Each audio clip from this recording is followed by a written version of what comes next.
Can you see? Yes, please start. Thank you so much.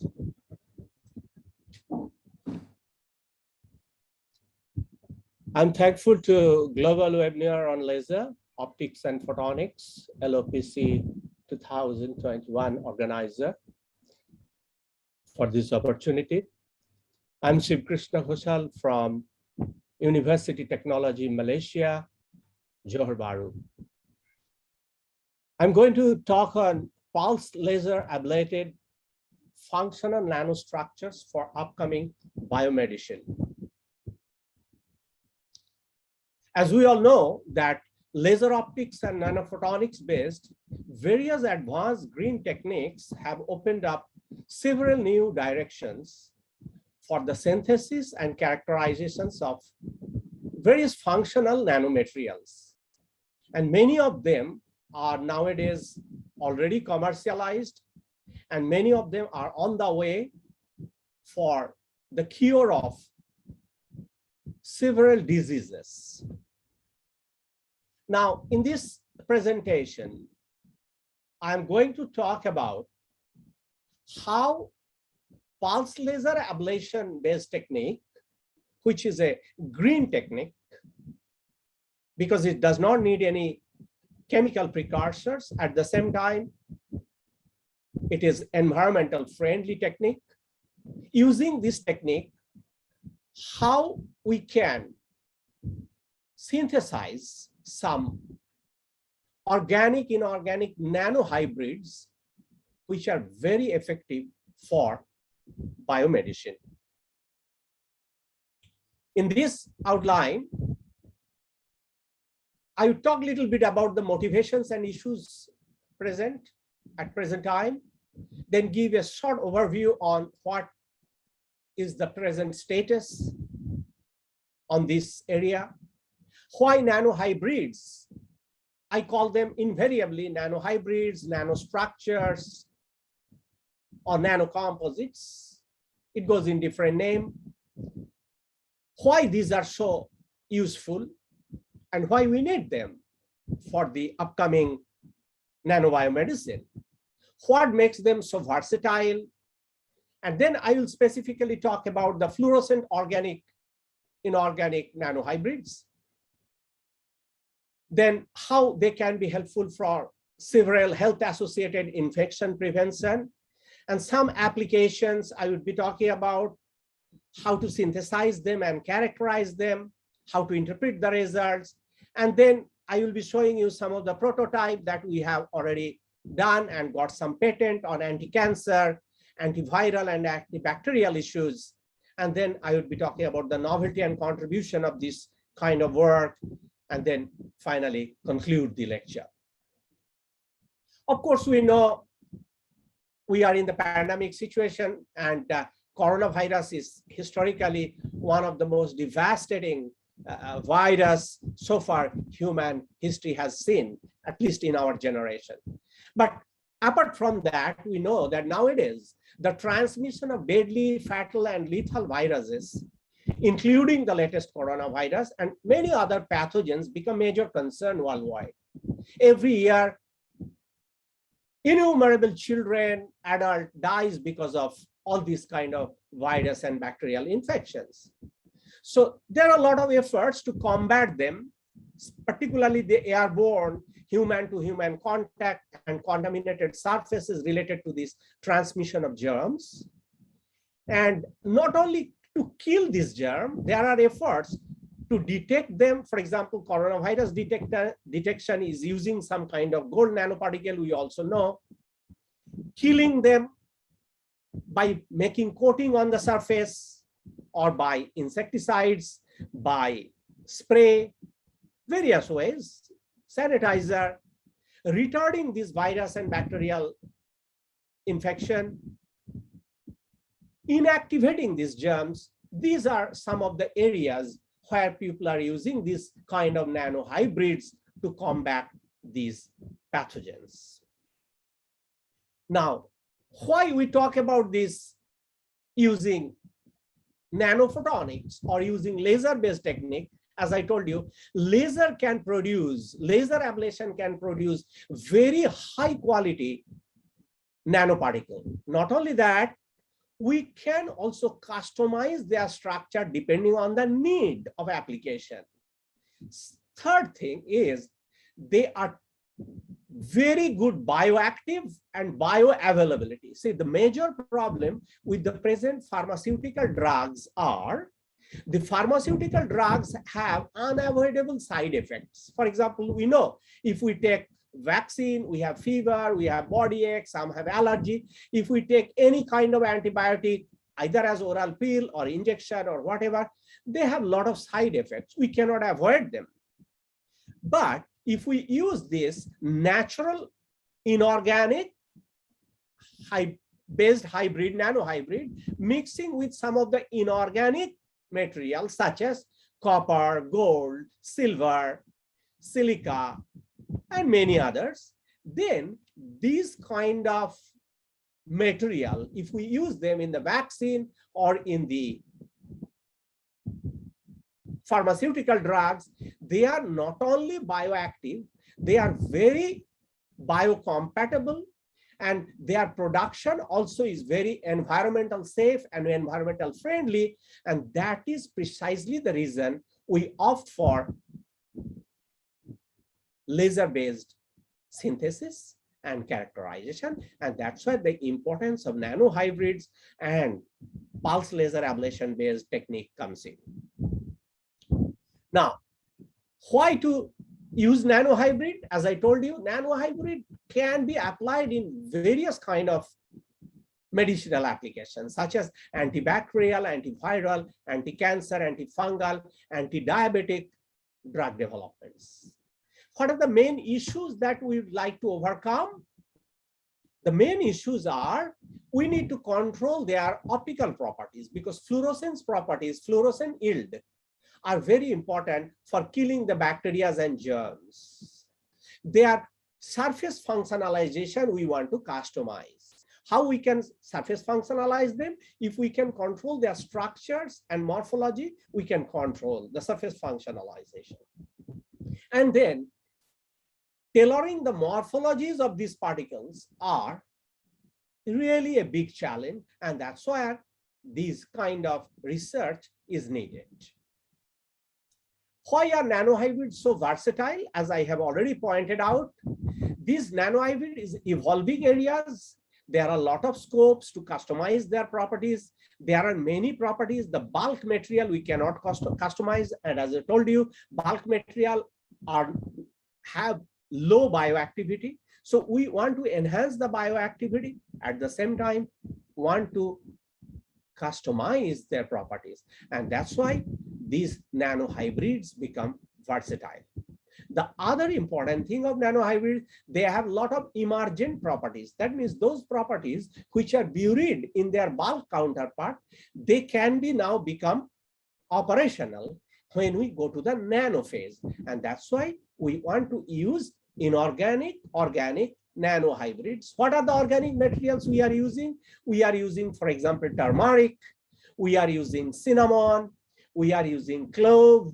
We are using black pepper. We are using curry leaf, mint leaf. We can extract some of the things from these materials, and then we can compile with the nanoparticles of inorganic materials such as gold, silver. So it becomes inorganic, organic nanohybrids. They can be in the form of nanocomposites. They can be in the form of core cell structure. They can be in the form of cluster. So different kind of nanohybrids we can produce to kill all these pathogens. Now, significance of these organic inorganic nanohybrids, what I call shortly OINH, organic inorganic nanohybrids, they are natural, they are incidental, and they are the manufactured materials that we can prepare in the laboratory, and also we can prepare in the industry when we can develop the large scale synthesis process. Okay. And other important thing, these contains particles and unbound states or as an aggregates, depending on the application, we can use them easily. Their sizes are too small, 1 to 100 nanometer. And we know one of the major biological barrier when it goes to the human body is the capillary size. Capillary size also varies from 1 to 100 nanometer, depending on whether we are talking about liver cell, heart, blood tissues, or brain tissues, or neurons. So depending on the size variations of the biological tissues or capillaries, we can vary also the size of these nanohybrids, and accordingly we can apply them. And because they have the large surface to volume ratio and also quantum size effect, they become very effective. So application of these nanoparticles in medicine is therefore becoming very prominent, and that's what we have been trying to understand, the different mechanism, how it can be applied against different pathogens, microbes, bacteria, virus, for the future nanomedicine development. So these are some of the things already applied. For example, some of the silver nanoparticles, gold nanoparticles has been applied for antiviral therapy. For anti-cancer, we know gold nanoparticle, iron nanoparticles has already been applied. And for antibacterial, silver, gold nanoparticle, titanium nanoparticle, silver, titanium nanohybrids. And also recently we have also applied silver, cinnamon, silver, clove, and also the gold, cinnamon nanoparticles and nanohybrids for this kind of applications. Now, what are the prospect of this kind of nanohybrids? One of the nanohybrids that I am going to talk in this lecture elaborately is basically cinnamon gold. We are also working on cinnamon silver, cinnamon titanium, and also with bi-nanoparticle such as gold, silver, cinnamon, gold, titanium, cinnamon, and so on. But here I would be specifically talking about cinnamon gold nanoparticle. That's the main interest at this case, because they have the unique traits for antiviral and antibacterial properties, which we can use in vitro and in vivo application. So how it works? When we inject these nanoparticles, or it can go in the form of pills, whatever be, as long as it goes in the body, then it goes and penetrates the bacterial cell. As you can see, yellow blob is the cinnamon gold nanostructure that we have applied recently on some of the antibacterial infections, and also on cancerous, human cancerous cell, colon cell. And as we injected them, as you can see, they go inside it and then finally penetrate the bacterial cell, and then they kill or they can destroy the bacterial protein, and then they can cause the damage to the bacteria. So bacterial growth can be inhibited. As a result, we get antibacterial action. So this is the way the mechanism works, but there are certain other deeper mechanism in terms of chemistry, in terms of physical interactions, in terms of reactive oxygen species development. Those details I'm not going to talk about. I will mostly touch superficially the physics and chemistry of this nanohybrid, how it acts as antibacterial and antiviral agent. So there are lots of benefits, as I told you, of this kind of nanohybrids, because they have long-term stability, they have high durability, not like pharmaceutical drugs. They have certain expiry. For example, these vaccines which are coming, AstraZeneca or Pfizer or Covishield, whatever the world is producing, they have certain period. They also need very low temperature sometime for preserving. But this kind of metallo-organic, inorganic nanohybrids does not require such extreme low temperature or special condition for their storage. So they do not decay or decompose. As a result, their durability and performance, performance is exceptional. So they are simple to prepare, short production period. They are abundant because natural organic foods are abundant, as we know, cinnamon and so on, easily abundant. And also they are cheaper. They are healthy nutritional elements because they are highly biocompatible, they are non-toxic, and high acid glucose. At the same time, they are low cost. So these are some reasons we are looking for, and that's what probably it is going to solve some of the issues with the synthetic or with the strong chemical medicine that we get in the pharmaceutical drug stores. So what are the shortcomings? They are not all they do not have advantage. They have also some sort of, for example, we know cinnamon, curry leaf, turmeric. If we consume them in bulk phase, their bioactivities are very poor and bioavailabilities are small. Because, for example, if we take, for example, 20 gram of turmeric or 30 gram of turmeric or 10 gram of cinnamon, very less amount become bioactive. Rest of the thing actually do not get digested, but they pass out of the body. But if we use them in the form of nanoparticle, if we use in microliter or in nanoliter, then their effect is tremendous, and that's what nano phase are much more effective than the bulk phase, and that's why the nanoparticles or nanosynthesis or what we call nanohybrid is coming in the picture. So what are the diversity of these organic and inorganic nanohybrids in the medical sectors? As I told you, they are bioactive, they are biocompatible, they have a lot of availability, affordability, and bioresponsivity. So important thing, when we apply any material anywhere in the practical applications, three things we need to consider: biocompatibility, bioresponsivity, and also environmental responsibility. It should not be toxic, it should not cause any environmental pollution, and at the same time, it should be affordable. Affordable because it should not be very expensive, and that's what these organic and inorganic nanohybrid meets all these demands, and that's why they are becoming so powerful for application. What are the inorganic component we use, inorganic material that we use for making this nanohybrid? Copper, silver, gold nanoparticle, silicon nanoparticle, titanium, zinc oxide, silver sulfide, graphene, zirconia, and also biopolymeric, various biopolymeric compounds. So these are presently people are trying, but we are, as I told you in this lecture, I'm going to show, we are talking about gold and cinnamon. In the organic side, as I already mentioned, turmeric, cinnamon, curry leaf, mint leaf, clove, black pepper, cardamom, all these things you can use as a nanoparticle using the bark, and then we will be, or using the seed, you can take the extract and we can make this nanosynthesis.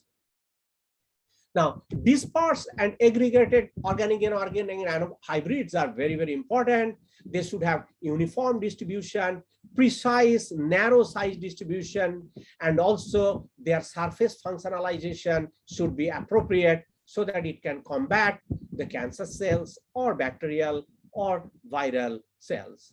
So this is one of the examples how these nanohybrids goes in the cancer cells and then start destroying the cancer cells. These are the experiment has been performed on the rat cancer cell and also on the guinea pig cancer cells, and some of the excellent outcome we have found, and that and mechanism and so on we have already communicated and published, and some of the patent we got, and that's where we are hopeful to apply this in the future nanomedicine. And laser is playing a very, very important role here, because people can also make them using the chemical technique. But again, as I am telling you, chemical technique is not friendly. Many chemicals are toxic. After they go in the body, it causes side effect. So we want to minimize the chemical, and also chemical factory causes a lot of environmental impact. As we know, climate change, global warming, more factory we have to create to make the chemicals. For example, nowadays we know this coronavirus vaccine that we are developing, lots of chemicals the factories are producing. But if we use the laser-based synthesis, we don't need any precursor, we don't need any extra chemicals, we don't need any also cumbersome preparation process, and that's where laser is playing and making the life more easy. As I told you, why these nanoparticles are multifunctional nanocarriers. They are also known as multifunctional nanocarriers because they can easily penetrate through the epithelial cell. They can easily penetrate through the stromal cell, endothelial cell, and they can go inside the cell and tissues, and they can finally catch the bacteria, penetrate the bacterial cell, penetrate the viral cell, and then can destroy them. And that's where these multifunctional nanocarriers, we call them nanocarriers, they are very, very important, and they are going to be the future potential drugs. Okay. Now, these organic and inorganic nanohybrids have two classes. One of the class we call physical interacting class, the other class we call chemical interacting class. So in the physical interactions, we use the organic dyes embedded in sol-gel matrix, organic nanomers in sol-gel matrix, inorganic particles embedded in polymer, and ordered inorganic organic nanostructures that we are going to talk about, that we produce by laser ablation technique, such as gold, silver, cinnamon, gold, titanium, cinnamon, and so on. In class 2, which is the chemical interaction that we like to avoid, because these chemical interactions, as I told you, these are not always the proper route for producing the nanomedicine, and that's why in this lecture we will be talking about mostly the physical based techniques. Okay.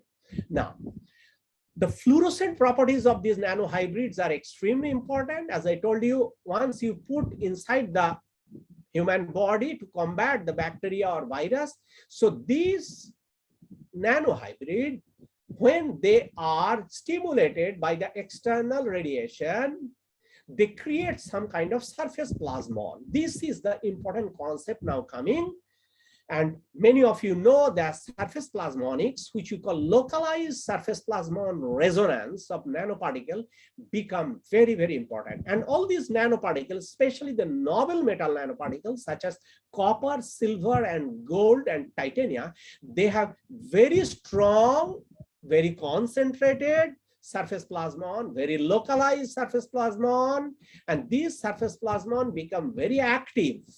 And using this surface plasmon, we can kill the bacteria, virus, and so on. So the fluorescence property, what we call photoluminescence property of these nanoparticles are very important. How we can improve this photoluminescence or fluorescent yield, we call fluorescent yield, that we can measure. This increasing the fluorescent yield in the visible and ultraviolet region is very important, because these fluorescent properties are finally responsible for the killing of cancerous cell, bacterial cell, and viral cell. And that we have been, as you can see in the right hand side bottom extreme picture, how the gold nanoparticle is creating the surface plasmon, and by tuning the size of this gold nanoparticle, 1.7, 1.1, 2 nanometer, 1.5 nanometer, you can basically tune or customize these fluorescent properties. And it is these fluorescent properties that is responsible for the destruction of the cancer, for the destruction of the bacterial cell, not only destruction, retardation, detection. Wherever you use, we just use different technique, different sensing technique for their purpose. And this is going to be the most important issue in the nanobiomedicine sector. As I was telling you, that the major challenge in this field is to control the size and morphology. That means the structure and morphology of these nanohybrids play the important role. If we are not able to control their structure and morphology, we cannot control their properties. What are the properties? Most important properties, I told you, fluorescent property, surface plasmon resonance. If we can control them, then only we can control their biomedical potential or biomedical effectiveness, which we call biomedical efficacy or nanomedicine efficiency. And as a result, we can tune them from 1 to 100 nanometer. But remember, 5 to 50 nanometer and 1 to 5 nanometer are the most effective one for different applications in the human body, because human cell, human barrier is actually the barrier of these blood capillaries. Blood capillaries are the main biological barrier, and that's where this is challenging, and that is the purpose of using laser, because optical technique can produce smallest nanoparticle, because optical technique, particularly surface plasmon based technique, particularly this surface enhanced Raman scattering based technique and plasmonics do not have any optical barrier. So therefore, we can go smallest scale, control their properties. We can overcome the biology barriers related to the blood capillaries, and this nanomedicine become versatile. What are these applications? One of the major applications now already in the market, some of them, but organic, inorganic is now underway. One of the major applications is now in the COVID detection, COVID retardation on the surface. For example, tomorrow, all the sanitary tiles in the bathroom, particularly in the hospital, the washing machines, inner surface, the refrigerator, already people are using silver. As you know, some of the companies like Samsung and many other Korean companies, Japanese companies, they are producing even mouse, magic mouse, and all these things they are producing with silver coating.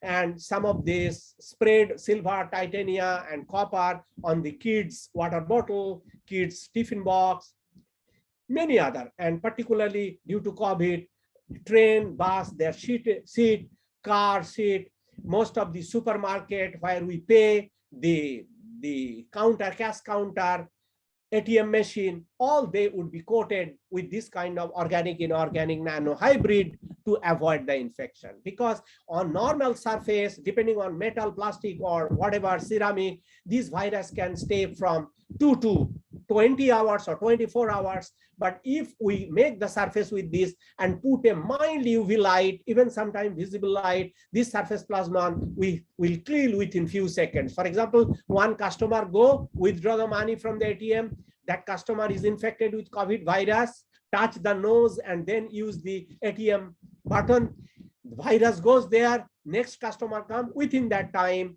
it would be killed. So this is the advantage people are looking for these organic, inorganic nanohybrids. The other application is as anti-microbial agents, antimicrobes, that means different kind of microbes and pathogens you can kill. Again, these nanoparticles must penetrate through the blood vessels, must penetrate through the barrier, and then finally go and penetrate the bacterial and the viral cell to kill them. And this is the way this functions. So first it goes, it penetrates different kind of tissues and cells, membrane, go inside, create a lot of reactive oxygen species. And these reactive oxygen species is responsible for the killing of the bacterial and viral cell. And these are some of the mechanisms how antimicrobial agent works. And then they finally rupture the viral or the bacterial cell, and then they destroy the mitochondria, and then finally they become bioactive and they can hinder the growth of the bacteria and virus. And how this nanohybrid interact with the biological system, this is a very, very complex process. As I told you, that's where the size control, morphologic control, pH control, because most of the biocompatible medicine must work in the aqueous media, because our body 80% is the water. So aqueous media based nanoparticles are very important. You can extract them and you can use in the nanomedicine. That's what, and also you can use in other liquid media. For example, this laser based technique can produce in deionized water, distilled water, It can produce in ethylene, it can produce in glycol, citric acid, inside honey. But important thing is all this media should be at the end of the day biocompatible, so that the nanohybrid extracted from this media can easily be injected without any side effects, without any infections, without killing the healthy tissues that most of the synthetic drug does, the antibiotics does. But these nanohybrids will not kill the healthy tissues. It will produce the effect on the infected, or on the bacterial and viral, or the cancer or diabetic patient cells. So this is one of the examples how nanoparticles can bind with the protein, different protein families in the cancer cell. And after interacting with the cancer cells, which is called ICAM1 cells, this is called the intercellular adhesion molecule 1.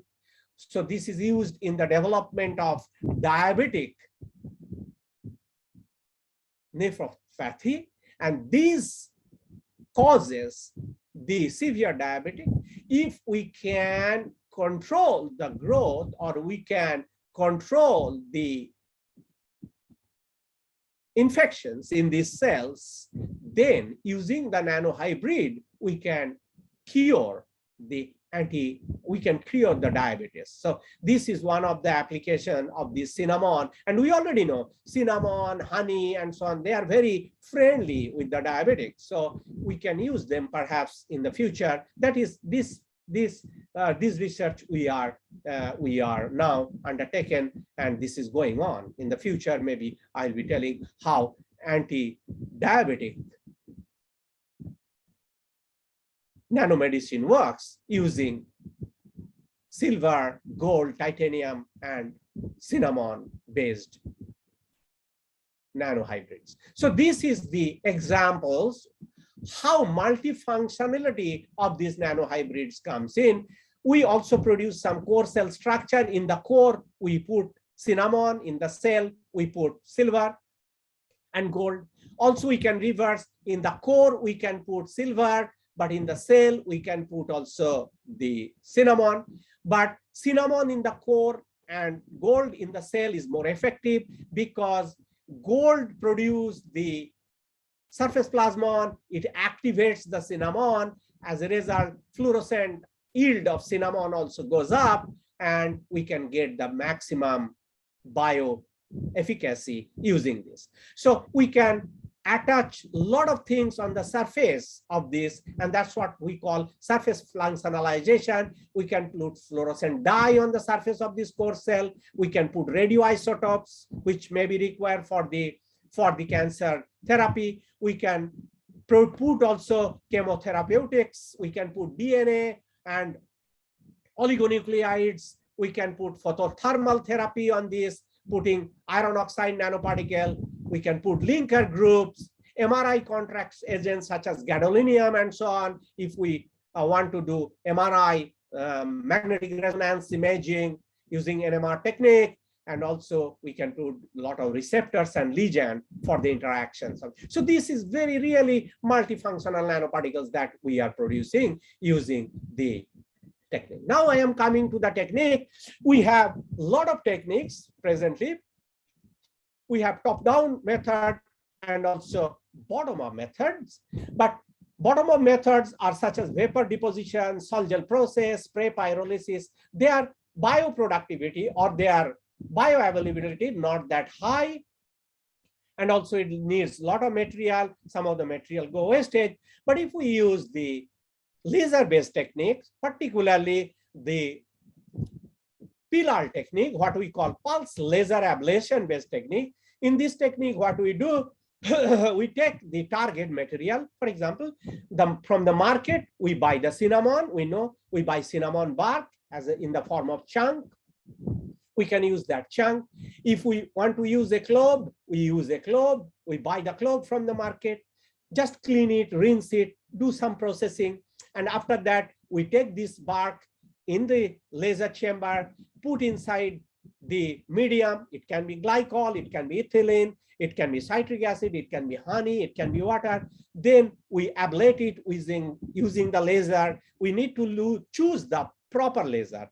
And in the laser, the most important thing, the parameterization of the laser is very important. There are many, many laser parameters that is going to affect the final properties of the product. So top down, this is a top down method because we start with a bigger chunk, we get smaller nanoparticles. So we are going from the top, like cutting a tree, we are reaching to the root.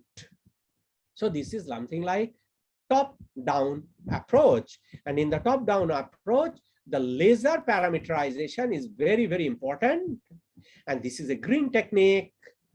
And this is free of chemicals, large scale productivity, and contaminant free. The most important thing, we can produce very pure, high quality, pure samples using this technique. But in the chemical synthesis, as we know, we need a lot of chemical processing, many precursors, many other things. That's why we do not opt this route. Since last 100 years, people have been doing chemical, but recently these pulse laser ablations and nanophotonics based techniques are becoming powerful. Okay. What it does, basically, as I have shown you here, as you can see, a green laser, like an Nd:YAG laser, you can use any laser with the proper laser energy, laser profiling, laser wavelength, laser repetition rate, pulse duration. All these you can change, you can control, and also the geometry of the experiment. For example, the distance between the laser source and this, the thickness of the medium, the size of this, the surface of the target. So here, as you can see, the green laser is coming, it's shooting. It can be continuous beam, but we use pulse laser. It can be pulse, nanosecond pulse we use. It is hitting the gold, pure gold target. And from the pure gold target, through a physical interactions, the small particulates will come and disperse in the liquid, and through various phases, they will form the nanoparticles. And this is the way we can solve some of the problems. For example, we can produce high quality gold cinnamon nanohybrids with tailored morphologies. And then we systematically characterize them to solve the existing problem with the synthetic pharmaceutical drug, side effects, and so on. Because current physical and chemical methods are not effective, I told you. And not only that, by doing the surface chemistry, the most important thing, as I am trying to emphasize all the time, nowadays we know that this vaccine works for Delta variant, this vaccine do not work for Delta variant. We do not know. Tomorrow maybe Gamma variant, Kappa variant, what variant will come. So that means for every variant, we have to create one vaccine. No, it should not be. So if we create nanohybrids with different kind of surface chemistry, then a single nanohybrid, tunable nanohybrid, surface functionalized nanohybrid can act on 5 or 10 different strains. So their versatility, the biodiversity, bioactivity, diversity of bioaction can be increased through the surface functionalization. It can work on different bacterial and viral strain, the same nanohybrid. And that's where the major challenge for this time. And these nanohybrid produced by the current state of the art techniques have poor bioavailability and low aqueous solubility, like the way I told you, chemical technique, spray pyrolysis technique, sol gel technique, other technique. But we have seen that if we produce the same nanohybrid using the pulse laser ablation based technique, then they can produce better action. And that's what we are going to use them. Now, quickly, I'll show some of the application that we have done. Now, 2 questions we ask in this lecture and in this work, we first ask the question, can pillar technique be better than chemical method for producing organic nanomaterials or organic nanohybrids in general? Answer is yes. Does this gold cinnamon nanohybrids better candidate for nanomedicine? We are going to see yes, they are indeed. And that's what this is going to open new floodgates for the future. And that's where nanomedicine, upcoming nanomedicine, would be highly benefited by this kind of nanohybrid. Are these inorganic nanohybrids more efficient than only inorganic nanoparticles like gold, silver at the moment in the market? Answer is yes, because the moment we add the organic material with it, because organic materials are biofriendly, we can put little extra, no problem.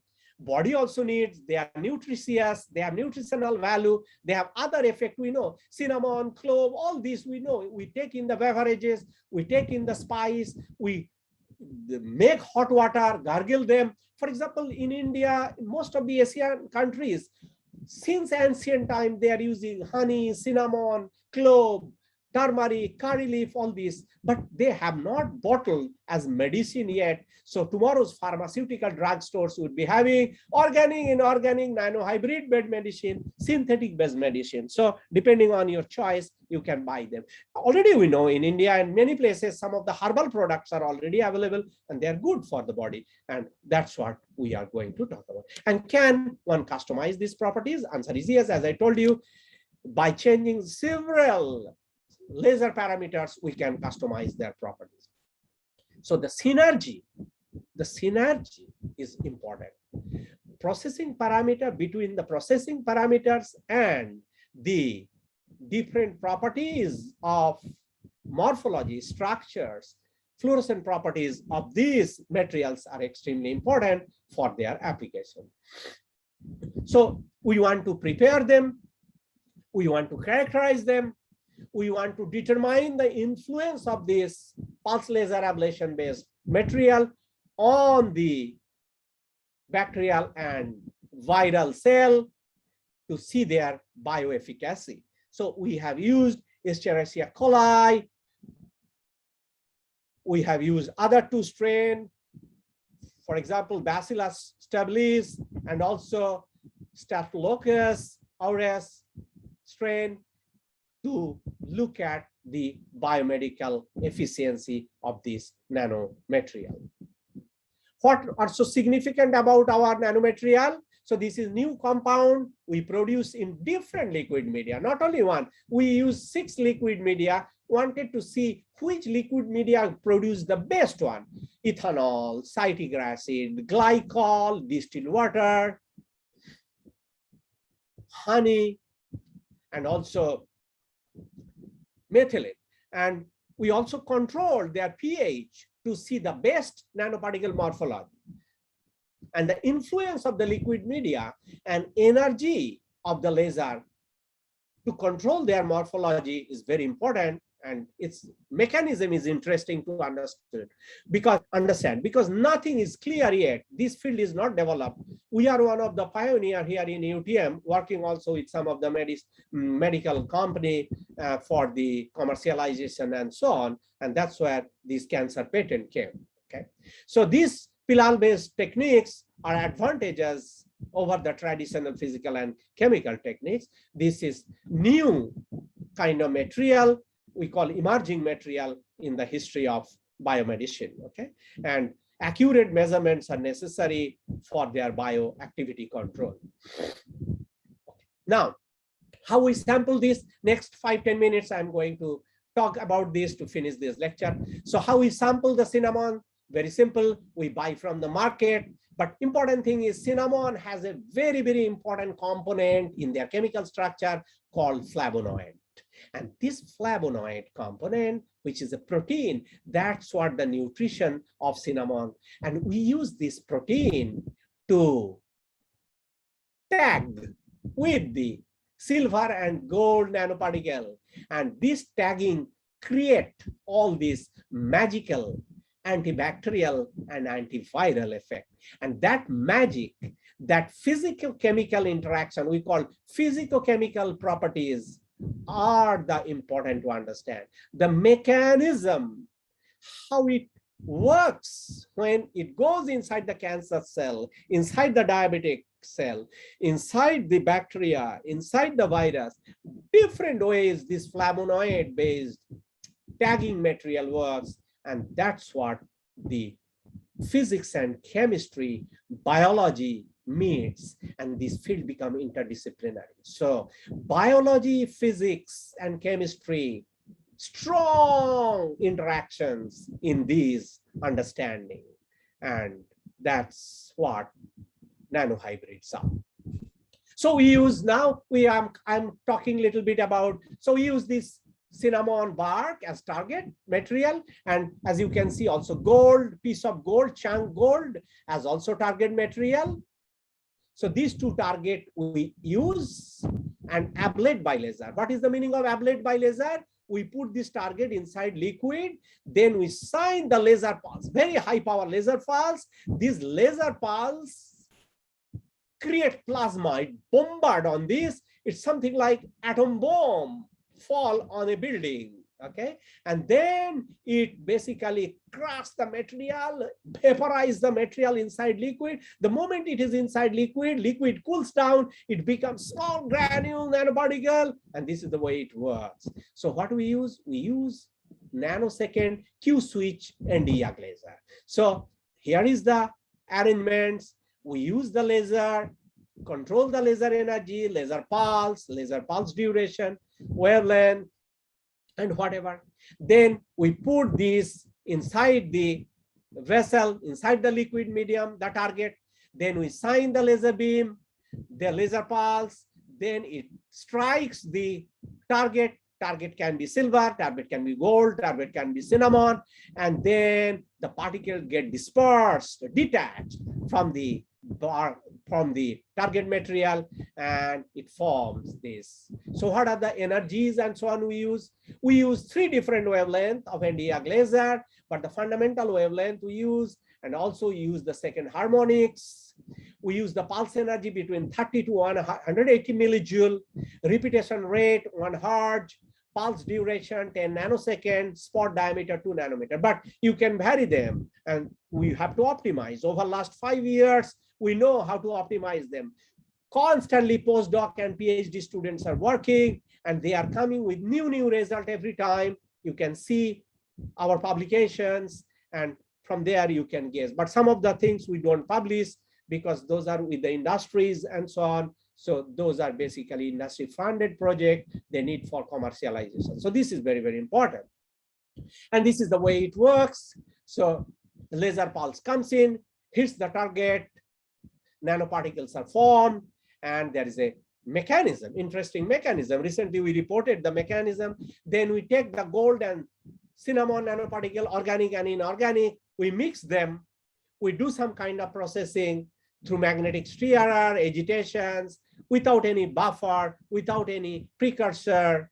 And this is the way we finally get the core cell structure. As you can see in the core, one kind of material, in the cell, protein cap, or you can change them by doing some kind of tricky chemistry, and that is the way we get this kind of material.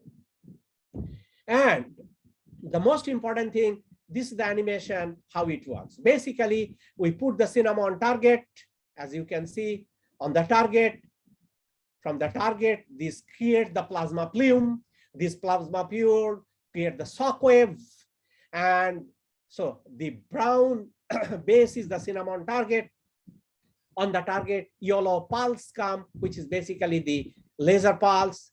And then shock wave is generated inside. It creates the plasma plume. In the plasma plume, these small, tiny cinnamon nanoparticles are there.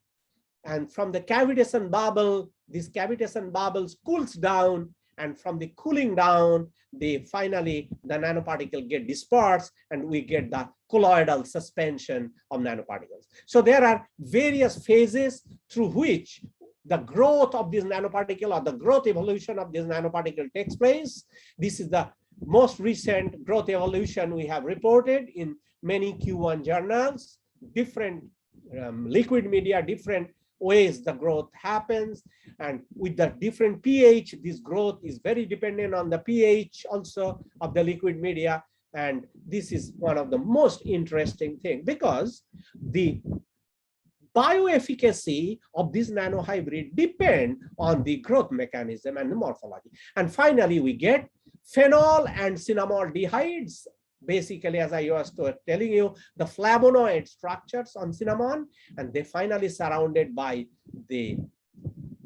they surrounds the gold nanoparticles. These gold nanoparticles will create strong surface plasmon, and this surface plasmon will dance, and they will activate these flavonoids, the cinnamaldehyde and phenol, and finally this phenol will cause the destruction of the bacteria, virus, and cancer cells. And this is the way we get them. And I am not going to show you the characterization results such as fluorescence, morphology, and those are highly crystallized tiny nanoparticle between 1 to 5 nanometers we have produced. We now can control any size. And that's the biggest thing. Morphology and size control. Industry needs it. Industry will tell, we need 2.5 nanometer size for ointment. We need 1.2 nanometer size for vaccine. We need 3 nanometer size for pills. So depending on their need, we must know how to optimize the energy, laser parameter, pH, liquid media. Someone will tell we need in glycol media. Someone will tell we need in distilled water. Someone will tell, no, we want to make them as like a jelly, so that we can put inside the jelly and honey so that children can also enjoy and take in the early morning. So depending on that, we need to know how to produce them in. But whatever be, this is one of the tests we have done on 3 kind of bacterial strain, as I have told you already, and how these nanoparticles, when we injected this nanoparticle, as you can see, this is the block, this is bio-TEM picture, and in the bio-TEM, we have captured these nanoparticles are surrounding the bacteria. This black spot is the bacteria.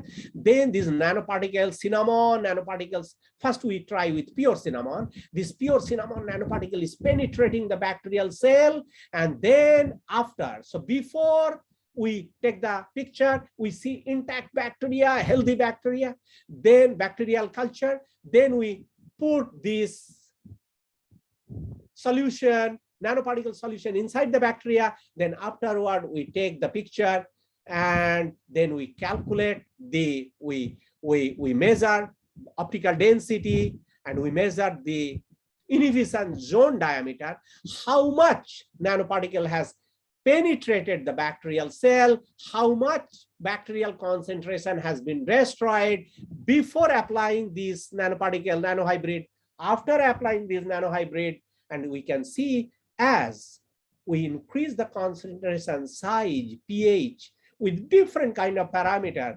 these nanohybrids are very, very efficient to destroy the bacteria. So these zone inhibition diameter, how much bacterial cell has been destroyed. Optical density measurement tells us that these bacteria are working, and after getting these, we got the patent. Now I am going to show you that how these gold cinnamon nanohybrids. First I showed you only pure cinnamon. Now gold cinnamon nanohybrids are, let's see, I want to tell you here one important thing. Our old grandfather, grandmother, and in old days, everyone used to say, if we have coughing and many other things, with swelling in the gum or in the throat, they will say, wait, don't worry, you take the cinnamon, you put some cinnamon in the hot water, you put some clove in hot water, drink them 3-4 times, you put some tulsi, mint leaf, what we call Indian basil leaf, and so on. So we put them, boil them, then we gargle, it goes away. Magical. They are nothing but these flavonoids, this protein, this phenol, this cinnamon, clove, black pepper, mint leaf, tulsi, neem. They are enriched in this kind of protein and minerals, flavonoid, phenol. And these flavonoid phenols, they act as anti-swelling, anti-drug, antibacterial material, and this is the way we can use them. And now it is coming in the modern science, because of nanotechnology, nanophotonics, nano measuring techniques, laser-based techniques, precise measurement in the nanoscale, nanophotonics-based technique. We are a nano sensor. We are able to know their secret, how this chemistry and physics works. Now, we are going one step ahead. We are telling how we can use this silver and gold. For example, we know in old days, if you look at the Middle East and so on, also in India, we know that women should wear a gold chain. Early days in the copper vessel and gold vessel, water was stored. Even during the old days in the sea, pirates in the navigation, they used to put in the gold vessel, king, queen, they used to put in the gold and copper vessel water. They stored them for man. And thank you. So this is very, very important. In the old days, we know that this is the new science we are going to discover by this. So we use their color purity and these nanoparticles hybrid color purity for the practical purpose, and we can measure them in different media for different applications. So this is the way. Now you can see in different media we have compared their bioefficacy, antibacterial efficacy, and we found this works fantastic. And this is the way, and you can see how it goes inside the bacterial cell. This nanohybrid, it works better than the pure cinnamon, and that's what these nanobiomedicines are coming. So again, we verified them for anti-cancerous cells, antibacterial cells, antiviral cells. We measured their optical density, we measured their inhibition zone diameter, and we got lots of interesting results. So this is the novelty of this work. The treatment of such diseases involve a lot of chemicals and also time consuming to protect against bacteria and cancer. But we can avoid them using these nanohybrids. So production of these nanohybrids against this bacteria, viral, and anti-diabetic, anti-cancer is becoming very, very powerful. The main contribution, we developed these nanohybrids. We achieved the optimal laser ablation energy. Now we can know which laser, which technique, which parameter, which pH, which liquid medium is powerful, and we can overcome all these bacterial and cancerous thing. And in conclusion, I would like to tell this is for the first time we produce them, and we have used their fluorescence efficacy to destroy this in the nanometer range of 321 nanometer for cinnamon nanoparticles, and for gold cinnamon nanoparticles in between, we can tune. The bioactive cinnamaldehyde and biophenol components, polyphenols and flavonoids component, their structure and morphology we can control. We can also put other like carbon, oxygen, copper, bismuth, calcium, potassium, sodium, various other materials to enrich their protein values in this kind of nanomaterials for the future use. All liquid media are favorable, as we have seen, and they are biocompatible, and also, but the ethanol media produce the best effect. Now we are thinking of using ethanol and citric acid for different kind of purposes. I would like to acknowledge, of course, the organizer for giving this opportunity, and then the technical staff of Faculty of Science, UTM, and staff of laser centers. You can see our website also in UTM, Optical Advanced Material Group, Research Group, and also the Laser Center, Ibn Sina Laser Center. And I also would like to acknowledge the UTM FRGS and Fundamental Research Grant for doing this kind of. And my student, Ali Akil Salim, postdoc student, he's working, and he's the main guy who is working on this. And I am thankful to all and to the organizer. Thank you so much. So first of all, I would like to thank the organizers who give the opportunity to interact with you at this particular platform. And previous talk was given by Professor Ghosal. It was a wonderful talk, more experimental oriented talk. But my talk is a little bit theoretical aspects in which. So my topic of interaction presentation is efficient terahertz radiation generation in plasma. So how terahertz are so important? Why terahertz generation is so important? Because efficiency of terahertz is very low. So scientists are working towards generate more efficient terahertz radiation. So these are the outlines. I would discuss about the introduction of terahertz radiations. What are the features of terahertz radiation? What sort of numerical analysis? Basically, our work is purely theoretical and numerical and simulation we do. So what type of numerical analysis we do, what methodology, what techniques to be used, we will discuss all these things. Then terahertz can also be generated in plasma as well as in CNT. We also use some kind of carbon nanotube array that is very useful for generation of terahertz radiation. We also discuss some applications and conclusion at the last with acknowledgement. So as you know that radiation, we talk about the radiation. So how radiation comes? What is the basic physics behind the radiation emission from the atom? As we know that it's a, you can see the classical picture of an atom in which electrons are revolving around the nucleus, and when external energy is provided to the electron get excited.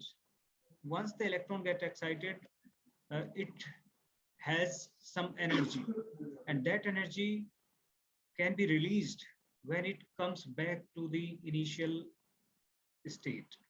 So that is the excitation energy is given to the electron, jump to the excited state, and when it comes back from excited state to lower energy state, it will emit the same energy in the form of radiation.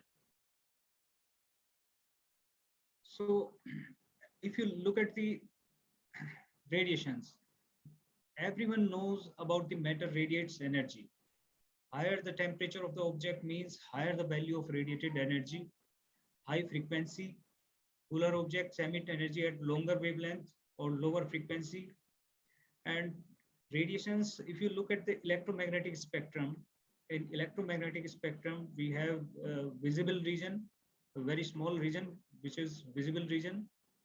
Then IR, microwave, radio waves, other side UV, X-ray, gamma ray, etc. So this is the electromagnetic spectrum, and the special feature of this electromagnetic spectrum is the terahertz gap. And this terahertz gap is in between the microwave and infrared region. Very small gap, you can see. Terahertz frequency about 10 to the power 12 hertz. That frequency is very useful in different applications if you look at this. So this terahertz gap is very important. So, you know, the radiation sometimes considered as the subset of infrared radiations, as it is in between the infrared and microwave. So terahertz wave lies between long wavelength of infrared and short wavelength of microwave radiation. This terahertz gap is so important as it has numerous applications in medical, in defense, in security, and other fields. So terahertz generation provides a transition between the electronic and optical region. Therefore, the terahertz radiation can be generated by both electronic and optical methods. Terahertz wave, generally known as T-rays or some millimeter waves or far infrared waves, lies in the region of electromagnetic spectrum with frequency 10 to the power 11 to 10 to the power 12 hertz. 13 hertz. These waves were first of all coming to the observation before about 120 years ago. On the basis of present and past development of recent advancements in the field of terahertz radiation, there has been a huge surge in the application of terahertz technology. That's why a lot of researchers are working towards terahertz radiation. How to generate terahertz radiation so that we can have efficient terahertz sources. Although it is very difficult to produce efficient terahertz sources, but still people are working towards this. So this terahertz technology is one of the most futuristic, progressive and advanced technology of the modern world, modern science, because of some remarkable properties of terahertz radiation. Terahertz radiation, compact and efficient source of terahertz generation technology. We found that during our numerical analysis and theoretical predictions, it is found that the terahertz can be generated by using carbon nanotube array due to their extraordinary electrical and thermal properties, considered as one of the main candidates to generate compact and efficient terahertz radiation. So plasma is one of the medium through which we can produce terahertz radiation, as well as it is found in the latest observation that carbon nanotube array CNTs also are very important in order to produce terahertz generation. So as you know that terahertz generation, why we are producing this terahertz radiation? Because of its applications, different applications in different fields, in security and safety, in pharmaceutical industries, in dermatologies, in oral healthcare, oncology, communications.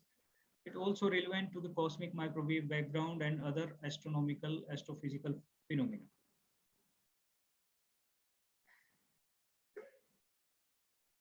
So terahertz means 10 to the power 12 hertz, which is equivalent to the 300 micrometer or 4 milli electron volt or 50 Kelvin. In different units, in different parameters, we can have this terahertz radiation. So why it is unexplored? There are two important points that we could not explore this terahertz radiation due to the unavailability of a stable femtosecond laser, unavailability of appropriate terahertz sources and detector. But after the invention of laser, particularly recent advancement in the laser technology, it has enabled to develop such terahertz sources, and researchers are working towards this development. Main features of terahertz generation.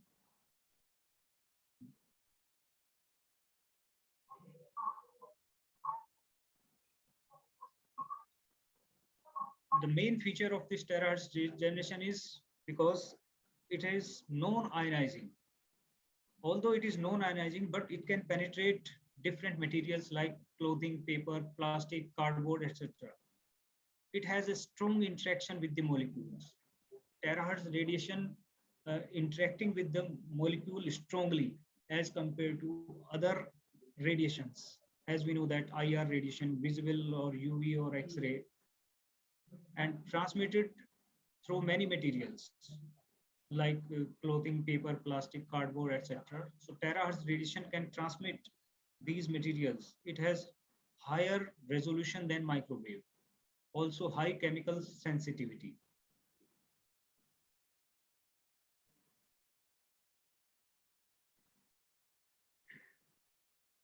So that's why the terahertz are so important and significant for different variety of applications in imaging, in environment control, explosive detection, basic research, communication, medicine, dentistry, and there are number of applications. That's why research is going on how to make efficient terahertz radiation source.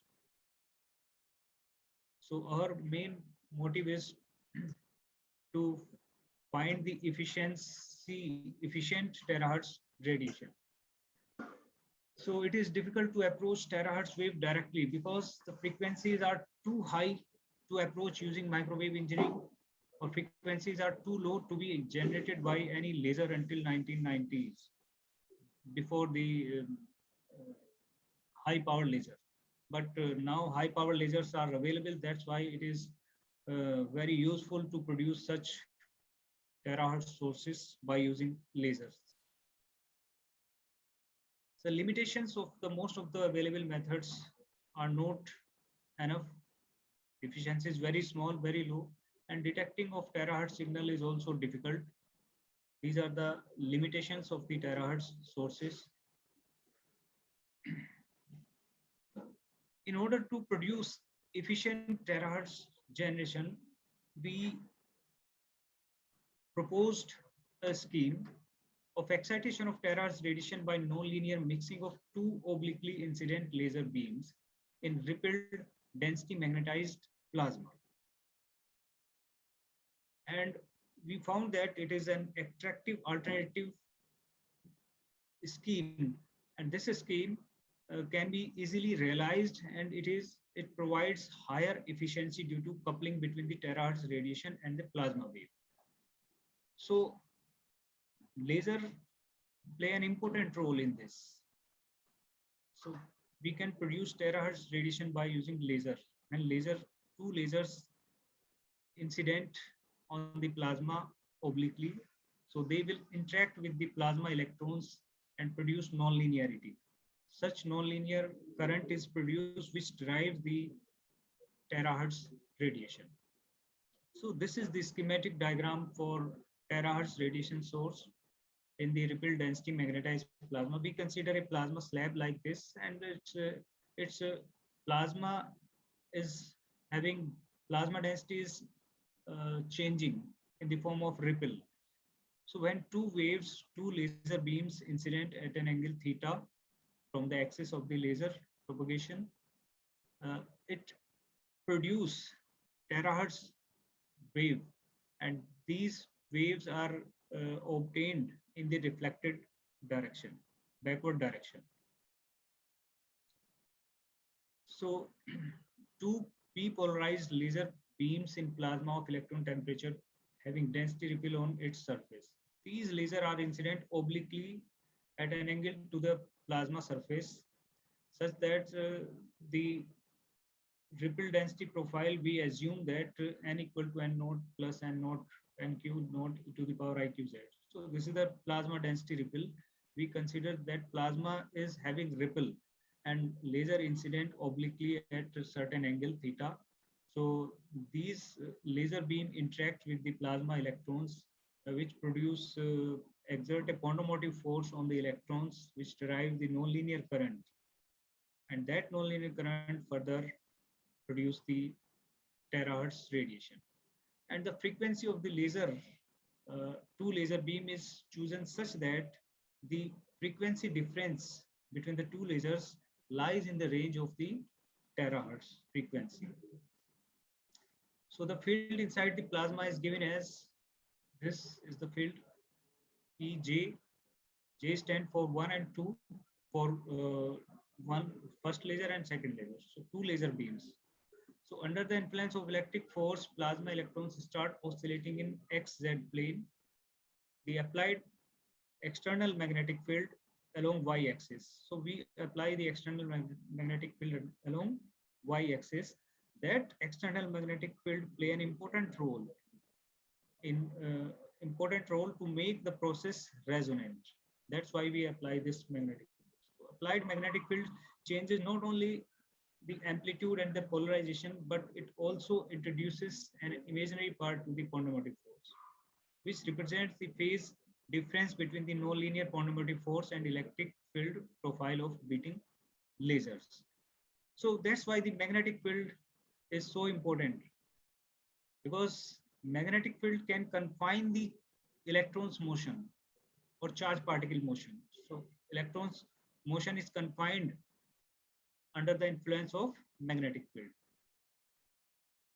So these beating lasers couples nonlinearly at difference frequency and exert a nonlinear pontomotive force. So pontomotive force can be derived by the expression of these, taking the electric field of the two waves, and Fp along x-axis and z-axis we have calculated, we have derived the expression for this quantum force. And in the presence of transverse magnetic field, obliquely incident p-polarized beating lasers excite nonlinear surface current, which is responsible for the terahertz generation. So nonlinear current density in a plane can be obtained by using this expression, as you can say JNL ENEV. Also, the linear current density can be deduced as JL, that is due to self-consistent field of the second harmonic. So finally we obtain the expression for the amplitude of the reflected terahertz wave, which is given by ATHZ. And this equation is solved numerically for the set of suitable laser and plasma parameters in order to have the maximum efficiency, because we need to enhance the efficiency of the terahertz radiation. So we generally optimize the parameters. Laser and plasma parameters are optimized so that we obtain maximum efficiency of the terahertz generation. So hot plasma is used to introduce frequency selectivity and for the better coupling. For magnetic field, terahertz amplitude can be optimized at a particular angle, that is incident angle of the lasers, and optimum angle changes its position with terahertz radiation frequency and applied magnetic field due to change in resonance position. So magnetic field provides the resonance. Because it provides the phase matching. Phase matching is provided by this density ripple and magnetic field. So density ripple is the ripple wave number. You can see NQ is the density ripple. So we plot this normalized amplitude of the terahertz wave with respect to the incident angle, spectacular angle of the different values of density ripple. And we obtain that for NQ is equal to 0.3. As we increase the density ripple, we obtain better efficiency. We obtain better efficiency if we increase the density ripple. So density ripple play an important role here in this, in order to enhance the efficiency of the terahertz radiation. This graph is plotted between the terahertz amplitude versus laser amplitude. It's normalized laser amplitude. We have normalized it with some constant parameter. And again, we obtain that higher density ripple, we obtain higher efficiency, higher amplitude of the terahertz generation. In this graph, we can see that when we increase the angle theta, the graph is plotted between the terahertz amplitude versus terahertz frequency. So initially at a certain frequency, terahertz amplitude is maximum, and that is maximum for angle theta equal to 55 degrees. So at 55 degree, we obtain the maximum efficiency of the terahertz radiation. And these are the parameters influence the terahertz wave generation, manipulation, and detection, such as the pulse duration, beam polarization, plasma density, incident angles. These are the parameters which are useful for this.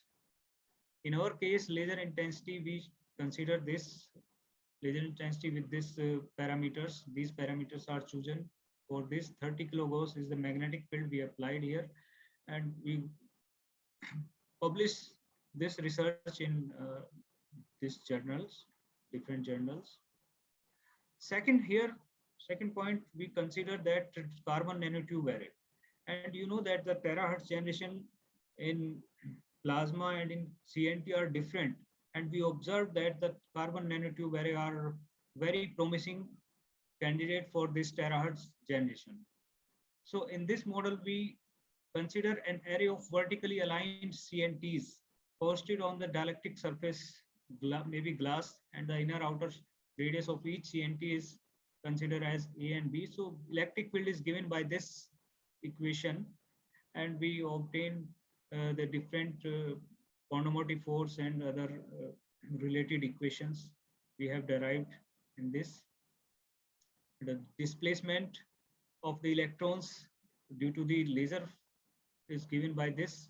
Oscillatory velocity is this, and we finally calculate derive the equation for the nonlinear current density. So in this nonlinear current density of terahertz generation, which derives the terahertz amplitude equation. So we obtain finally, this is the normalized terahertz amplitude equation. And when we plot this, these results, when we analyze the results, we observe very interesting phenomena. So look at the findings, what we observed here. If you look at the normalized terahertz amplitude with normalized plasma frequency, so we obtained the maximum frequency at maximum amplitude at about 0.5 frequency. That is normalized frequency, omega m upon omega p. So we can obtain maximum efficiency as compared to the other methods, available methods. And for different parameters, mu, value of mu, we take 0.3, 0.2, 0.1, and we obtain this, that mu is equal to 0.3. It is very high efficiency. Mu is the anharmonic parameter of CNT. So in this scheme, the efficient terahertz radiation can be generated by the interaction of amplitude modulated laser beam with the array of vertically aligned. So in this case, actually, we can take either two laser beams or we can have single amplitude modulated laser beam. So we consider the amplitude modulated laser beam here so that the amplitude modulated frequency is correspond to the terahertz frequency, and enharmonicity play a significant role in the enhancement of the normalized terahertz amplitude. So this terahertz amplitude varies linearly with the modulation index, relative permittivity of the substance, and a square of the laser amplitude. So we optimize laser and CNT parameters in such that we obtain the higher efficiency of terahertz generation. So this is the conclusion, that the results from the proposed work show the significant improvement in the efficiency, tunability, and amplitude as compared to the previous one reported by other investigations for terahertz generation. So we observed that the CNTs play an important role in generation of terahertz, and in future we also planning to obtain more efficient terahertz generation by using CNTs with different either see the different effect of different effects, nonlinear phenomena like self-focusing, cross-focusing. So we can see the effect of cross-focusing also on terahertz generation in CNTs. So this work has been published in different journals. One is the recently published in Plasmonics. So why we are working on this? Because of it has numerous applications in different fields. That's why we are working, and we are interested in this particular field of this due to its various applications of terahertz generation. So I acknowledge my team members, Dr. Alka, Dr. Vishal Thakur, Dr. Jyoti Rajput, Dr. Shivani Vij, and also I would like to thank my university, lovely professional university, for providing the basic facilities and healthy environment for research. And I also grateful to the Council of Scientific and Industrial Research, CSIR, Government of India, for providing financial support to carry out this research. So thank you very much. Thank you for your attention. Any question from your side are most welcome. Firstly, it's my to give this talk titled Optical Metamaterials and their Applications. And I would like to thank for the organizers for their invitation and for their work on organizing this online symposium. So my name is Weiping Wu. I'm currently a professor at Shanghai Institute of Optics and Fine Mechanics Sciences in Shanghai, China. So before my talk, I would like to briefly introduce our institute called located in Shanghai. So our institute was founded in 1964, and it's the first research institute and it's the largest. It's the first laser research institute and the largest laser research institute in China. So our research focus includes laser physics, quantum photonics, optoelectronics, optical fibers, optical materials and devices, and so on. So myself has been a multidisciplinary researcher. I graduated with my first degree in material science and engineering. Then I pursued my PhD in phytochemistry, worked on conducting and semiconducting organic materials and their optoelectronic applications. So after my PhD, I went to England and worked at the University of Cambridge as a research associate from 2010 to 2013. And after a couple of years working on tube materials and graphene at Cambridge, I moved to the ORC at Southampton University, working on lasers and optical fibers as a research fellow. Then I took a lectureship, like assistant professorship at the University of London. Then yes, then I went back to China. So this is my contact details. So my includes like several areas from novel materials, then 2D materials, and optoelectronic devices. So in a word, so I'm focused very much on novel materials and their device applications, as well as their energy and the industrial applications. So today I will focusing on the metamaterial, but before going to the detailed part of the research, I would like to share some like a background of the vision of the current microelectronics industry. So nowadays everyone is benefit from the semiconducting material and the chips. So, but they are based on inorganic semiconductors. So they have a couple of challenges. So they can't be processed at the low temperature, and they will be they have poor flexibility, and they're very much limited to very small areas. So therefore, area electronics, so organic material could be very helpful. So during my PhD, I grew and synthesize and grow the single crystal of organic semiconducting materials and the fabricate devices by using these crystals. And but not only that, but also compared to the vacuum deposition, like physical vapor deposition, solution process is more powerful because it requires a low temperature at a low cost and a high will be able to reach high efficiency and can be deposited in large area. But usually the performance is low, so it's a trade-off really. But in the last 2 decades, the solution process, the electronic has grown dramatically fast. So-called pi conjugation, transistor devices in particular, as well as for solar cells and photo. I propose that I say that these materials have the phenomenon of 3D. So then I fabricate devices using these organic materials like transistors, photodetectors, and nano wire transistors, and so on. And one work I carry out was the first printed so reach a very high mobility and high.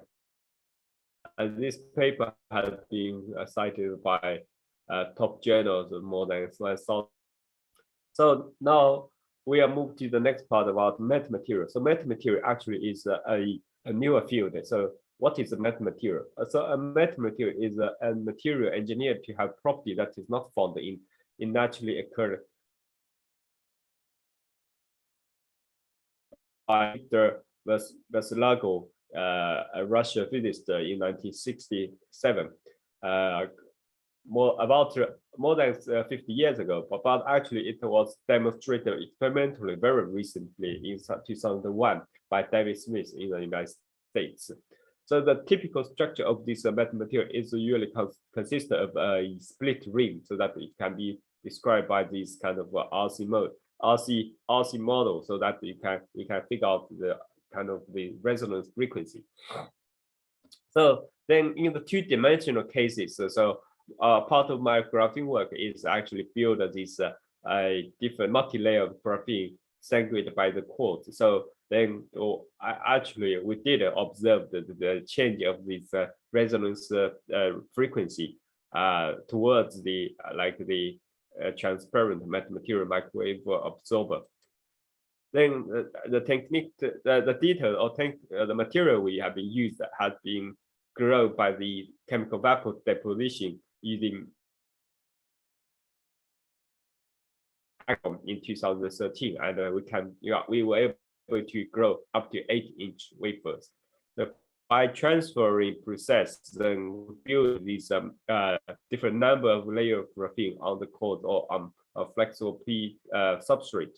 So this work was collaborated with Professor Yang Hao at Queen Mary University and Professor Bill Mill at the University of Cambridge. Then after we get right using the optical spectroscopy like the UV vis as well as the Raman spectroscopy, confirming the different numbers of layers. Also, we observed the change of the sheet resistance from about 10 kilo ohm square down to about the.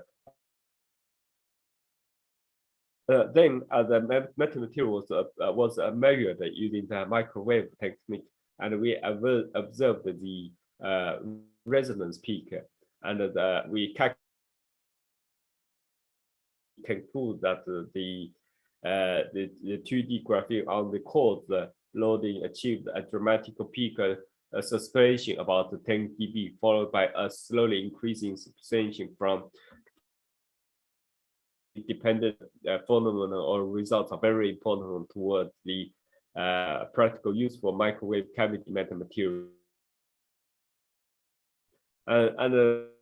So this method has been developed into a small instrument, like a so-called non-containment of sheet resistance. So compared to the traditional DC 4-probe moment, so we can measure any conductive samples without generate or damage these by probes. The metamaterial field, actually, in the past, in the last 10 years or so, the majority of the research on metamaterial has been focusing on this microwave range or terahertz range, and there are very small number of papers focusing on optical material. But actually, it is a scaling down process. When we are able to produce a smaller structure, so we would be able to generate metamaterial, usually with the feature size in the range of 100 nanometers to 1.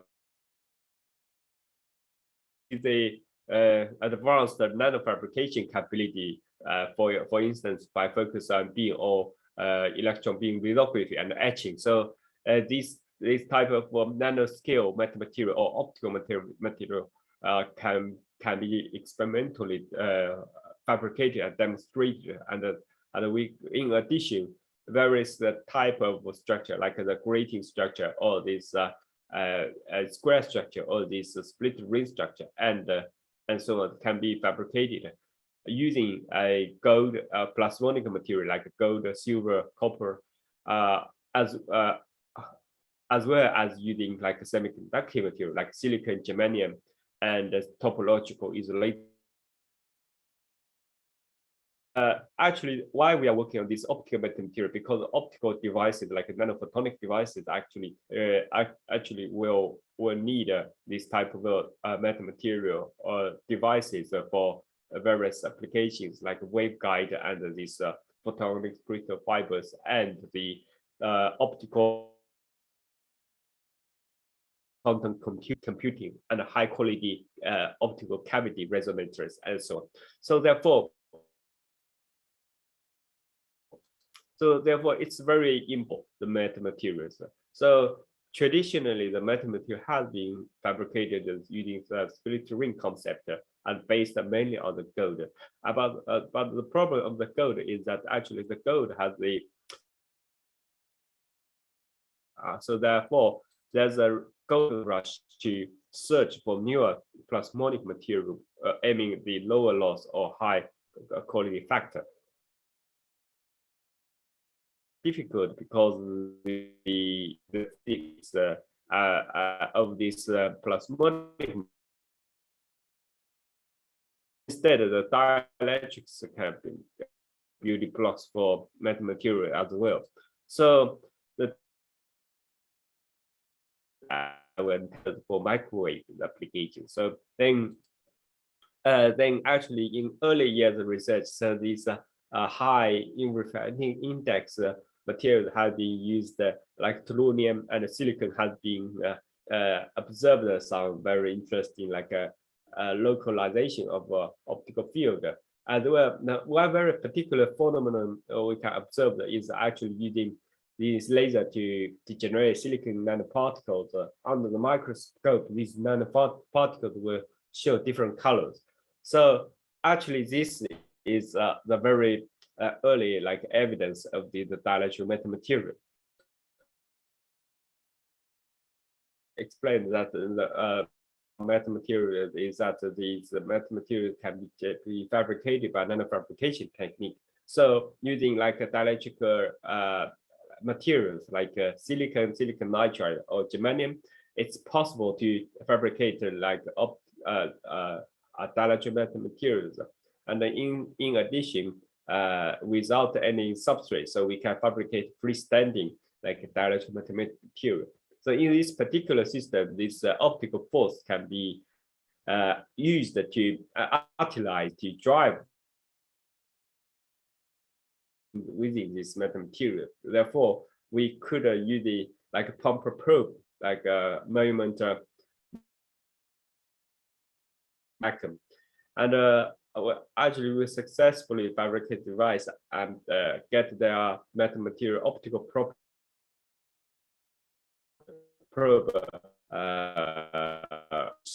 We observed these modulation depths about 0.5, 0.2% at the frequency of 150 megahertz. Then further, materials are using germanium, which has higher reference index.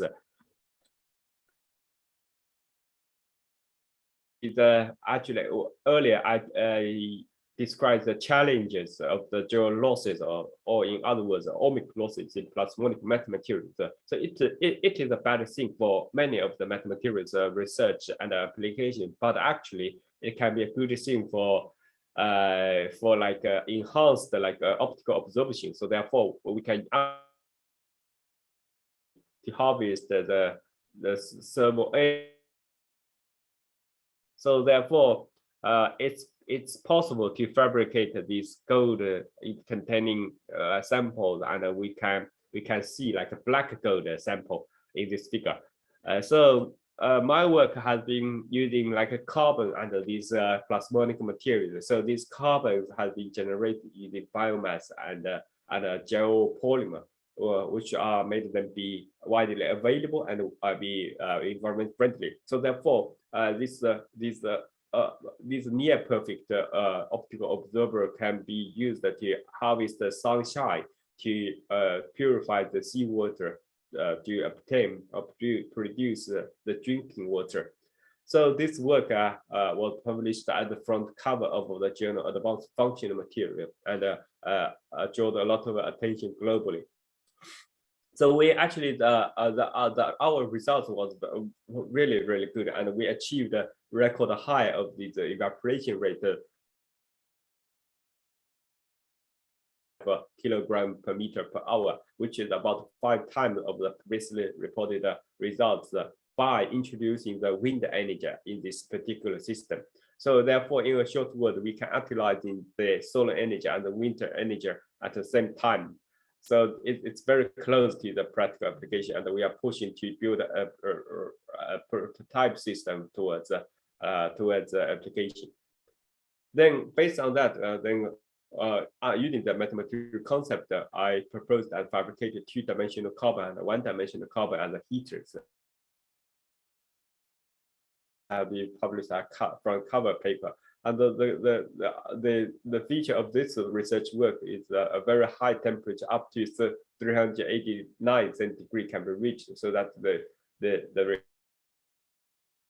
boosted again a couple of times, and this is shows some like a low power, like a heating process and the performance. Another advantage of our device is that this like 1 volt or 5 volts. Then we can fabricate a very large area like for cars and for purify seawaters and for activate the back to the graphene. Actually, graphene can be regarded as a template of these various carbon material from fluorine, nanotube, and graphite. So therefore, about graphene and the 2D material like MST can be grown by CVD and MB, as we know. Then actually using these CVD samples, actually these using metamaterial concept, the graphene using optical antennas can or combined with optical cavities can be very useful towards higher performance like photodetectors and so on. Then another work of mine is actually combining still 2D material and the 1D material, so utilizing these MS2 nanotubes with so therefore these devices can be solution processed towards a very high performance flexible photodetect devices. So in conclusion, I actually functional material are very important for not only for electronic devices but also for metamaterials in various applications like microwave devices, electronic and optical devices, energy harvest, and energy utilization. So towards the future's applications, so actually we should spend a lot of effort and not only on material but also on fabrication and devices as well as systems, aiming like a high value added application for healthcare and energy. So I went back to my hometown in China and joined this CAS Research Institute. So I established my research group in Shanghai and in the CAS. So in my lab, I have capability of this device research, and also can process like PVD sputtering and electron beam evaporation and ALD and so on, as well as the solution process capability for device fabrication like transistors, like emitting diodes, solar cells, sensors, photodetectors, and optical fiber devices. So I look forward to developing new collaborators.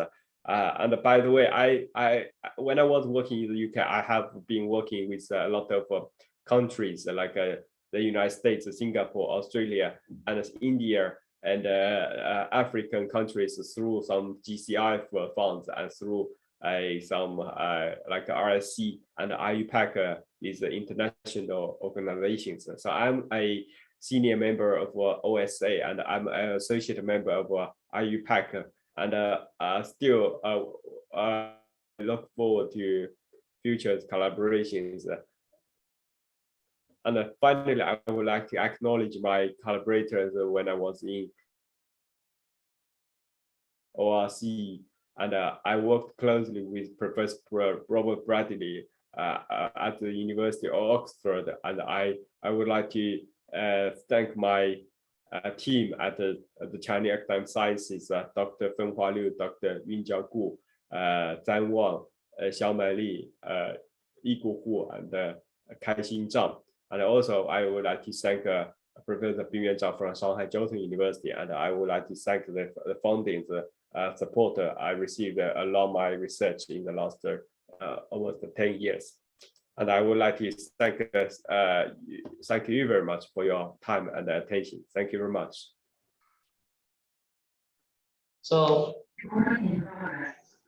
first I thank Global Scientific Guild to give me the opportunity to present the work on fiber optics communication, the backbone of high-speed data, mobile and telecommunication system, and provide multi-service applications to support the digital world.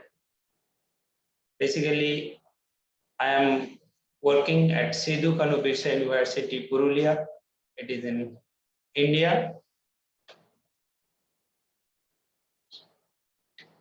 So the first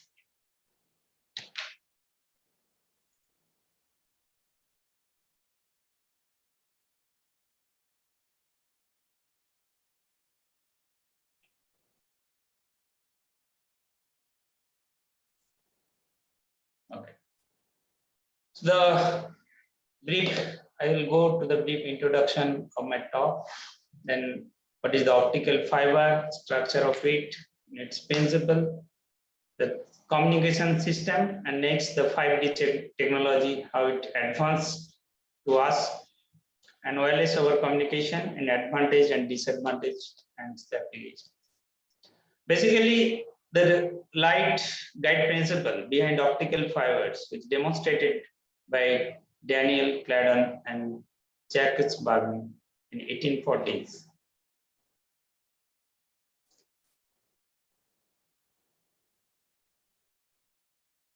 With Irish inventor John Tyndall offering public displays using water fountains. Basically, the optical fiber, a glass or plastic fiber designed to guide light along its length, combining as much as light as possible in the propagating form. There are optical fibers now widely used in fiber optics communication system, which permits transmission over longer distance at a higher data rates than other forms of wired and wireless communication. So why fiber? Now, if we look at the today's scenario, the today's high data rate networks all are based on optical fiber. The reasons are very simple. If you look at the old communication system, like twisted copper pairs, which transmit 8 Mbps data near about 3 kilometer, 1.5 Mbps data about around 5.5 kilometer, and 1 GB near about 100 meters. But if you go for the microwave, that is 70 Mbps, around 30 kilometers. Coaxial cable that developed little bit more, 10 Mbps, 3.6 kilometer, 30 Mbps, around 30 kilometer in cable modem. But whether it come from optical fiber, it starts from 1 Gbps to 40 Gbps and onwards to 100 Gbps also. So that already it started the 10 Gbps, 40 Gbps communication in the industry. So why fiber is better? So first reason, the attenuation per unit length. The reason for energy loss, copper is resistance. Copper has the skin effect. It radiates very high. Its coupling effect is also very less. Whether fiber, that is total internal fiber, also has some attenuation of internal scattering, imperfect total internal reflection. So fiber bit squares about 2 orders of magnitude. Obviously, there is some noise and crosstalks. So copper couples all nearby conductors. but no similar ingress mechanism for fiber. But still, in fiber, there are also some crosslinks. So in copper, that can be hard to handle and dangerous, but no concern in fiber. So these are the thing that is fiber ahead of. But why not fiber? Fiber beats all other technology for speed and reach, but fiber has its own problem. It's very harder to splice. Means if you want to join to fiber, it's very hard because you have to heat it up and then you can join. The repair is also very hard. It's very need to handle carefully because it's of glass, so it can break easily. Regenerators and even amplifiers are problematic, more expensive to deploy than copper. So first time it's expensive to deploy a copper cable. Sorry, to deploy a fiber cable instead of copper. So digital processing requires electronics. So need to convert back to electronics. So whether you can use optical fiber, but again we have to convert back into electronics. So we call the converter and optical transceiver. Optical transceiver are expensive. So switching easier with electronics, but possible with photonics. So if you pure fiber networks are topological limited, that is point to point or links.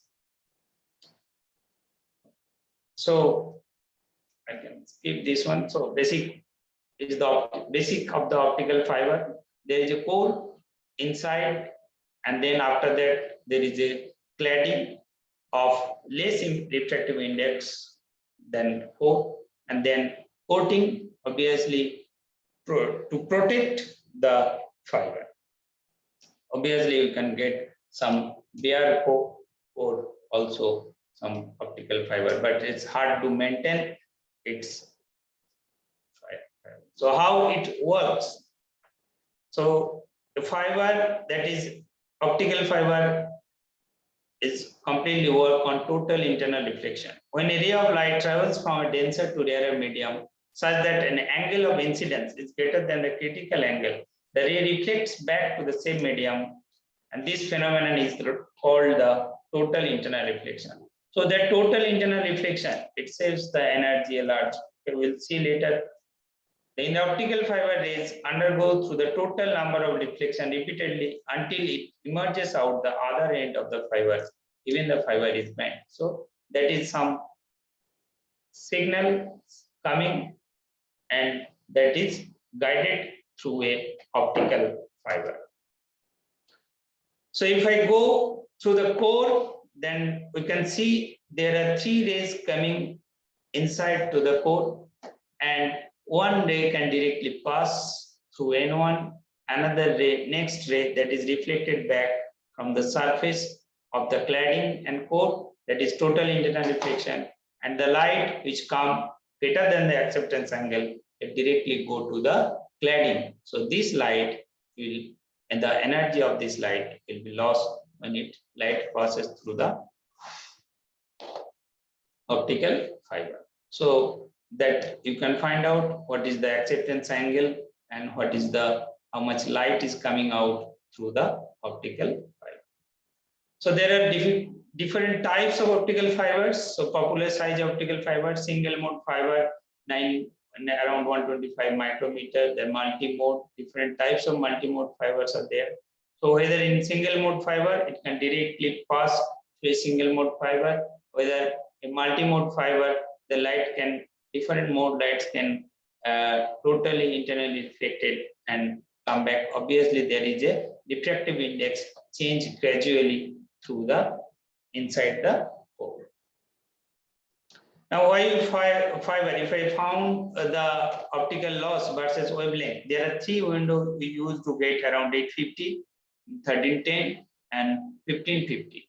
So these 3 windows, the loss is less. So 1310, we can use it for multi-mode transmission, and third window 1550 we generally use for single mode fiber. So basically there are 3 types of dispersion used to come inside the fiber, that is multi-mode dispersion, chromatic dispersion, and material dispersion. So what is dispersion? If we look at the this signal 101 is coming. Now the light comes through the fiber, then you can see that single mode can directly pass.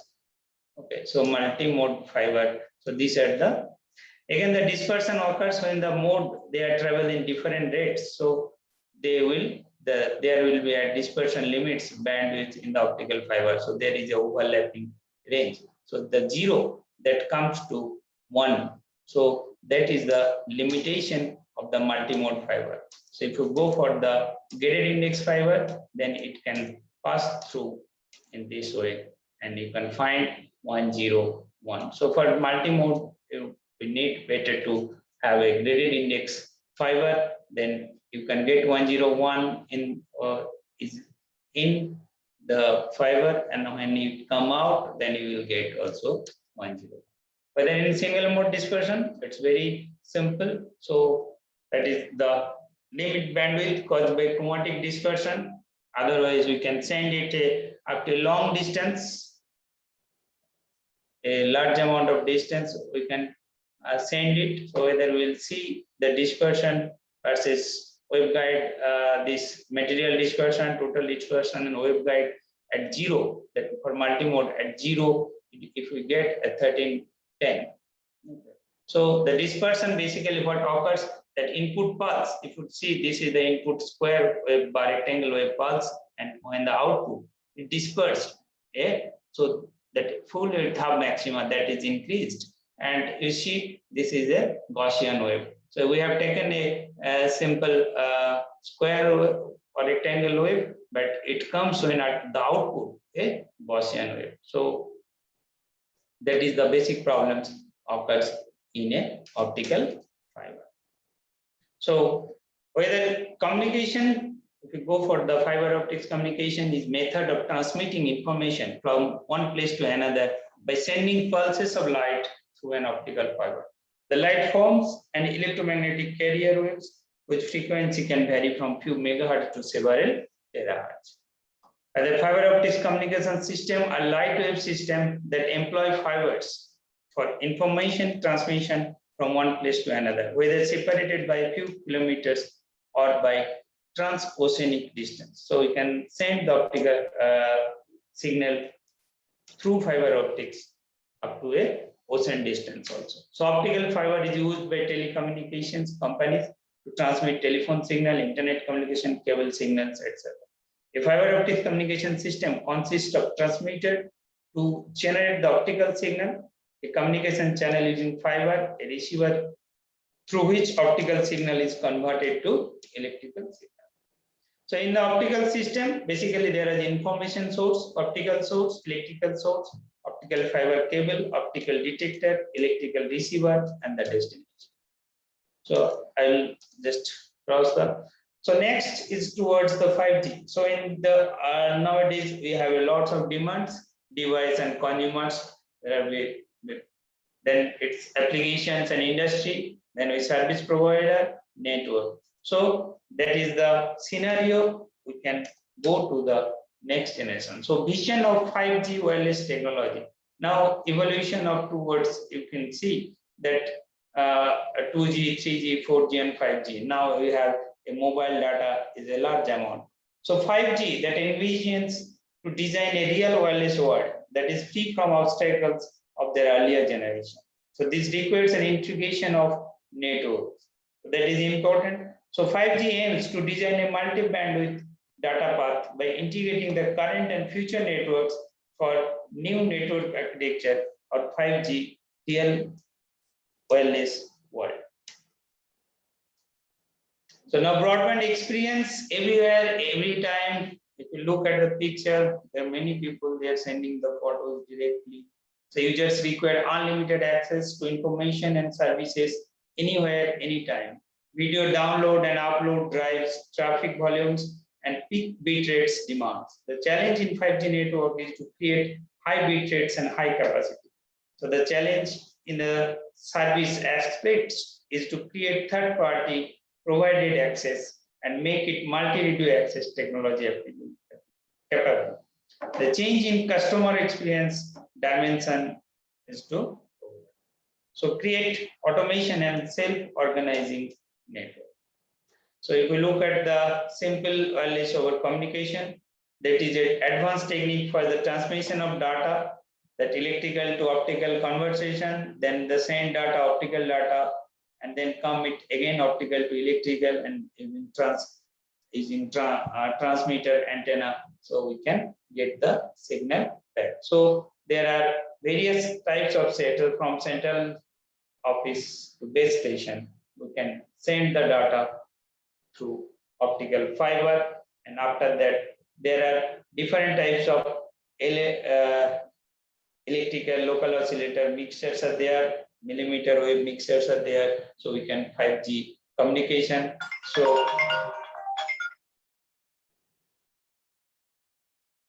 So there are different set of systems, so we can this technology provides ultra high speed communication with a transfer data rate of 1 Gbps. So that is the both optical and electrical signal is transmitting through over the wireless over fiber. So wireless and optical data both are mixing. So wireless over fiber technology has the potential to open up the wireless spectrum as the use of small portable communication device continues to grow. Serving as a short distance technology by millimeter waves, the wireless portion can cover the each and every bit of data transmission without error. As well as in building network, the wireless fiber techniques give the potential for faster speeds and lower in cost. The development of this technique is going to be high as considering of 3G and 4G services. This technology will be commercially used for high-speed technology and transfer of data. So if you look at the picture, there are the signals sent through optical fiber link and wireless. So you can connect two buildings through wireless, and you can connect two transmitting antenna by optical fiber link. So these are the mixture of ring network and the wireless network. So two transmitter, they can connect by optical fiber, and there must be some ring network also. So optical fibers have a wide range of applications in almost all the fields, in telecommunication, space application, broadband application, computer mining, and etc. I can just skip out this. So they have the advantage. The life of fiber is longer than copper wire. Their handling and installation cost is normal. It's unaffected electromagnetic interference. Attenuation of optical fiber is lower than the coaxial cable. No necessity of additional equipment, and obviously it does not radiate energy. So there are some disadvantages also. Highly skilled staff would be required for maintenance. Only point-to-point working is possible on optical fiber. So precise and costly instrument would be required.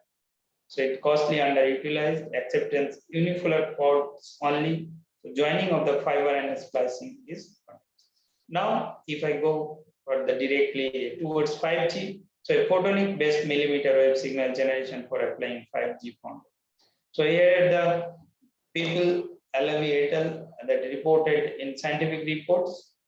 So the signal, they send the signal and they have reached up to the 5G communication required a multi-gigabit per second data transmission in its small cells. The dual wavelength fiber laser system that has been demonstrated through detailed discussion on millimeter wave signal generation system for 5G application. Data transmission are achieved using 5G bandwidth using optical frequency division multiplexing or signal centered around 60 gigahertz. The total system performance in one cell, small cell, has studied, and the EVM was evaluated in this system. So this system is reported. So there are the dual wavelength fiber lasers set up. They have set up both two wavelengths fiber laser, and then send it up to 20 kilometer single mode fiber. So it's a long distance, and then it distributed through different wireless section. So that is the 5G. So you can apply it in the different ways. So that is the tested one. So if we look at some different reports, Wu et al. In scientific report, there are multiple carrier generation that obviously that is polarization division multiplexing technique use a 4-level pulse amplitude modulation fiber free space optical convergent. So here they have sent it in free space optical convergent. You see 25 kilometer single mode fiber and 500 meter wireless connection. So here the data transmitted to 60 gigabit per second in PAM4 polarization into 2 means 64 into 2 around 128 gigabit per second data rate is transmitted. So there are the techniques they have used, that is the PAM4 and for polarization division multiplex. And obviously that there is a doublet lens, is 2 doublet lens used for wireless communication. So actually this is free space optics. So you can use it between 500 meter to buildings of 500 meter distance. You can send the data easily. Obviously there should not be other disturbance. So that attenuation, if something is there, then we have to calculate that. So the free space length is increased to 500 meter with utilization of doublet lens. Doublet lens play vital roles in propagating laser beams through the free space. Through 5 kilometer single mode fiber transport and 500 meter FSO link, that is sufficiently low bit rate of 10 to the power minus 9 order has been observed in this setup. So obviously this setup, this is the useful of 50G or 100G transmission. So that is a simple 64 GB PAM4 signal, and obviously it modulates through a Mach-Zehnder modulator and then transmit it through polarization division multiplexing. Then the amplifier and attenuator send it through 25 kilometer single mode fiber, then 500 meter free space optics, and send it to different base stations. There is another one that Lee et al. Had published in IEEE Access in 2019. Here also they have used a hybrid internet or cable television 5G fiber free space optical integrated system with a triple wavelength polarization multiplexing scenario is attended. So here they have used the DFDLE distributed feedback laser diode, then Mach-Zehnder modulator, and used by PAM4 generator to generate the signal of 60 gigabit per second, again modulated.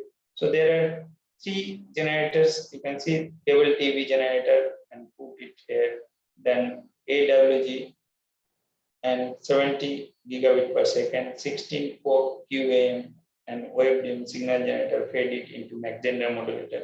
So there are 3 lambda they have chosen: 1540.10, 1540.34 nanometer, 1540.58 nanometer.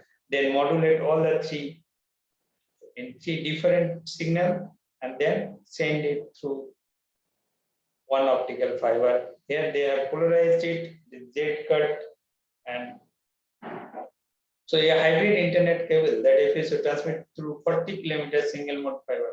This is 40 kilometer of single mode fiber and transmitted over free space optics around 200 meter free space optics, then feed into 3 different ways because we have 3 different signal. So 3 different receiver. One is waveform analyzer, then spectrum analyzer for CATV, and DSO for our 60 GHz PAM4 signal. So there are 3 wavelengths are polarized in different polarization: exploration, polarization rotated at 45-degree angle with x-axis, and y polarization. The triple play wavelength polarization multiplexing scenario with 4-level pulse amplitude modulation is discussed in this. The lights are modulated with 60 Gbps PAM4, 50 to 50 MHz CATV signal, and 70 gigabit per second VSB 16 form waveform 5G signals. So that modulation is an effectual scheme with high spectrum efficiency, high transmission capacity, and powerful dispersion tolerance. So that is the hybrid internet CATV and 5G technique that published in 2019. So it's a very good work. Next, another work, the generation of 40 gigahertz, 80 gigahertz WebDM based generation technique, MMW source, and the WebDM FSO transport system based on spatial fine tracking technology. This is Multifunctional, published in 2020 in optical fiber technology. There is a BLS and from BLS broadband laser source, it taken 4 different signal, lambda 1, 2, 3, 4, and then it's combined 4 different signal, and then again it uses AW marks and feed it into Mach-Zehnder modulator, and 10 Gbps data rate is fed into the Mach-Zehnder modulator. Then here is another phase modulator is used, and then optical interleaver. It chooses 2 different set. So it produces the first and third, odd and even. It segregates the odd and even lambdas, and then it produces the MMW source. It can act as a MMW source, millimeter wave generation source. So it can generate, it can send 40 Gbps data over a 50 kilometer of single mode fiber. That MMW source are produced by the phase modulator and optical interleaver. So this optical interleaver produced the MMW source. So that MMW source we can send it, and we can use. We can get here the WebDM signal. So this hybrid light wave transport system will be an attractive scheme for providing broadband integrated services, and it has considerable support for next generation 5G based long haul wireless network. The limitation of dispersion and ISI effect in wireless network are combat employing appropriate length of cyclic prefix in the WebDM system. So next one, the same molecule that published in IEEE Photonics journal in 2021. The bidirectional WebDM based MMW and Terahertz W over fiber system for the next generation. Here also the L band and C band, they combine in, they are not together, they are in 2 different times. So in the same configuration, you can set L band, MMW Terahertz wave source, or you can send C band Terahertz wave source. So with the assistance of L and C band, quantum dash laser MMW and Terahertz W are generated. Obviously, both the case MMW or Terahertz W is generated. So L band download signal transmitted with 10 Gbps data rate via MMW as well as 12.5 Gbps data rate via Terahertz W, and C band signal communicated with 6.5 Gbps data rate. So this selection of L and C band for DS and US transmission provide the advantage to reduce the Rayleigh backscattering effect in this bidirectional system. Next, Wang et al. That published in Journal of Light of Technology in 2019, 20 gigahertz wireless carrier heterodyne from orthogonally polarized tricolor laser diode for fading free long reach MMW. So long reach optical transmission over 50 to 75 kilometers, serious chromatic dispersion in the standard single mode fiber occurs to cause a specific frequency power fading effect, which reduces the power of the MMW carrier and distorts the waveform for data delivered by multi-carriers as each mode has been modulated with same data, no matter in external or direct modulation. So 20 gigahertz, 28 gigahertz millimeter wave carrier optically heterodyne from an orthogonally polarized tricolor transmitter. So there is an orthogonally polarized tricolor transmitter to generate the millimeter. So the outstanding entry of the optical fiber communication satisfy the uncompromising demand in the digital world and modern technology. So we have to use the optical fiber in the base, and then we can use it the wireless. So our next generation in 5G network, so supports billion of wireless device, enhancement of the transmission rate and capacity. So we can go for the fiber optics only. So to support the 5G access. So optical fiber technology can promote the deployment of next generation smart communication by providing broadband integrated. So thank you all.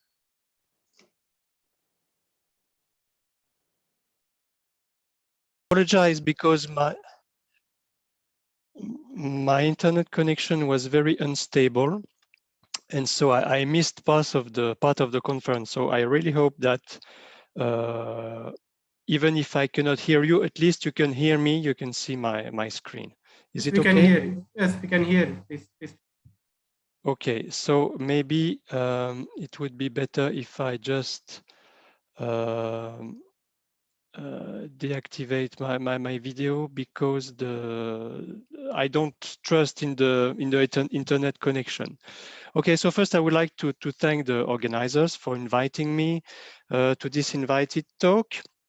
I will speak about the interactions between light and moving particles in a fluid, and especially I will focus on liquid metamaterials and active matter. So it is a work that has been carried out at the University of Lorraine in France. So first, let me introduce the motivation of this work. Then I speak about 4 examples of interactions between light and moving particles in a fluid.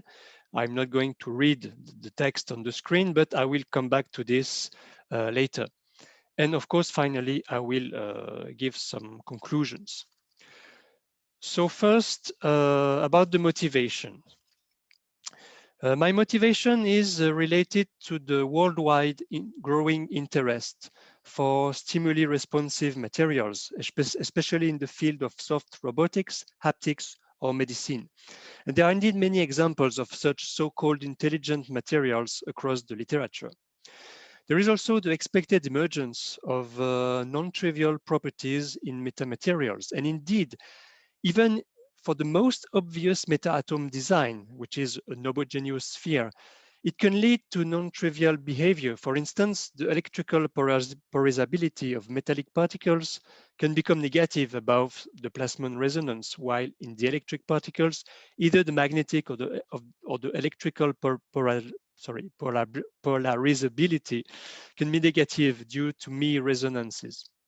As a result, when the meta-atom concentration is sufficient, the effective permittivity or permeability can become negative. Moreover, by using a special meta-atom design, negative permittivity and permeability can be achieved simultaneously.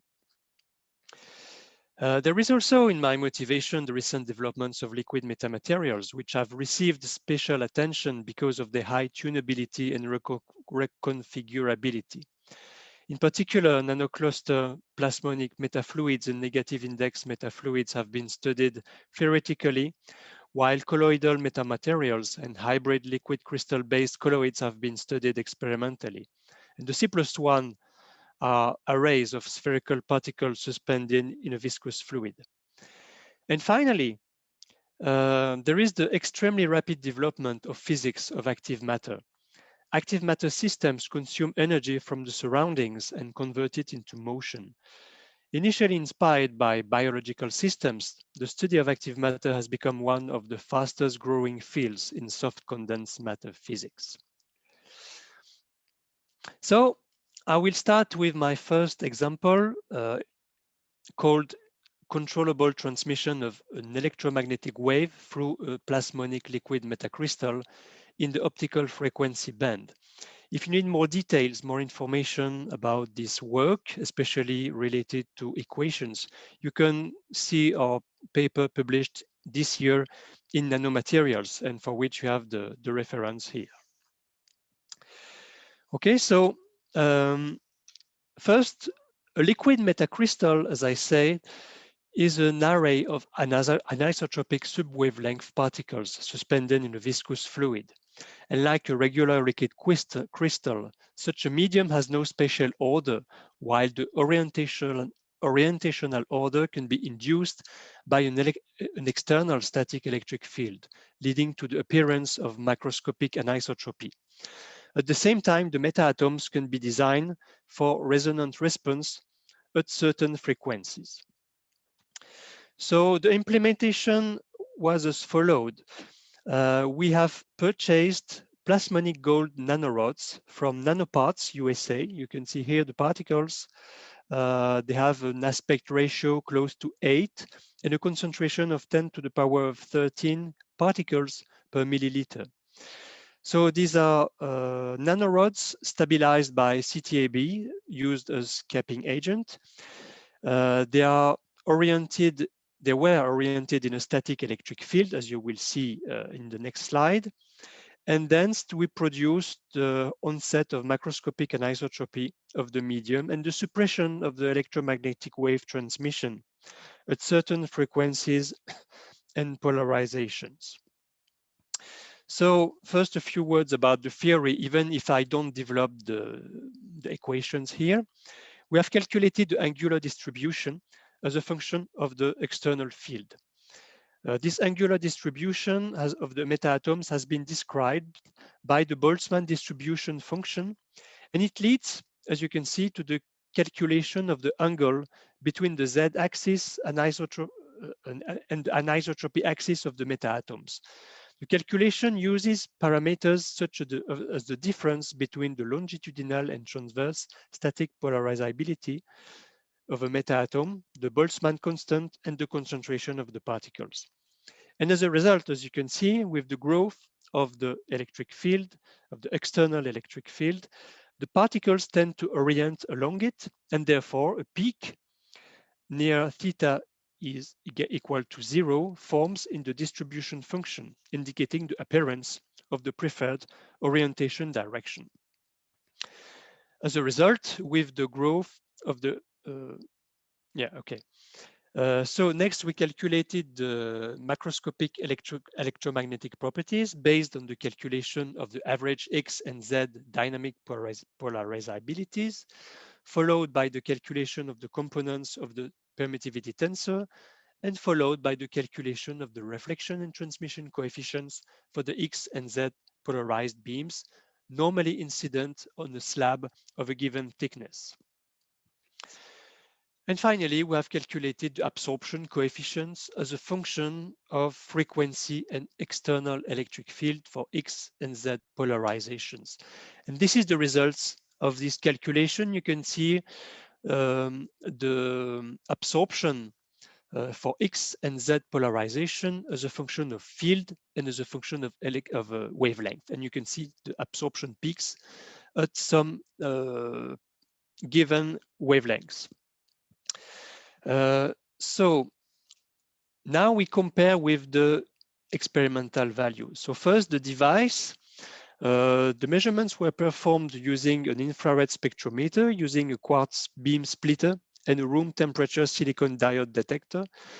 The polarizer was rotated to provide two different linear polarizations along either X or Z axis. The liquid sample was placed in a demountable liquid cell with two fluorine windows, in which two flat electrodes,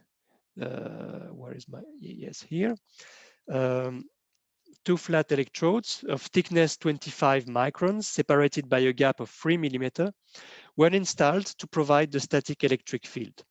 The suspension of gold nanorods in deionized water was sonicated for 5 minutes to redisperse the nanorods before each experiment. And before scanning the samples, a background measurement was recorded using an empty liquid cell, and each sample spectrum was obtained by automatic subtraction of it. So these are the results of the measurements. And you can see an excellent agreement between the experimental results corresponding to the red dots with the theoretical predictions corresponding to the blue dotted lines. In the absence of external electric field, the particles are randomly oriented and the absorption is independent of polarization. A slight difference between the experimental X and Z polarization absorptions may be attributed to some residual particle clustering. On the other hand, when the particles are oriented along the Z-axis, the Z polarization effectively excites the longitudinal plasmon, and the X polarization excites the transverse one. In turn, this selective plasmon excitation leads to the enhanced absorption of the selected polarization and the corresponding plasmon frequency. So as a conclusion, the controllable electromagnetic wave transmission through a plasmonic liquid metacrystal in the optical frequency band has been demonstrated. The polarization-dependent modulation of transmission is governed by the applied static electric field, and the selective plasmon excitation is controlled by the radiation polarization and the static electric field. So this was my first case. The second one is the simultaneous emergence of negative effective electrical permittivity and negative magnetic permeability by a fully dielectric liquid metamaterials. Again, if you are interested in details, you can refer to our paper published in the Journal of Optical Society of America B during this year, 2021. Okay, so about first double negative metamaterials. These are metamaterials with simultaneously negative permittivity and negative permeability. And they are generally based on metallic components like split ring resonators for microwaves or fishnet structures in the visible and infrared ranges. However, they have usual limitations such as ohmic damping of metals leading to strong absorption at high frequency. There are also the problem that close to the plasmon resonance frequency, the magnetic response weakens, which further limits the use of metal-based double negative metamaterials at high frequencies. There is also the fact that high index dielectric particles can be used as building blocks of metamaterials, but the high electric and magnetic resonance responses appear at different frequencies. There have been several methods that were proposed to match both magnetic and electric responses at the same frequencies, like metallic coatings, non-spherical particles, sublattices of particles of different sizes. And all dielectric core shell particles were suggested for double negative response at microwave frequencies, but they rely on exceptionally high values of refractive index, which are not available in the high frequency regions. So we proposed here a design of all dielectric meta-atom, and the corresponding electric and magnetic responses are based, I've been calculating, based on the original Me theory describing the scattering of a plane electromagnetic wave over a spherical homogeneous dielectric particle. And for such homogeneous dielectric particles, you can see that the magnetic and electric dipole resonances are always separated. And the fundamental magnetic resonance has a lower frequency than the fundamental electric resonance. But the Me theory can be generalized to the case of a layered dielectric spherical particle with different permittivity values assigned to each layer. And you can see here in this random example of a core shell particles that the relative distance between the resonances has changed. So the idea is to tune the thickness of the shells and the electric permittivity of these shells to try to match both resonances at the same frequency. So we have calculated the analytical solution for such a sphere with different layers based on the calculation of the scattering coefficients, followed by that of the corresponding electric and magnetic polarizabilities, assuming particle size is lower than the wavelength, and followed by the calculation of the effective permittivity and the permeability of the medium based on the use of the Maxwell-Garnett effective medium approximation. So you can see here the results of this calculation. And these equations imply resonant behaviors of electric permittivity and magnetic permeability. Thus, at sufficiently high values of the filling fraction F here, either of the two indices can become negative. At the same time, the resonance frequencies of the permittivity and the permeability depend on the specific composition of the particles and are defined by dipole scattering coefficients A1 and B1. So by varying the design of a layered particle, it is possible, it should be possible to change the relative positions of the magnetic and electric resonances. So this is what we did with this simple design of 3-layer particles with different refraction coefficients assigned to each layer. So you can see here a core of given radius and 2 shells of given thickness H1 and H2. We have calculated what we call a measure of the left-handedness based on this function psi, which integrates the negative values of this function related to the real parts of the permittivity and of the permeability over all the frequencies. And thus it represents some measure of the frequency region of simultaneously negative permittivity and permeability. Although this function doesn't have a well-defined physical meaning, it gives an idea of whether or not the frequency region of double negative behavior exists.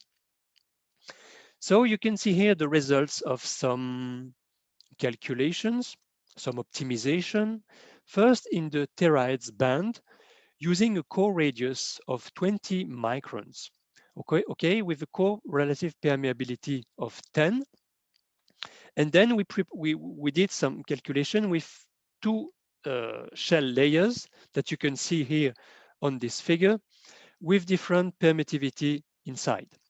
And you can see on this plot representing the left-handedness as a function of the thickness of the second layer related to the thickness of the first layer, you can see that there are some regions where we can find double negative metamaterials. And this is the same kind of calculations, but now for the visible band. Now the core radius was set to 30 nanometers, so this is 1,000 times smaller than in the previous case. And the core relative permittivity was set to 5. So we made also full wave simulations using the software COMSOL multiphysics for calculating the effective material parameters with the field averaging method. And it is clearly seen that there are some regions here in gray of simultaneously and markedly negative material indices. This indicates that in these regions, such materials must exhibit negative refraction.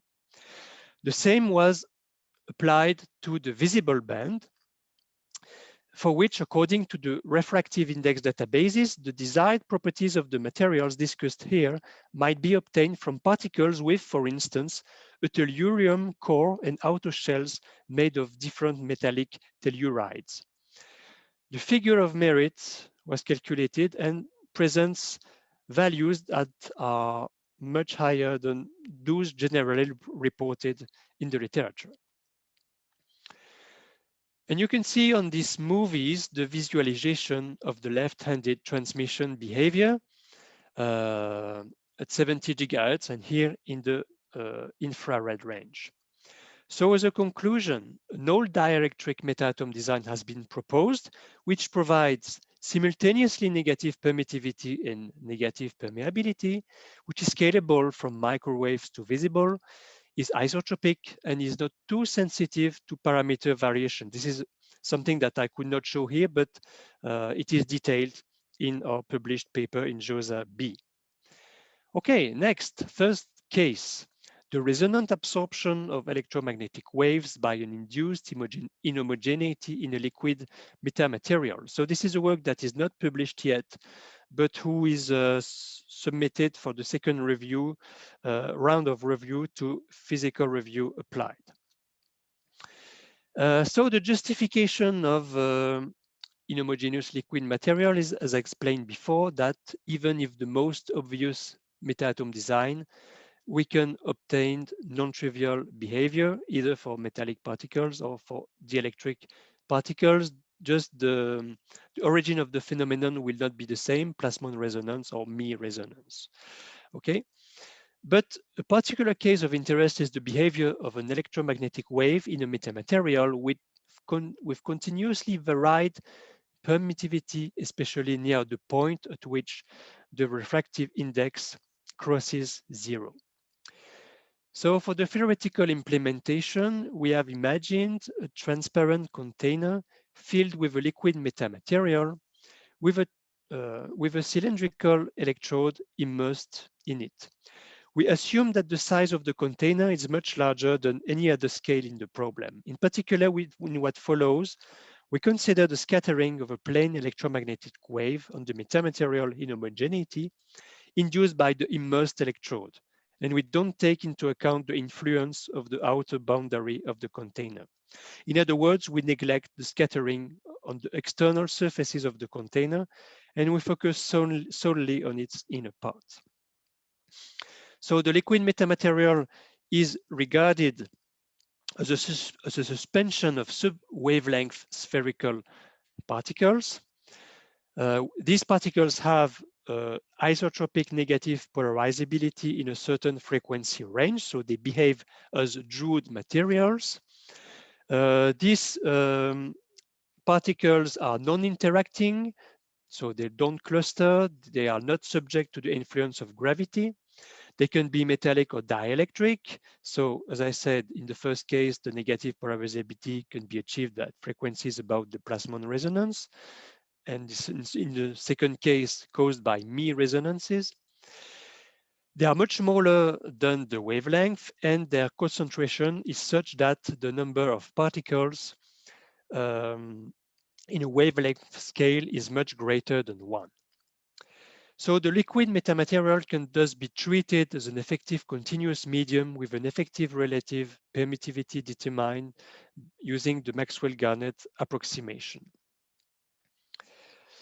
So this is how it looks like when no voltage on the figure of the left is applied to the immersed electrode. So when the electric field is 0, the metaatoms in thermal equilibrium are distributed uniformly in space.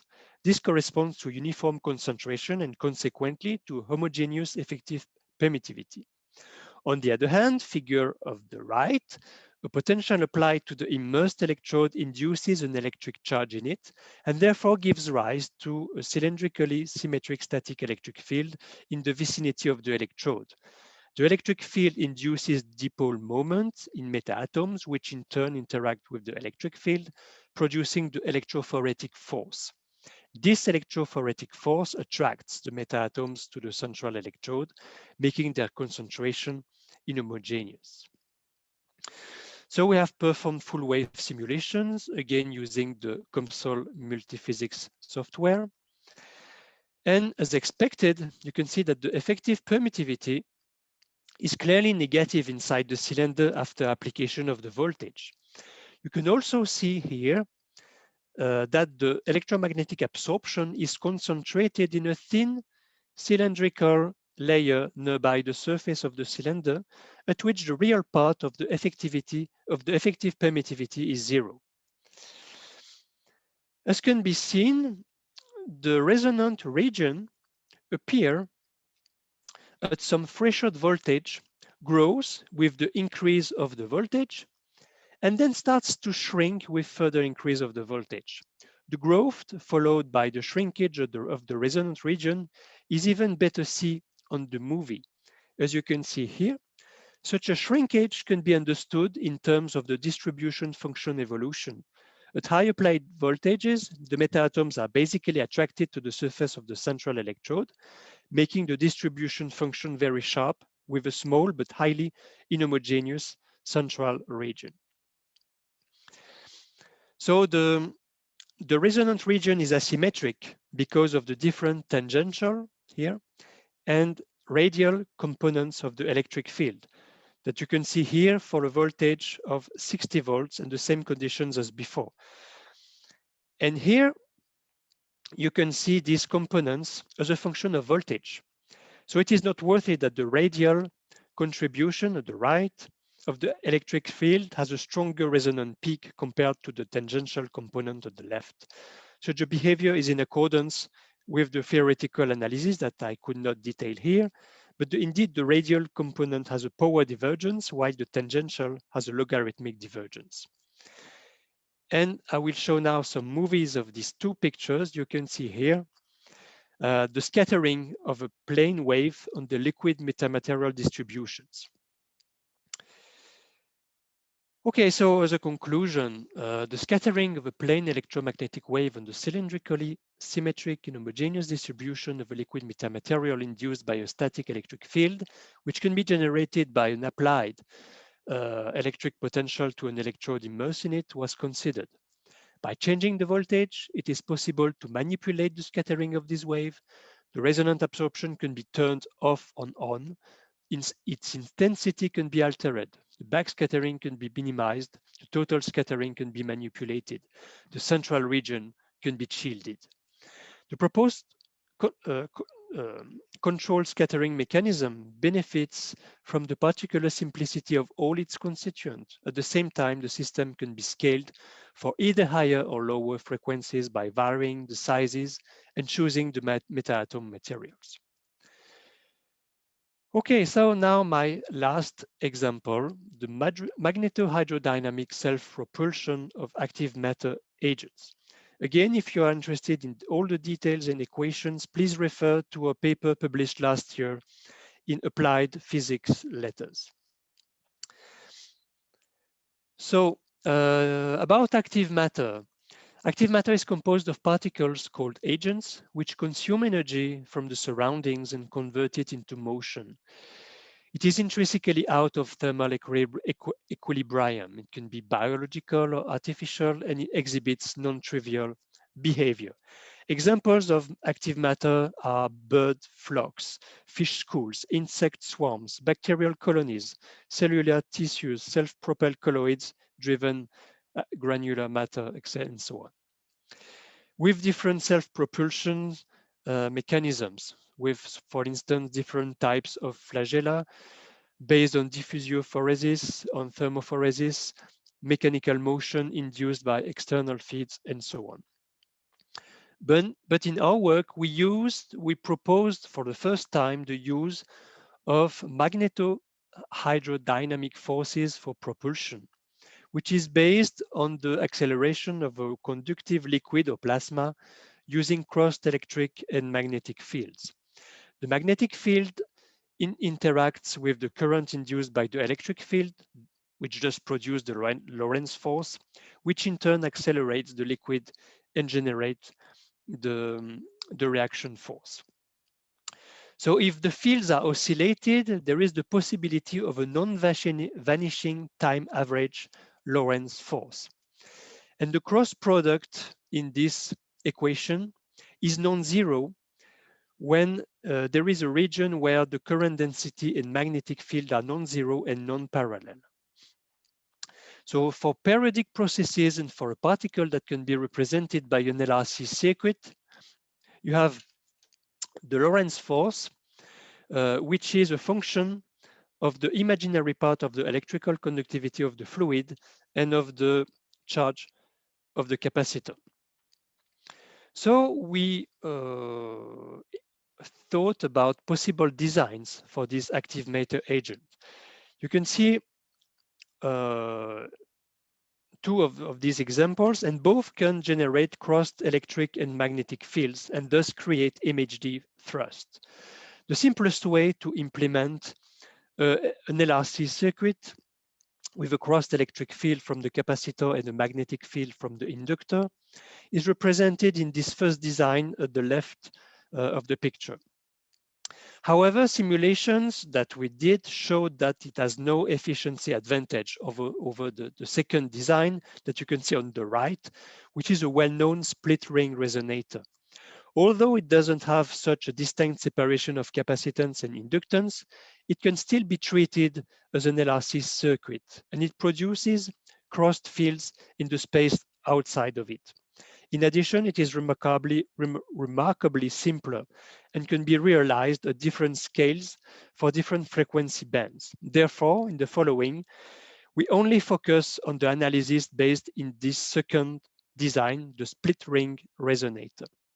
So this is how it looks like. We assume that this split ring resonator can be electrically polarized only in the X0 direction, and magnetically polarized only in the Y0 direction in the reference coordinate system attached to the split ring resonator.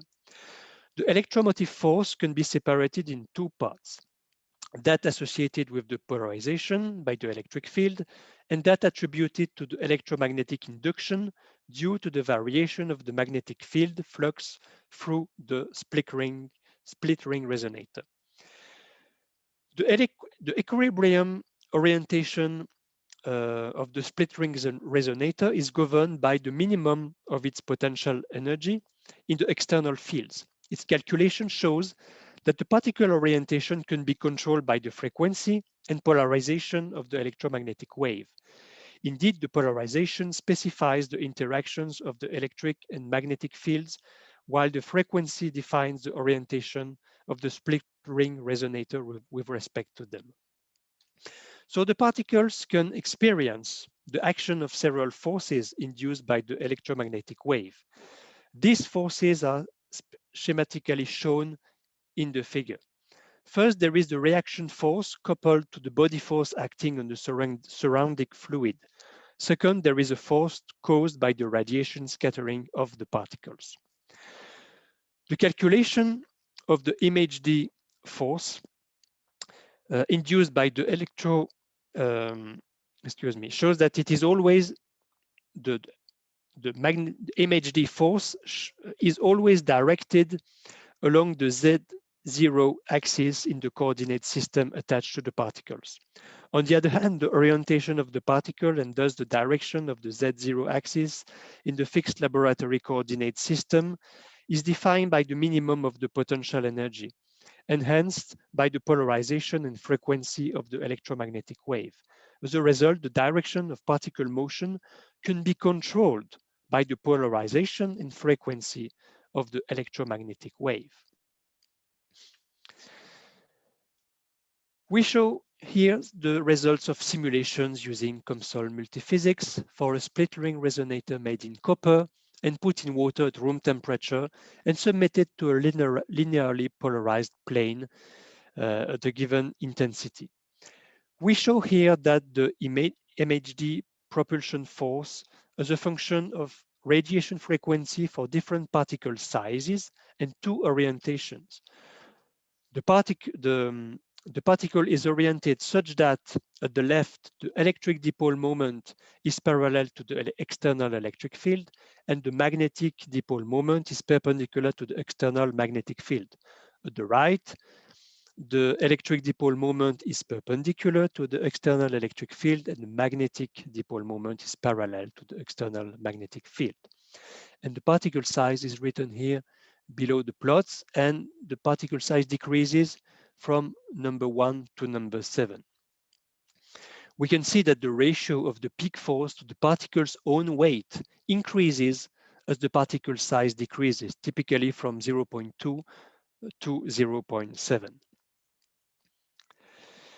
We did some comparison between our simulations and the analytical solution. As it seems, the simple cross-dipole model is able to describe the main resonance peak fairly well. However, this behavior above the resonance differs significantly compared to the model, probably due to the simplification made by considering the split ring resonator as an LRC circuit. However, in both cases, as it is shown in this figure, there are two examples of the fluid flows around the particles, calculated either for the model problem with the scattered fields expressed analytically, and the corresponding force, or for the numerical solution obtained in simulations. As can be seen, in both cases, there is an average motion of the fluid volume, which can be interpreted as a motion of the particle through the liquid. And finally, we considered embedding the particle in a polymer matrix for structural integrity, because we expect that these particles are rather easy to deform, and also for the buoyancy compensation, because we put copper in water. And we show here the comparison of the ImageD performances for particles with and without polymer matrix. It can be seen that the peak ImageD force decreases by only approximately 5% in comparison with the particles without matrix, which shows that it is quite possible to make these particles stable in suspension in water. So as a conclusion, a new self-propulsion mechanism for active matter agents was proposed. The agent orientation and direction of motion can be controlled by external parameters like radiation polarization and frequency. A theoretical model was developed and confirmed by simulations, and the structural robustness and gravity compensation improvements were proposed. Okay, so as conclusions, the primary motivation for developing and manufacturing metamaterials has been the ability to control electromagnetic fields at micro and nanoscale. But liquid metamaterials are distinguished by their high tunability and reconfigurability. If now the position, movement, concentration of meta-atoms can be controlled, this opens up new perspectives and even greater tunability and reconfigurability. However, I must admit that so far, most applications of such materials are probably yet to be invented. I would like to first my sponsors, especially the European Union, European funds, and my university for the grant. And I thank you very much for your attention. I hope I can hear you, and I hope that the internet connection was correct. Global webinar on laser optics and photonics organized by Global Scientific Guild.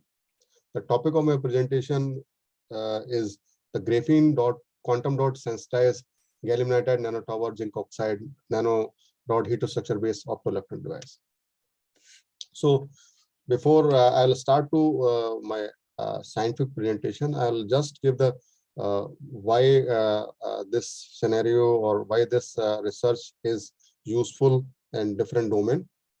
As we are aware that the entire world is facing the pandemic of COVID-19, which has infected around 230 million people around the world.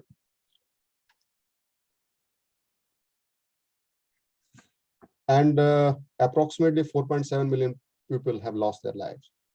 To handle this virus, there is a light relief to tackle through ultraviolet radiations, and it was observed that safer UV light can effectively kill the coronavirus. And one of the leading company, Oracle, has come out with the 3 solutions, COVID killing, 19 killing solutions, UV sterilization device. And recently it was observed that 99.9% of coronavirus can be killed by far UVC light. So hence there is a lot of focus is there to develop devices which can detect these radiations. As we know that sun is a natural source of light, which includes electromagnetic radiations in the range of UV, visible IR, and far infrared regimes. However, due to the presence of atmosphere around the Earth, the amount of UV radiation reaching to us is significantly reduced. These UV radiations have significant impact on climate change, clouds and aerosol, ozone depletion, and human behavior. And there are benefits of these radiation like vitamin D, immune regulation, along with some adverse effect on skin, eyes, and immunity. So to detect these electromagnetic radiation, typically silicon photodetectors are being used, which have very low sensitivity in UV and very good, especially in far infrared region. While detecting the UV radiations, special attention is required to filter the visible lights, as the energy of both these ranges lie close to each other. Thus, it is highly desired to develop such UV detector which is blind towards the visible wavelength, and hence a wide bandgap material is essentially required. For that purpose, over the period of time, a lot of effort has been invested by researchers in the field of material science to develop materials with wide and ultra wide band gaps, which can be used to detect UVC, which consists of vacuum UV and deep UV radiations, UVB or solar blind region, and UVA, which is visible blind region.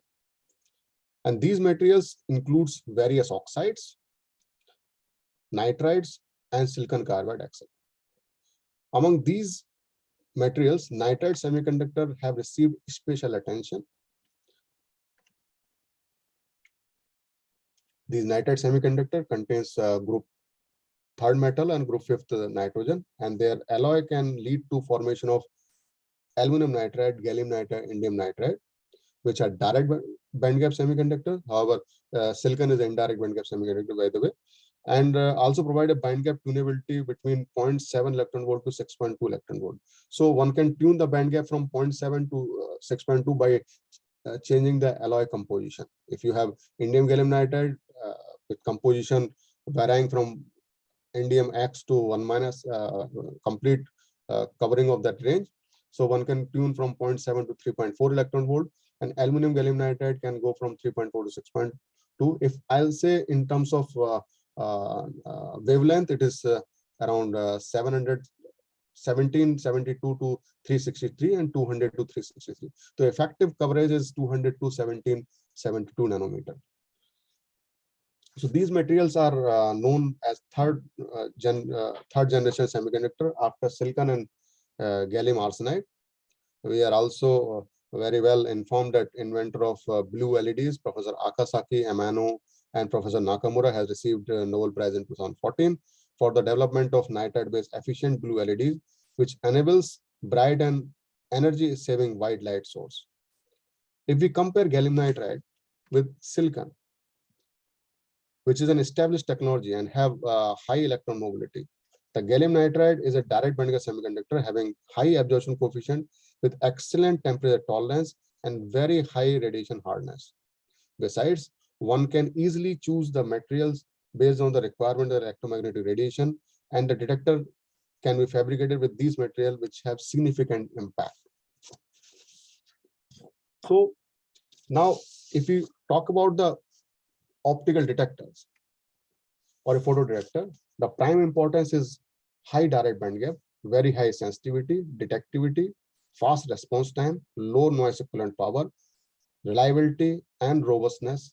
And if possible, it should be self-powered, means no external power biasing is required. So circuitry will be less. So self-power mode is essentially required. And to analyze the performance of a fabricated detector, there are several parameters like quantum efficiency, detector responsivity, spectral response, noise characteristic, and response time. These are the parameters which can define the quality of the fabricated device. So at NPL, my group is actively engaged in the growth of these third nitride semiconductor by using state-of-the-art molecular beam epitaxy, where we can control the quality as well as the thickness, the doping, and we can also do bandgap engineering. We can grow these materials on various substrates, silicon, silicon carbide, and sapphire.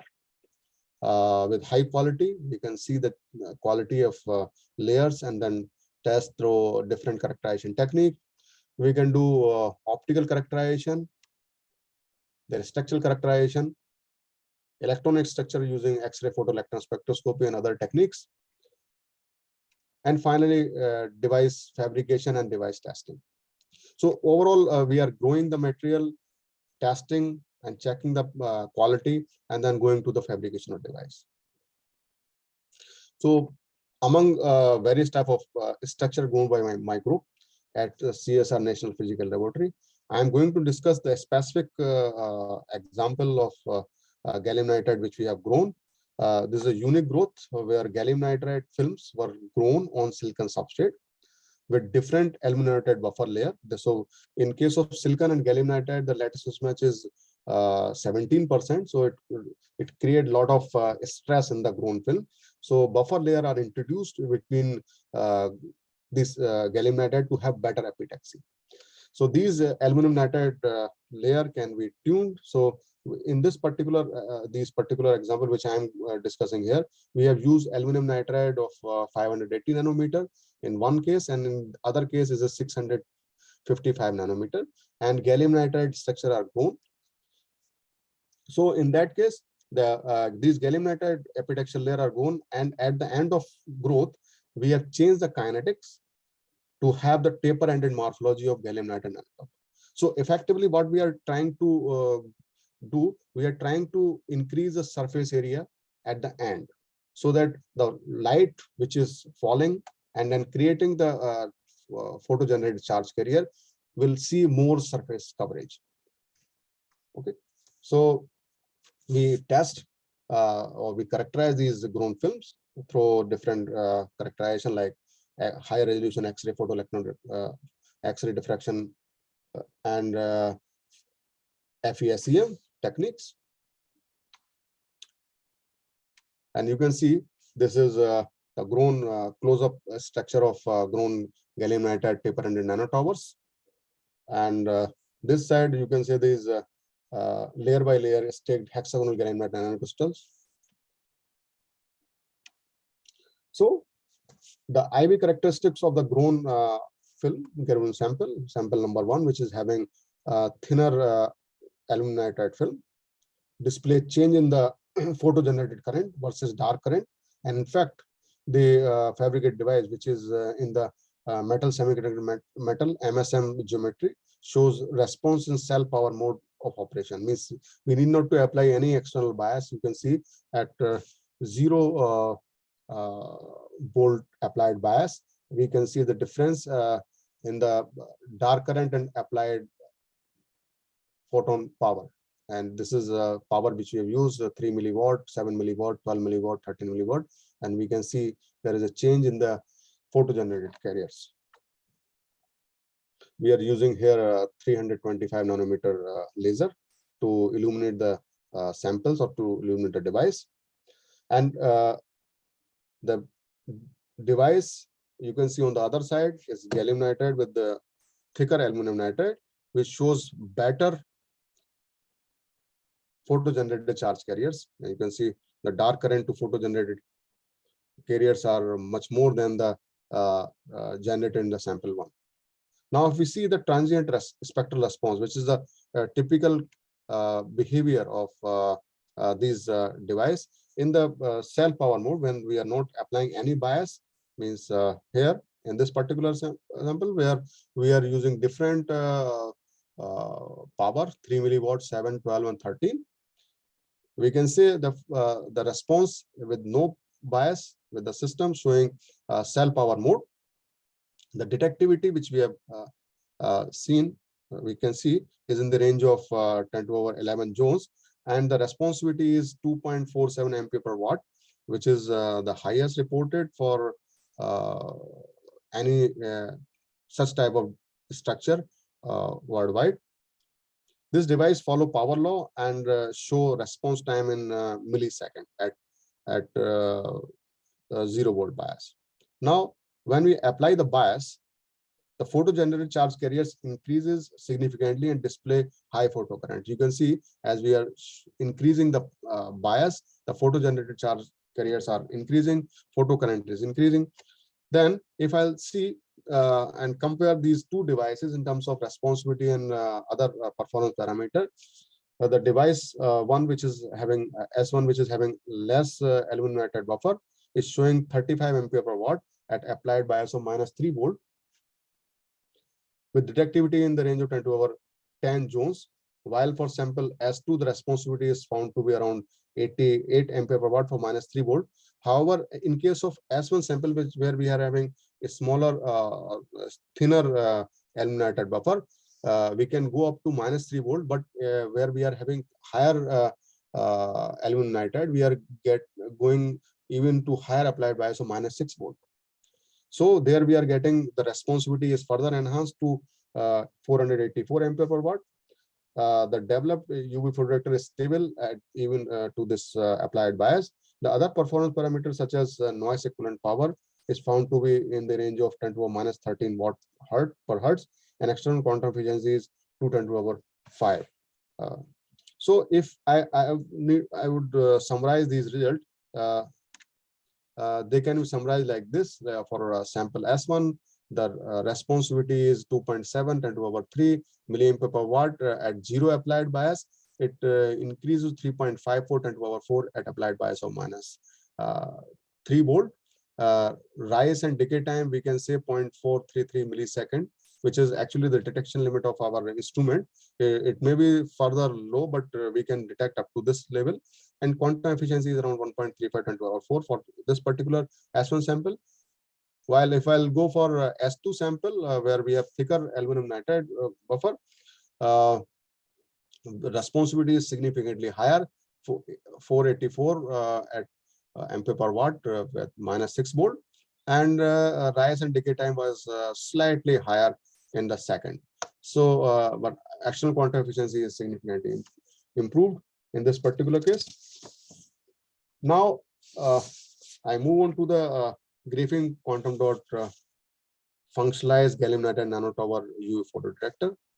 So, as we are aware that graphene quantum dots, a latest zero-dimensional member of carbon family, consists of single to few layers of graphene sheet with lateral dimension of less than 10 nanometer.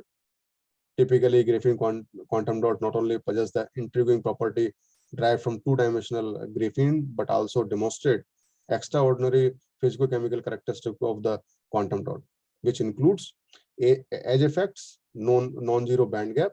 In case of graphene, we have is kind of behaving like semi-metal, but graphene quantum dot is showing non-zero band gap, and quantum confinement effect, excellent dispersibility, better tunability, and it holds great potential in energy, electronic, and optical industries. Interestingly, due to excellent photostability, extended fluorescence, small size, and biocompatibility, low cost, ease of preparation, and non-toxicity, one can see their potential application in energy, photocatalysis, optoelectronic device, and sensing. So here we are going to utilize these graphene quantum dot to boost the performance of fabricated device. So there are various synthesis strategies for graphene quantum dot, including top-down and bottom-up approach. The one which we have adopted where graphene quantom dots were chemically synthesized by hydrothermal technique using citric acid and glucose as a precursor. To test the quality of the grown gallium graphene quantum dot, we have characterized these this material through various characterization like PL, UVs, and transmission electron microscopy. The optical property of graphene quantum dot through UVs is showing like a peak at 238 nanometer here, which confirm the pi-pi transition of aromatic sp2 cluster, and weaker shoulder peak here at 321 nanometer, corresponding to n-pi transition of C double bond O bond. As far as the PL characterization data is concerned, this graphene quantum dot were excited at a wavelength of 325 nanometer to 400 nanometer. The excitation dependent emission spectra demonstrate a redshift from 500 nanometer to 540 nanometer. The strongest peak of the spectrum is at around 510 nanometer with a stroke shift of around 40 nanometer for 325 nanometer excitation. The photoluminescence emission from GQD postulate that the presence of quantum size effect, oxygen containing group, aromatic conjugated structure, and emissive free zigzag side with carbene-like triplet ground state. To examine the size of these grown graphene quantum dot, that HRTM data analysis is performed, and we have observed that average size of these graphene quantum dot is around 40 nanometer. Now, to fabricate the device, we have introduced optically active wide bandgap zinc oxide nanorod, because it was quite difficult to hold these grown GQDs or graphene quantum dot on gallium nitride nanorods. So we have nanotowers. We have introduced zinc oxide nanorods. on top of gallium nitride nanotower. So it's kind of heterostructure of between gallium nitride nanorods, nanotower to zinc oxide nanorod, and on top of it we have used graphene quantum dot to boost the performance of this fabricated device. Then we have used this chemically synthesized graphene quantum dot and deposit on these heterostructure by drop cast process, which is further followed by spin coating. There's FECM and EDS analysis as well as elemental mapping of graphene quantum dot decorated ZNO gallium nitride structure shows distribution of GQD on zinc oxide nanodot.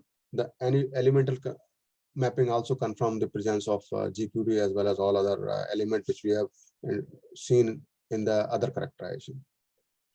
So now the influence of GQD on the optical state of zinc oxide gallium nitride structure is determined by the RTPL measurement. The sample displays sharp and intense near band emission of gallium nitride at 364 nanometer and permanent shoulder at 376, which correspond to zinc oxide near band emission. The additional peak at 425 and 525 nanometer are displaying the near bandage emission of GQD and yellow band emission of zinc oxide. So this can be we have deconvoluted and then figure out the presence of all the other optically active material. The Raman analysis is also one of the other tool which confirms the presence of GQD. So on the grown heterostructure, and besides GQD, we are also seeing the peaks related to zinc oxide and gallium nitride. So these are especially if you see the band at 590 and 1357 centimeter inverse are showing the G and D band respectively for graphene quantum dot. So now if I'll see from the device point of view, the impact of graphene quantum dot sensitization of the optoelectrical characterization of the fabricated device under photo-conducive mode of operation, where we have seen significant reduction in the dark current and enhancement in UV generated charge carriers. Room temperature current voltage characteristic curve of bare and GQD decorated films are compared here. One can see these figures. And we have observed that under UV illumination, the GQD sensitized device demonstrated 4 times higher enhancement in the photocurrent as applied bias of 1.5 volt, which can further increase to approximately 287 or 2.87 times when applied bias is around -6 volt, which is basically attributed to the high density of photogenerated charge carriers by directly exciting GQD through UV illumination, as well as they were also excited through zinc oxide gallium nitride defect band. Now, if we see the impact of this graphene quantum dot on the time correlated transition response of the device with the variable applied bias, periodically switching between 10-second on-off cycle, which displayed a stable time correlated transient response with increasing trend of photocurrent value. So if you see, as you apply bias is increased, that photo-generated transient response is increasing. And that time resolved photocurrent revealed that the switching speed of the GQD photodetector is faster as compared to its bare counterpart. So if we compare these devices with the graphene quantum dot or without graphene quantum dot, the device with graphene quantum dot is showing faster response. And now the quality of the device was determined by the photodetector performance parameter, and the responsivity values varying between 73 ampere per watt to 1204 ampere per watt for bare. And if we add this graphene quantum dot, the device is showing response around 227 ampere watt to 3200 ampere per watt, with varying applied bias from -1 volt to -6 volt. The other performance parameter like detectivity, which is the major other parameter, which is around 10 to over 7, 10 to over 11 joules, Noise equivalent power is in the range of 5×10⁻14 watt per hertz square root, and external quantum efficiency is 1.2×10⁶, which is quite high, which is the highest reported so far. We have recently published this article in ACS Applied Material Interface. So details, if somebody wants, can be seen over there. This shows that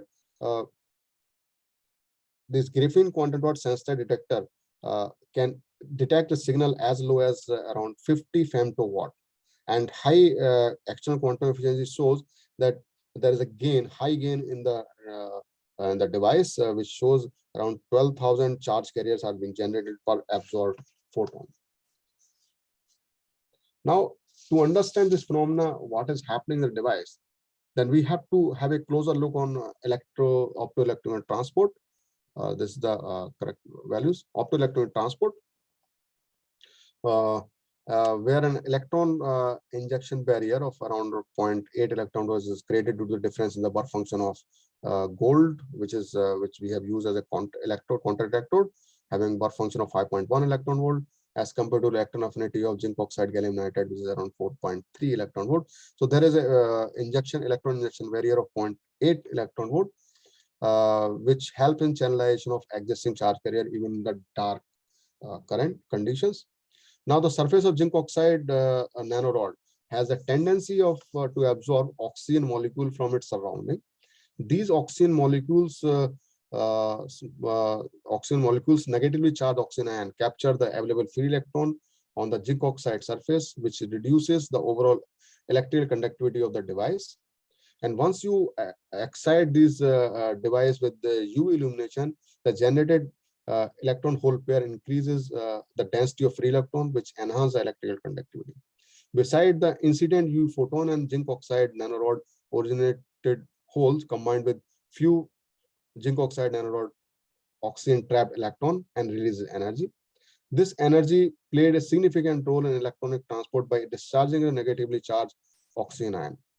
From here, due to the neutralizing the oxygen ion, the remaining trapped electrons are getting released and increases the density of mainstream flow of electron. Therefore, under UV illumination, a cumulative generated charge carrier by zinc oxide nanorod and as well as gallium nitride nanotower, but drifted with the variable applied electric field. So you applied electric field, the variable we are applying -1 to -6 volt. They are channelizing these charge carrier to reach to the electrode. Now, when we introduce a graphene quantum dot, this is also following the same thing.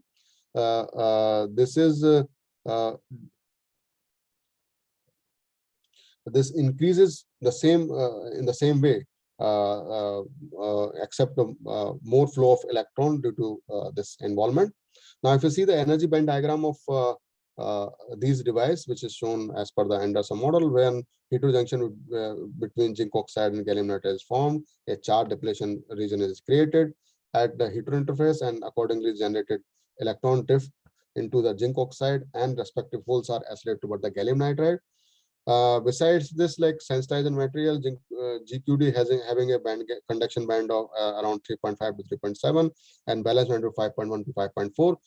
So there it is having the band gap. So this also try to transfer the electron from conduction band to zinc oxide and then going to the gallium nitride. So with this way, we try to explain how this graphene quantum dot and zinc oxide heterostructure with gallium nitride is enhancing the photo-generated carriers, and then ultimately significantly improving the device performance.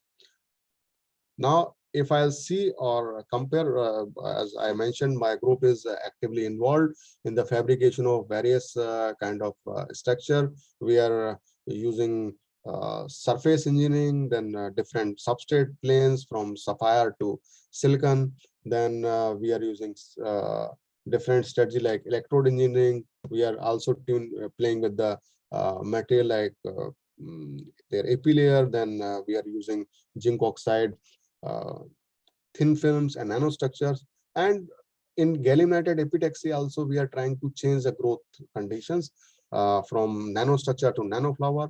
Then we have utilized nanoplasmonics to analyze the performance. Then we have used this kind of gallium nitride nano tower structure, which are then developed heterostructure with the zinc oxide nanorod. And then on top of it, we have utilized graphene quantum dot and gold nanoparticle as a to enhance the photogenic carrier. In case of GQD, I have discussed. In case of gold nanoparticles, we are seeing the LSPR effect, and then a significant enhancement in the fabricated devices observed. But beside this, this gallium nitride, we are seeing in the UV region. We are using two-dimensional transition metal chalcosinides like MOS2, WS2, another. And with the help of these material, we are also getting the broadband detection from UV to visible. And we are now optimizing these parameters to have better and better broadband detection, as well as the selectivity with the applied bias. So now from future point of view, we are basically focusing on to reduction in the dark current of the fabricated device, so that these device can be see light of the day. So ultimately the objective is to develop device which can go into the market. So with this, I would like to thank you for your kind attention. And if you have any query, you can ask. But if you have any scientific discussion or something, you can discuss with me through email and other. Thank you very much.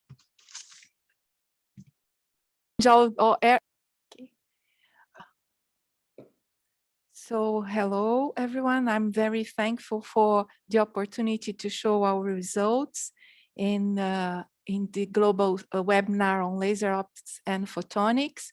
I am Denise Zezel from Sao Paulo, Brazil. And the topic I suggest for the presentation is regarding ongoing work on high-intensity non-ablative lasers on sleep apnea.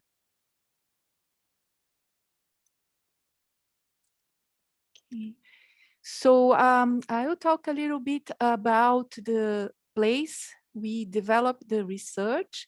We are the Nuclear and Energy Research Institute, which is located inside the University of Sao Paulo campus, which is the oldest university in the country, established as so. São Paulo city is a huge city, is about 20 million citizens. It's a huge city. And the University of São Paulo has about 85 years old and about more than 100,000 students. So inside the Nuclear and Energy Research Institute, we don't have undergrad courses, we just have post-graduation courses. So we have about 550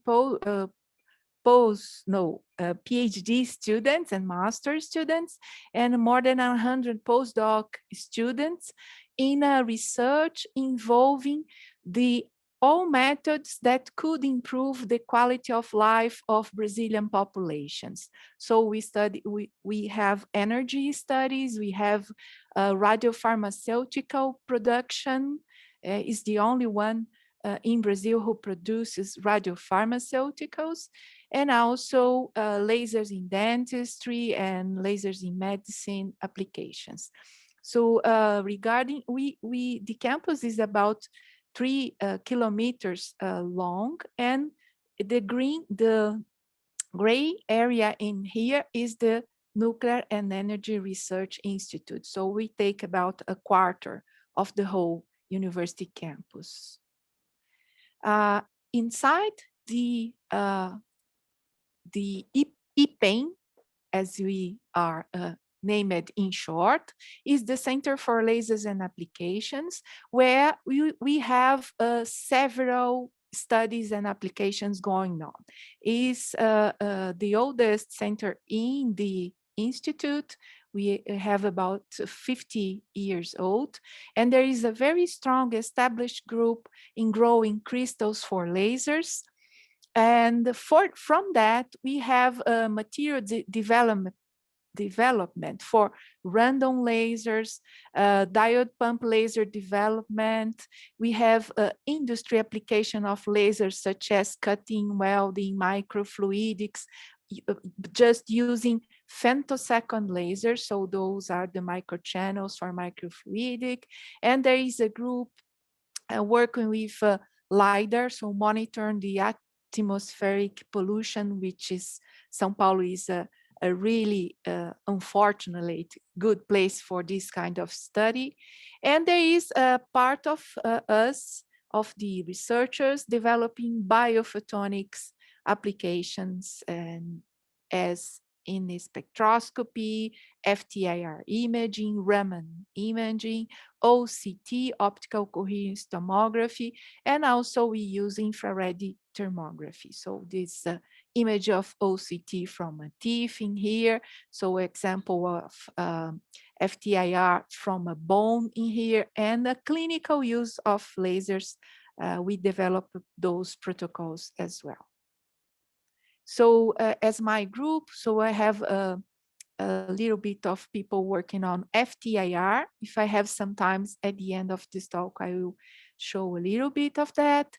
And there is a group of dentists from which there is Valeria Mendes, which is co-author from this study from today.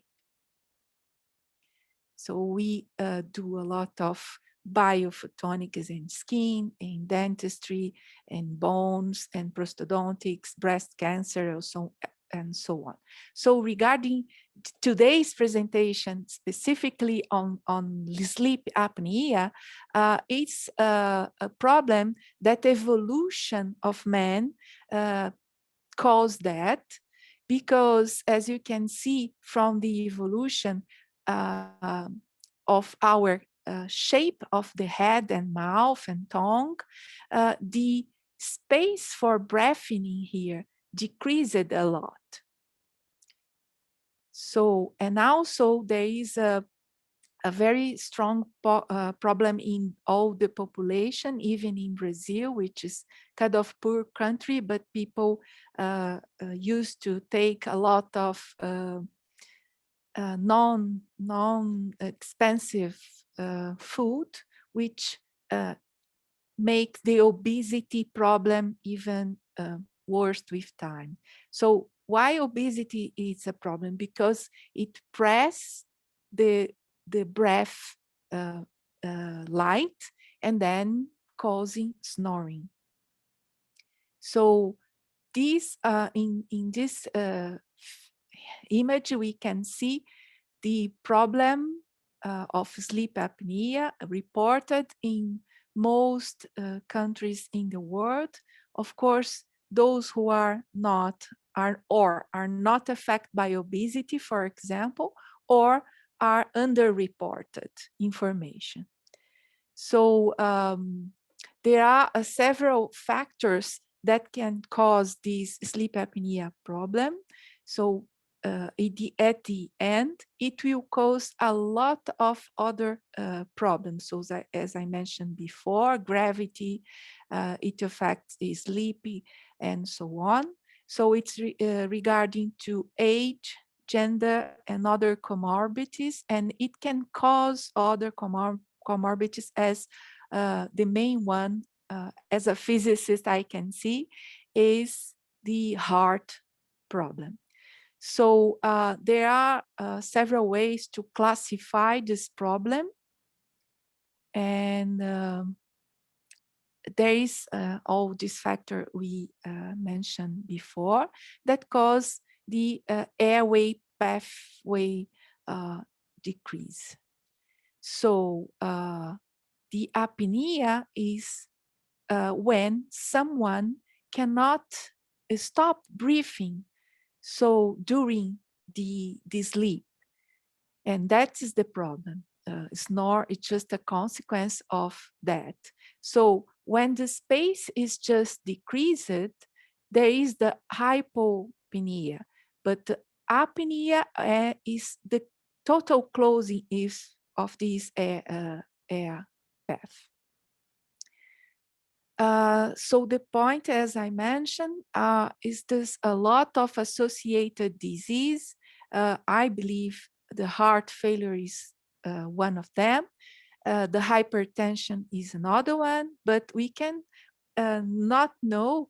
It was new for me to find out that's renal disease, stroke, myocardial infarction, arrhythmia from the heart. So all of them can be caused by non-good breathing during sleep. So in the review of literature, we can see there are the 4P in medicine approach for sleep obstructive apnea is to predict, to prevent, to personalize the treatment, and to have the participation of the patient on the proposed treatment. So weight control and alcohol and smoking control, medications and other therapy. And there are, of course, during sleep, the nasal and oral devices. One of them is electrical stimulation to kind of remind the person to breathe. And there is surgery, and we and other people in the world are proposing the use of high intensity for non-ablative high intensity lasers. Okay, so weight control is something that depends much more on the patient. So the effectivity of that is not very high, but just that can result in increase of the possibility of breathing. And well, I'm not stressed on that. I will just skip to talk about the positioning is also a therapy. So in our study, we also have that to perform the test we choose. So it's something to prevent the person to change position during sleeping. Alcohol and smoking also are other possibility. Decreasing that will help substantially in decreasing the snoring during sleeping, but snoring with apnea. So there are some medications based on sedative, but there are also the problem with this effect. So the nasal and oral devices, and also these oral devices that put the maxillary to front positioning, increasing the breath space, and the electrical simulations to some implants, and well, non-invasive ventilation, and the surgeries. There is the we can see by this imaging here, this draw, there is our uvula and our cords in here, vocal cords, and then the high intensity lasers can just cut a little bit to improve, and our approach is different from that. So we are going to talk about what can be done with non-ablative lasers. So we don't intend to provide any cut. Of course, all this study was done by Valeria, who is a clinical dentist, a clinician.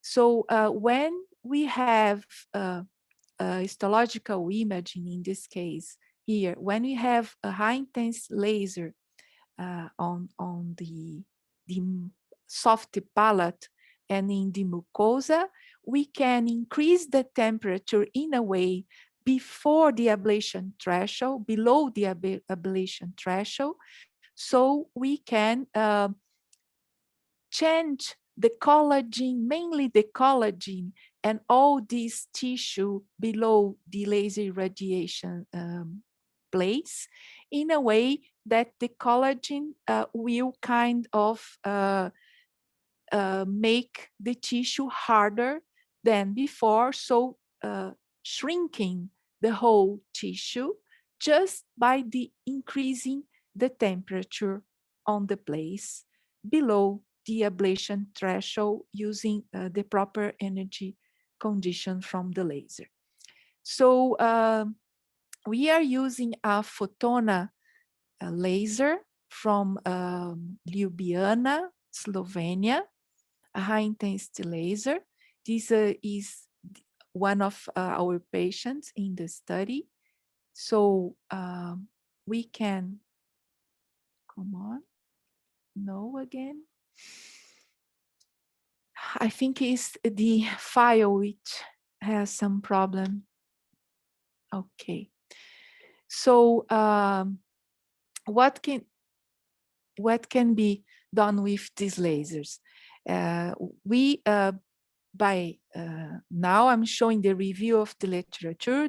Those are not our results yet, but using below 10 joules per centimeter square, much below that, depending on the ability of the patient to support this increasing temperature. So we don't need to use any anesthesia. So these snoring measurements during after laser treatment, it will have a mild reduction of 11%, and the change of the index also decrease a little bit, and there is a reduction in the snoring from this patient, but at the average is also mild, so below 15%. So after the overall sleep improving, the quality of the sleep according to the patient is always higher than 20%, and the reduction of this overall improvement is after these authors applied the questionnaire. And well, there is a very few publications and only abstract regarding that, but I'm thinking I'm going to skip a few slides as it's not going very well from now, if you allow me.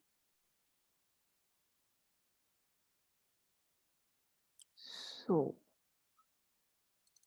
I'm going to show our results from now. So our eligibility criteria was in the patient to have, in order to have to be inside of the study, we have a lot of conditions. They should not interrupt what they are doing. So the exclusion criteria was not previous other diseases or malformation or smoking or alcohol. And we decided to have 3 kinds of questionnaires for the patient to fill during the study. The anamnesis made by the dentist, and after the study, the satisfaction questionnaire, and an objective test which will measure the apnea and oxygenation during the sleep. So we use 2 laser conditions. We use the neodymium YAG lasers in a spot, a large spot, resulting in 6 watts per centimeter square, 10 Hertz. And this is just the aiming beam. And after that, we use a fractional erbium YAG laser.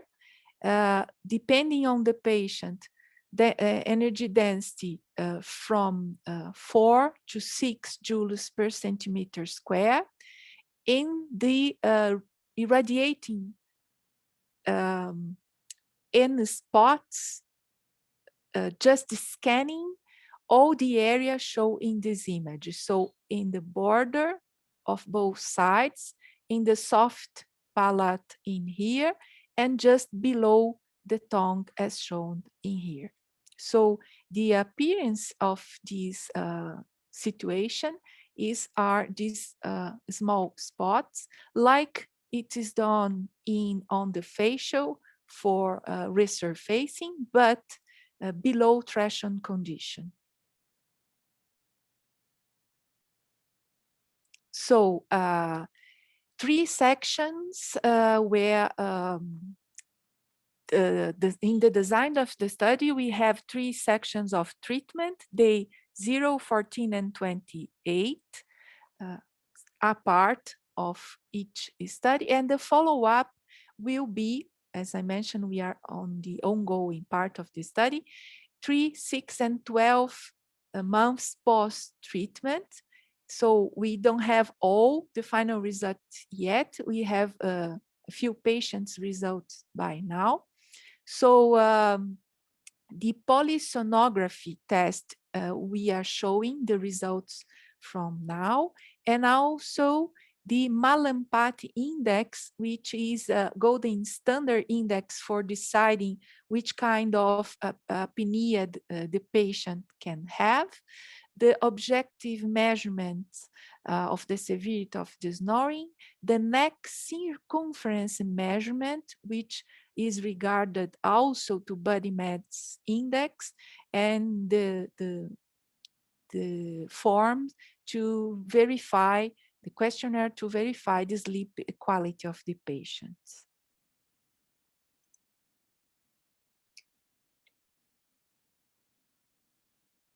Okay, the file is definitely with a problem. Where is patient 1? Okay, let me see. Here's patient 1. Okay, so we can see from the before and after the 3 sections, the light in here. Let me see the description here, which is best.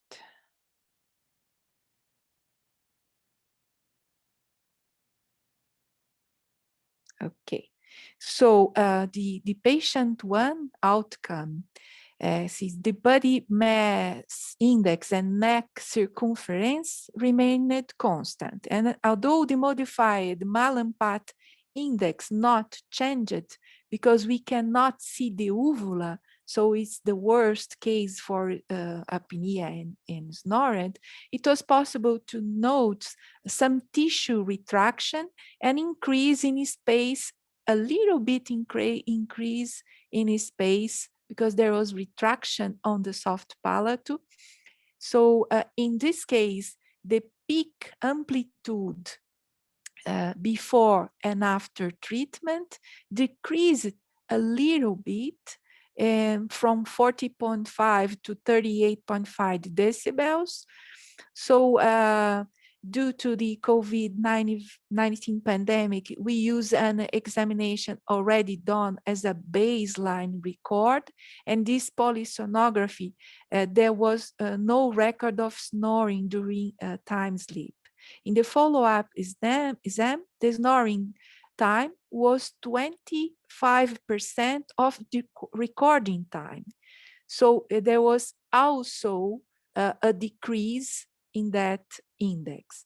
And the oxyhemoglobin desaturation index, ODI, equivalent to the apnea and hypoapnea index, reduced from 6.2 to 4.9. And according to the American Academy of Sleep Medicine, a score below 5, which is it was reached by this patient, those events per hour are considered normal. So if a person have apnea below 5 times during 1 hour of sleep, is considered a normal patient. This patient was then classified as a mild apneic, and the laser treatment brought him to a normal condition with only 2 20-minute sections of laser irradiation. So the patient 2, we can see much more space for air after laser treatment, as we can also see in the graph in here. And the body mass index and neck circumference remained also constant. And although, again, the modified Mallampati index was not changed, it was possible to notice a tissue retraction and increase space in the soft palate region in this patient too. Here, the snoring time during sleep increased a little bit from 63 to 83%, but the snoring peak amplitude reduced from 50.5 decibels to 44.1 decibels, which is the orange curve. And the blue is the snoring index. And the oxyhemoglobin desaturation index increased to, in this yellow part, to 9.9, but the treatment's not completed yet. Next week, a new polysonography will be performed. For patient 3 result, we can see a much more larger space area here, although again, the body mass and the neck circumference remained constant. The Mallampati index was not changed yet, but the snoring index time during sleep increased from 6.9 to 83, and the snoring peak amplitude reduced from 55 to 36 decibels, so reduced 35% almost. And also the yellow part, which is the most important one, there was a reduction of 56% on the oxyhemoglobin index present in this case. So in 2 sections of 20 minutes of laser, we got this result, but as I mentioned, it's an ongoing result. So we have another appointment for all these patients. And the point is that this proposal is below ablation threshold. So we don't have to cut the soft palate, okay? So I will show a few slides. I think I have a couple of minutes, and I will. Yes, please. Yes, yes. We have time. Can I show another subject? Sure, sure, sure. Or do you, yeah, okay. Sure, sure. So the because I proposed 2 topics, and the conference administration choose the one I presented now, which is just an ongoing results, exciting ones. But I'm showing other studies we are conducting in other subject. We use FTIR, Fourier transform infrared spectroscopy, to diagnose diseases in our place, just to remind everyone. So the vibration of the molecules will provide us bands in our spectra, and the absorption in spectra in the infrared, depending on the wave number, we can have bands position in here. And those bands are the fingerprint of our samples, and doing some statistical analysis or machine learning analysis, we can have information of our sample. So most statistical analysis versus machine learning analysis both can provide good results of tumor diagnosis, but this is just an inference, and while the machine learning will provide a proper result. So a main problem we faced during our study was the pipeline of the spectral analysis or the imaging spectral analysis. So after data acquisition, outlier detection, the pre-processing turns out to be a very important point. And after that, we can have the validation of the result regarding the golden standard evaluation, which is from a pathologist doctor. And what consists the pre-processing analysis? So to remove the layers, to cut the fingerprint, which is the region of interest of the spectra, to smooth the curve, to take the noise out, having the normalization, the waxing, and also to discount the mis-scattering from the spectra. So we can use a sort of methods to get that, not going to. So we can use mainly some linear discriminant analysis, partial least square discriminant analysis, k-nearest neighbors, support vector machine, random forest, and extreme gradient boost are the machine learning methods we are using. So we were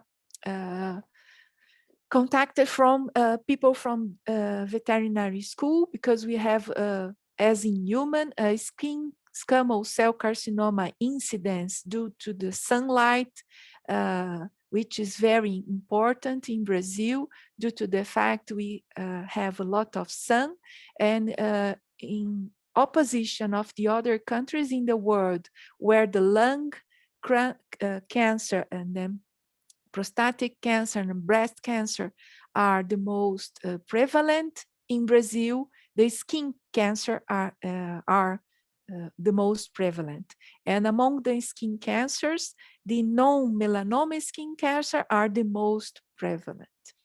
So what the doctors do, they do a biopsy, they wax them in a block, then cut, they have a slice of tissue in a slide, and we can use special slides for doing FTIR analysis. But if you use the contact attenuated total reflection mode, we can have spots in the sample and we can have the spectra, or we can go to a FPA imaging system, focal plane array detector, and have the imaging of that that sample. So this is a human skin cancer, squamous cell carcinoma, which is much aggressive and metastatic potential. And as I mentioned, skin cancer in Brazil is the most prevalent.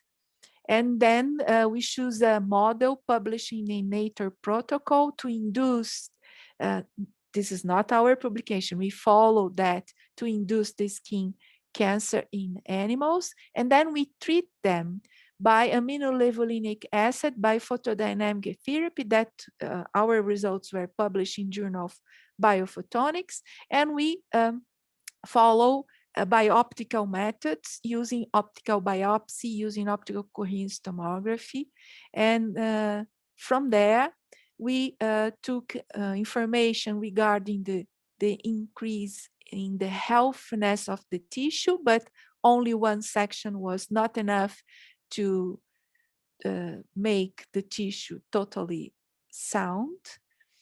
And we use the samples to diagnose them by FTIR. So there are two publications regarding that. The neoplastic tissue is on blue and the normal tissue is in red. We can have a 95% of accuracy. And I'm going to show the last example in thyroid studies. We use also FTIR from Perkin-Elmer. with a resolution of 4 centimeters to -1. And then we make imaging using a focal plane array detector. So we have the regular imaging which a pathologist reads, and we form images from the hyperspectral analysis. Hyperspectral imaging in 9 groups show us that not all positions have the same kind of content. In this case, we find out in which moment or position, in a spatial position, iodine from the T3 hormone was being formed. And we study also that was normal thyroid tissue, that is goiter thyroid tissue, which is a disease that can increase the size of our neck. And is non-malignant, but it can hide some tumor to be developed in the future. So studying and doing the second derivative of the spectra, we have some difference from the colloids and cells from this tissue. And then, well, some slides were missing, no problem.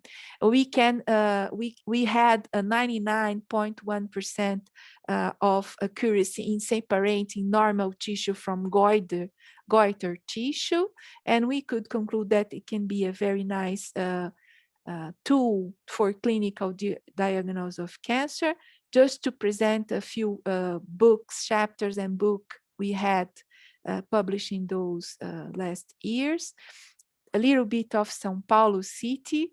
It's a huge city, but there are spots of green. This is the downtown São Paulo Museum of Art.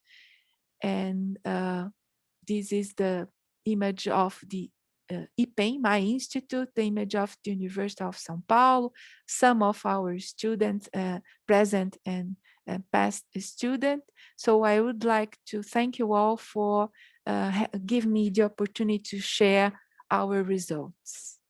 Thank you. Thank you very much. With elements that are heavier than hydrogen. And how do the galaxies enrich the universe with the matter? And how does the large scale structure of the universe take shape? For that, we need to spectroscopically measure the redshifts of the galaxies. We need to spectroscopically measure, spectroscopically probe the gas at both the scales of circumgalactic medium, that is the medium around the galaxy, as shown here, as well as on the intergalactic medium, so that the gas filaments that exist between the galaxies, spanning much larger areas of the universe.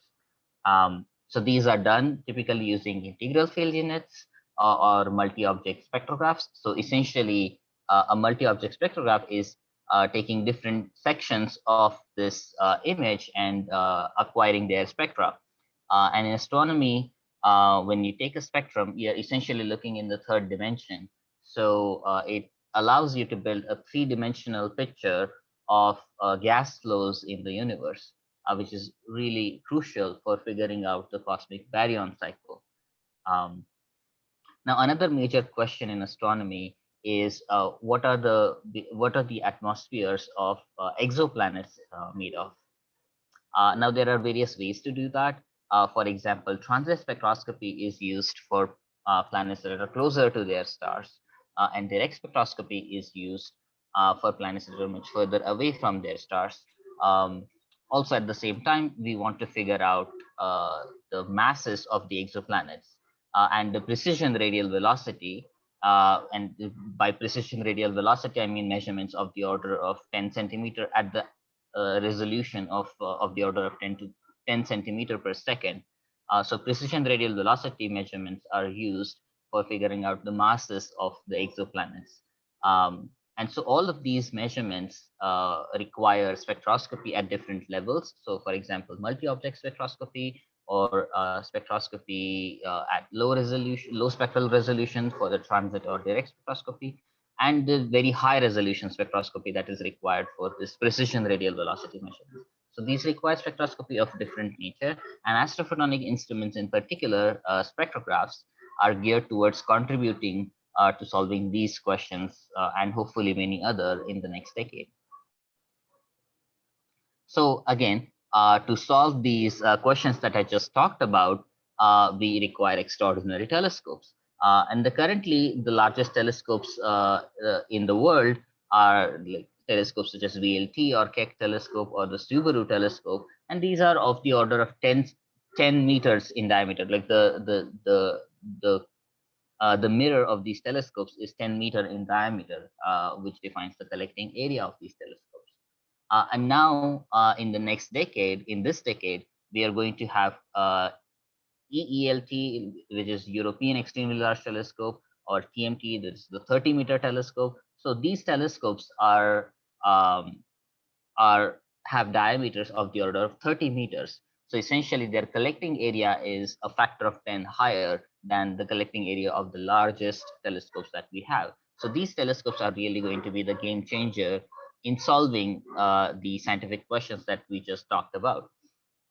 However, one downside is that the spectrographs the bulk optic spectrograph that are typically used in astronomy, they are dependent on the telescope diameter. And what happens is that the spectrograph size or the spectrograph volume grows proportionally larger with the diameter of the telescope. So essentially, the volume, mass, and cost of these bulk optic spectrographs that are typically used in astronomy, they grow proportional to the diameter square. So now imagine the spectrographs that we have for the 10-meter telescopes, and then scaling that to 30-meter diameter telescopes. So we will get a factor of 10 or more increment in the volume, mass, and cost of these spectrographs.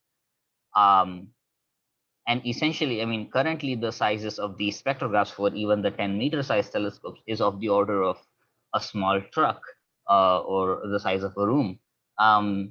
Now you can imagine for these 30-meter class telescopes, these will be the size of a small house essentially, because it will grow proportional to the diameter square. So that is really huge. And that presents challenges for thermomechanical stability that is required to make these highly sensitive measurements. So it really plays against the large diameter, while it allows you to get more light into the telescope. But because of the size and volume of the spectrographs that you're building, that really prohibits the sensitivity of the measurements that we can achieve. So there is a catch-22 here. So photonics actually can help solve that particular issue. So photonics is essentially controlled propagation of light in optical circuits. And the fundamental principle that is operating here is total internal reflection. This gives us power to manipulate and modulate the light path in various complex ways. And the waveguides in integrated photonics, or the single mode waveguides in integrated photonics, have sizes similar to the size of the wavelength that you're using. So they are extremely compact, extremely miniaturized, and they can allow us various new ways of flexibly modulating the light path. So the waveguides look something like this, like half a micron in size, and they can guide the light into the optical circuits. So since the photonic action happens in these single mode waveguides on a chip, the astrophotonic instruments, like the bulk optics astrophotonic instruments, can be collapsed into essentially two-dimensional chips, which makes them very compact. So thanks to the propagation of light in single mode waveguides, we can manipulate the light in new ways, which was not possible with bulk optics. And at the same time, we get the guided light makes the instruments highly miniaturized, which means that they are less susceptible to the mechanical or thermal fluctuations. And not to mention that miniaturization is a great plus for space-based telescopes, because in space-based telescopes, the volume, mass, and cost are extremely important for building any astronomical instruments, astronomical telescopes, or even Earth observing satellites. So our goal right now is to make the astrophotonic spectrograph technology science ready for all these platforms. And of course, over the last 10 years, there has been a wide variety of astrophotonic instruments that have come up from the astronomy community. And over the last decade, it has showcased the unique capabilities of astrophotonic instruments in doing various kinds of studies in astronomy. For example, spectroscopy, interferometry, filtering, and so on. And the list continues to grow. And you can read more about it in my review paper that was published in 2019. Now, let me talk a little bit about focus a little bit more about astrophotonic spectrographs and what has been worked out so far. So here is a schematic of an integrated photonic spectrograph, how it looks like. So we have the light coming from the cosmic objects focused by the telescope into a multimode light. And the reason why we have to use multimode fibers to capture the light is because of the turbulence in the atmosphere. So the turbulence in the atmosphere it essentially distorts the wavefront coming from the star, and it makes it multimoded. So otherwise, if we had no atmosphere, or if we had no turbulence, and if we had like a perfectly stable atmosphere, there would be no distortion, and we would be able to focus the light straight away on a single mode fiber, because it will be essentially a diffraction limited image with just single degree of freedom, and there will be no requirement for the multi-mode fibers to capture the light. However, we do have an atmosphere, and the atmosphere is not stable, which causes the twinkling of the stars that you might have seen before. So that kind of distortion means that you have to use a much larger fiber, which is a multi-mode fiber, to collect the starlight from the telescope. And then there is a component called a photonic lantern, which can adiabatically convert the multi-mode fiber into multiple single-mode fibers. Now, once the light is in single-mode fibers, then it can be used for all the photonic instruments that we develop. For example, the photonic spectrograph, as we have shown here.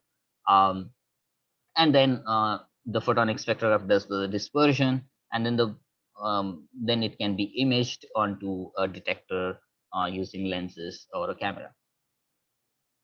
So I'm going to start I'm going to talk about the heart of this instrument, which is this photonic spectrograph, and in particular, we are using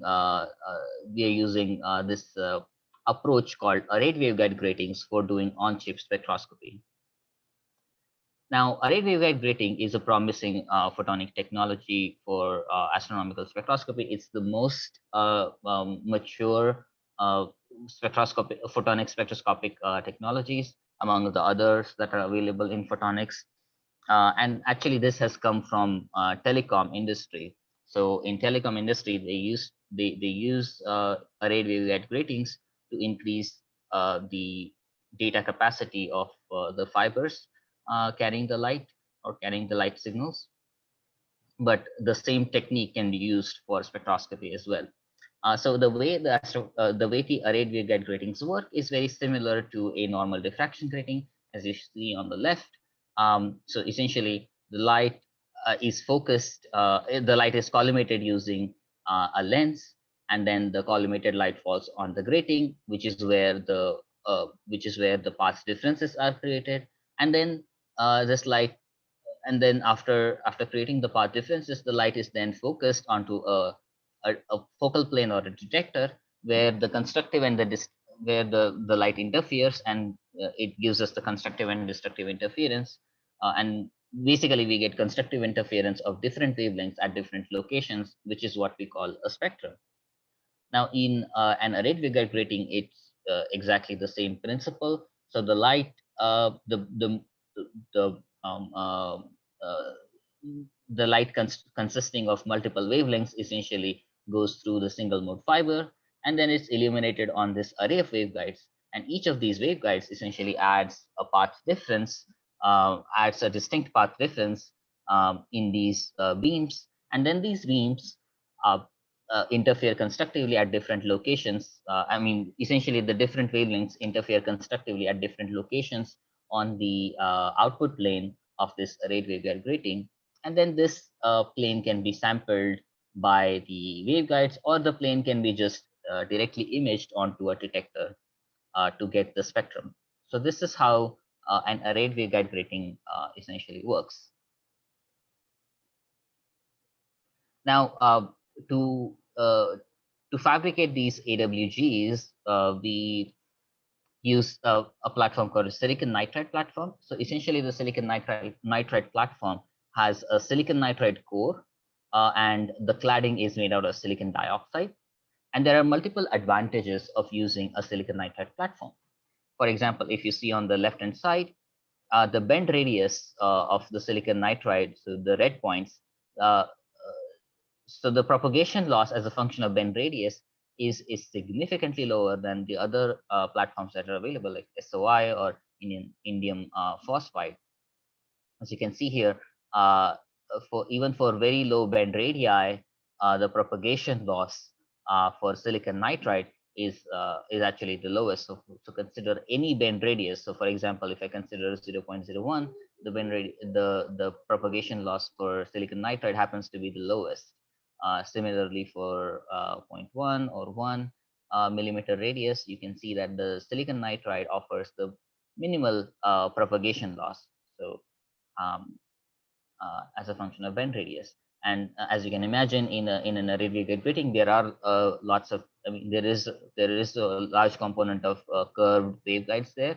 So having a low bend having a low bend loss is very is ideal for constructing arrayed waveguide gratings. Similarly, because of the high index contrast, so the silicon nitride index is 2, silicon dioxide index is 1.45.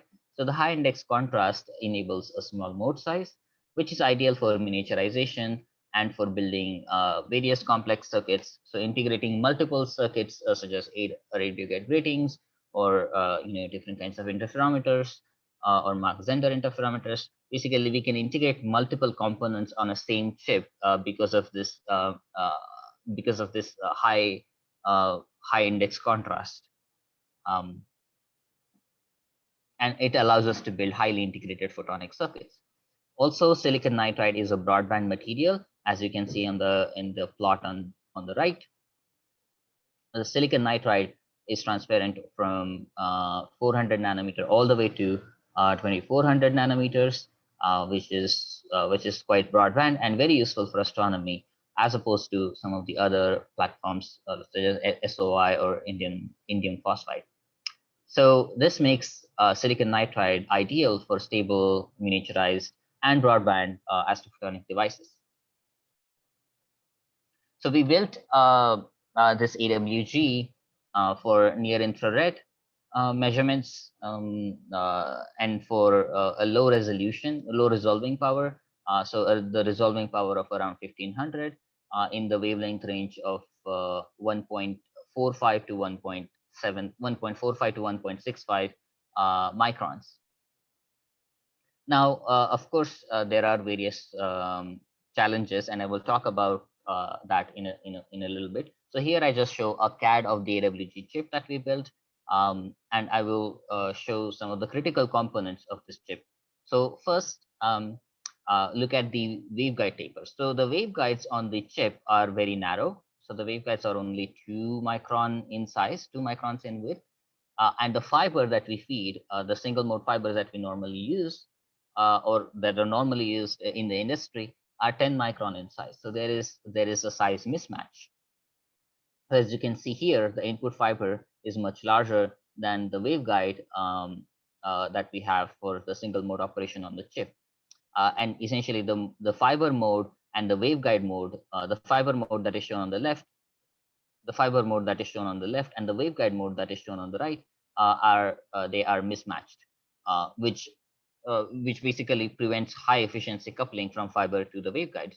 So we use an adiabatic taper to allow the mode to spread out and match more match better with the fiber mode. This allows for a very high coupling efficiency. So we with these adiabatic tapers, we can get coupling efficiency of more than 90% with the fibers, and that allows us to get most of the light from fibers to the waveguides. Now another critical component is the free propagation region. As you can see here, all these waveguides from the arrayed waveguide grating meet at one place. And so it is really essential, in order to capture all the light, it's really essential for these waveguides to be as close to each other as possible. That means their tapers really are touching each other at this interface. And to build these, to make sure that we can actually build these interfaces, we use high precision electron beam lithography to essentially print, to essentially construct this circuit, because only electron beam lithography can allow us to fabricate such small feature sizes. And after fabrication, it looks something like this. So it's just a very small chip. Here is a size comparison for just to put everything in perspective.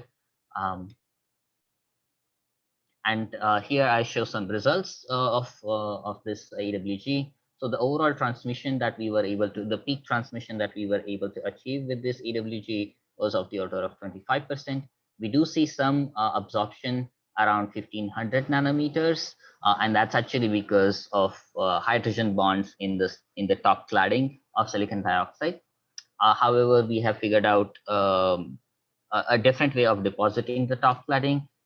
So here is a demonstration of that. So here you can see that that dip around 1520 nanometers, and that is because of the nitrogen-hydrogen bond in silicon nitride. And we were able to remove that using annealing. So this peak in the AWG can actually go away by using annealing by basically doing high temperature annealing of these chips. And of course, we were able to showcase a lambda over delta lambda, or the resolution of the AWG. It was in the ballpark range of 1300, which is what we were hoping, which is what we had designed. So our design resolution was around 1500, and we experimentally we get a resolving power of around 1300 to 1400 in the wavelength range of interest. Now we wanted to push this technology to a higher resolution. So we constructed a new set of AWGs using an 800 nanometer platform. So essentially, previously we had waveguides which were 2 micron in width and 100 nanometer thickness. And now we went for a much more highly confined mode profile. So with, I mean, that is achieved using this very thick silicon nitride core. So it's essentially 800 nanometer by 800 nanometer silicon nitride waveguides that allow us to compactify the circuits even more. And in this chip, we designed, the design resolving power was around 12,000, and the free spectral range of this chip was 2.8 nanometers. This was a proof of concept, but for the science grade chips, we will have a much higher free spectral range.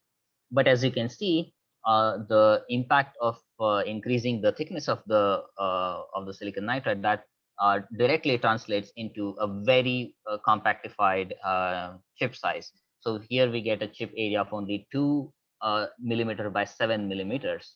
So it's essentially like a few grains of rice. So it's extremely tiny. Now you can imagine, when I first talked about the spectrographs, they were of the size of a room. And imagine compressing the size of a room to the size of just a few grains of rice. So that's an immense advantage in miniaturization that we can get with silicon nitride. Now with this chip, I'll show you some of the experimental results that we achieved with this chip. So we achieved a peak throughput of about 10 dB or like about 10% peak throughput using SMF 28 fibers for input.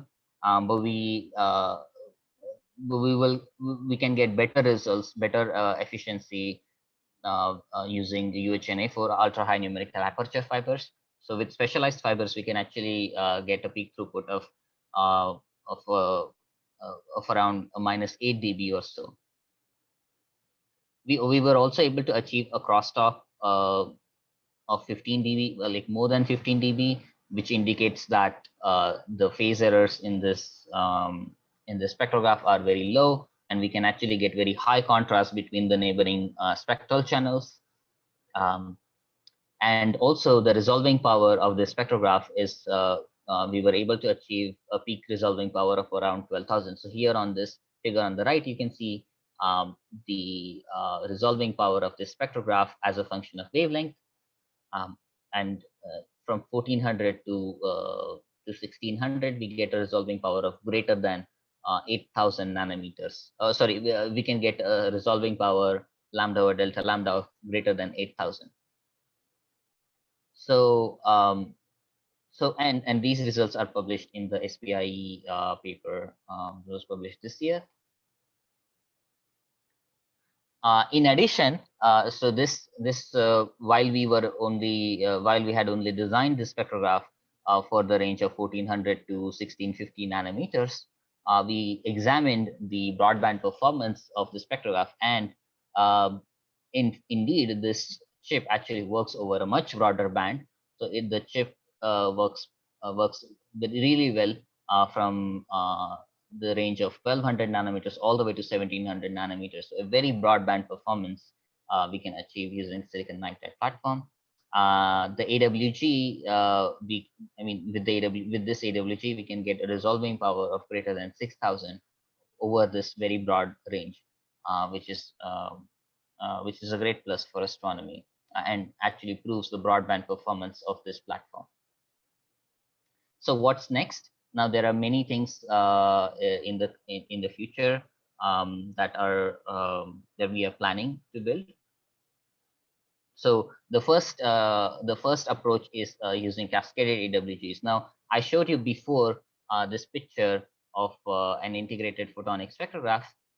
Now what happens in a photonic spectrograph is that you have these multiple spectral orders that overlap on top of each other, and so these orders need to be separated using a cross dispersion setup to then access the full spectrum on the detector. So each spectral order is essentially, while the AWG disperses in one spectral order, you have multiple spectral orders overlapping on top of each other. So these spectral orders need to be separated in another dimension, and that's exactly what the cross dispersion optics does.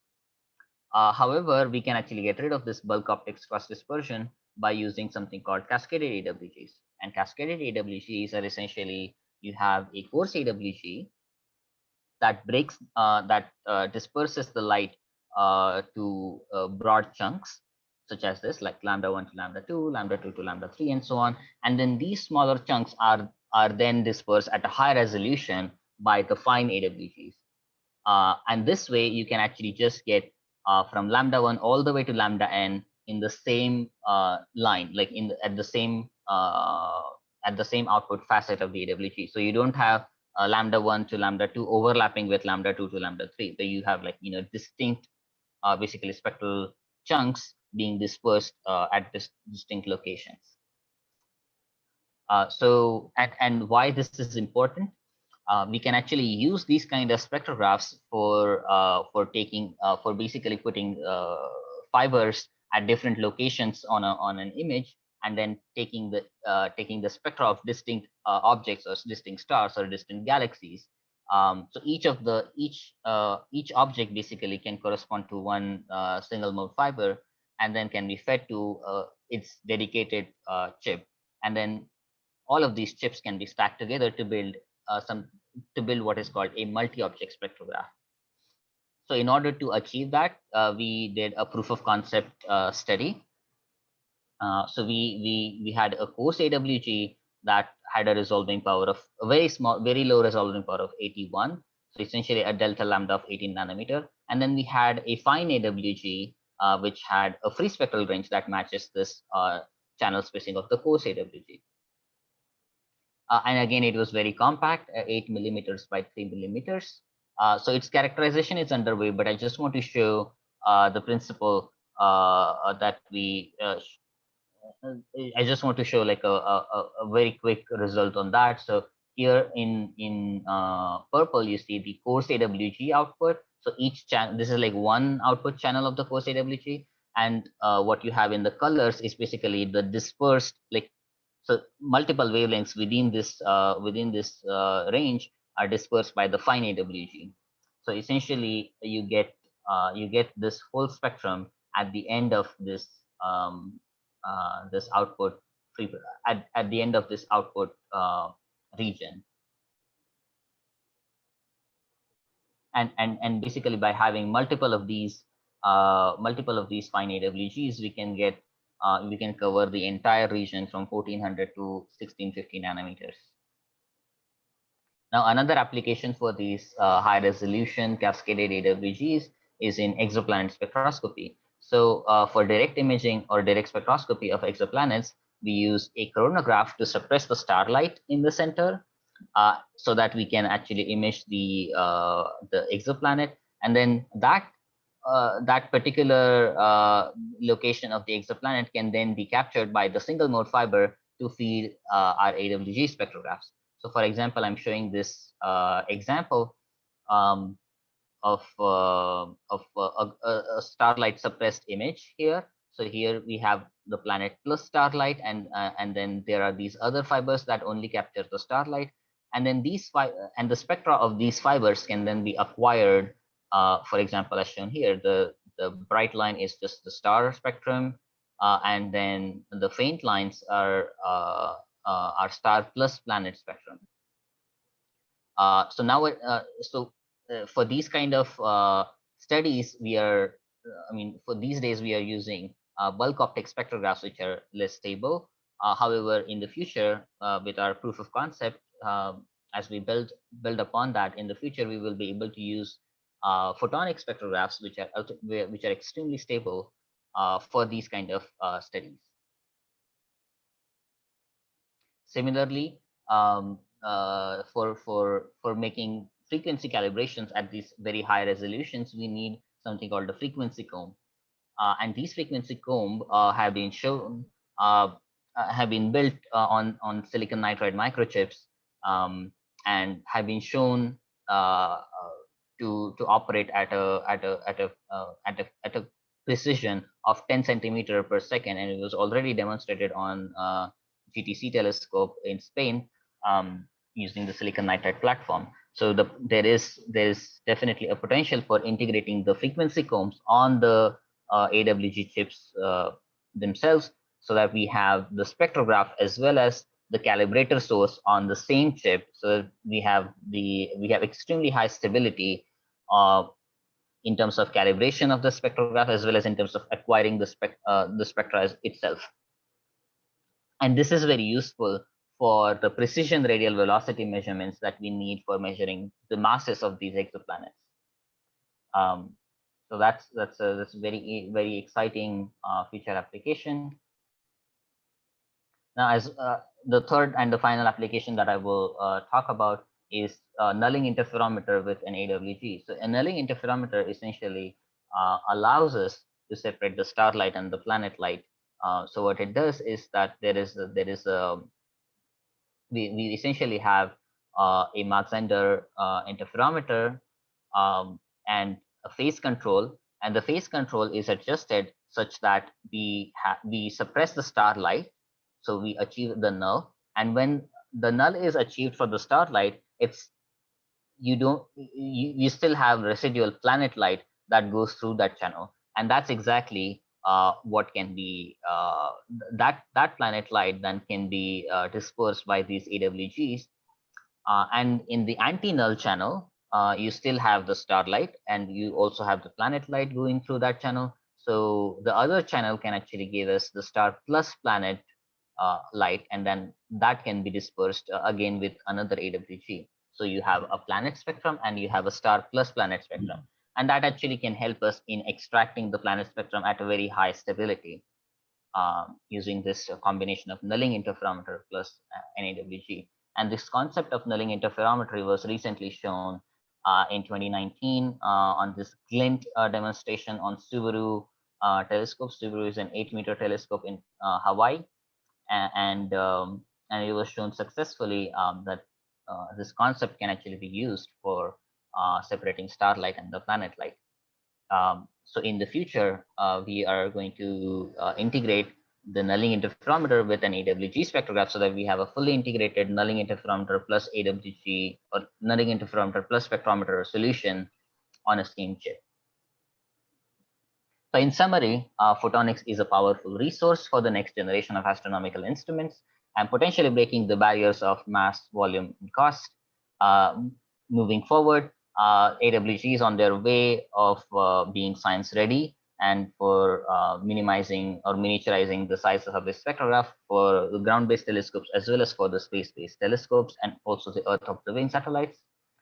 There are innovative applications and integration of photonic technologies that are going on right now, such as cascaded AWGs, Bragg grating filters, photonic nullers. These are all of these technologies are now on the horizon. And these applications will enable new and exciting science applications, such as large-scale near-infrared galaxy surveys, as well as characterization of exoplanet atmospheres. So with that, I will conclude, and I'm open to questions. Thank you.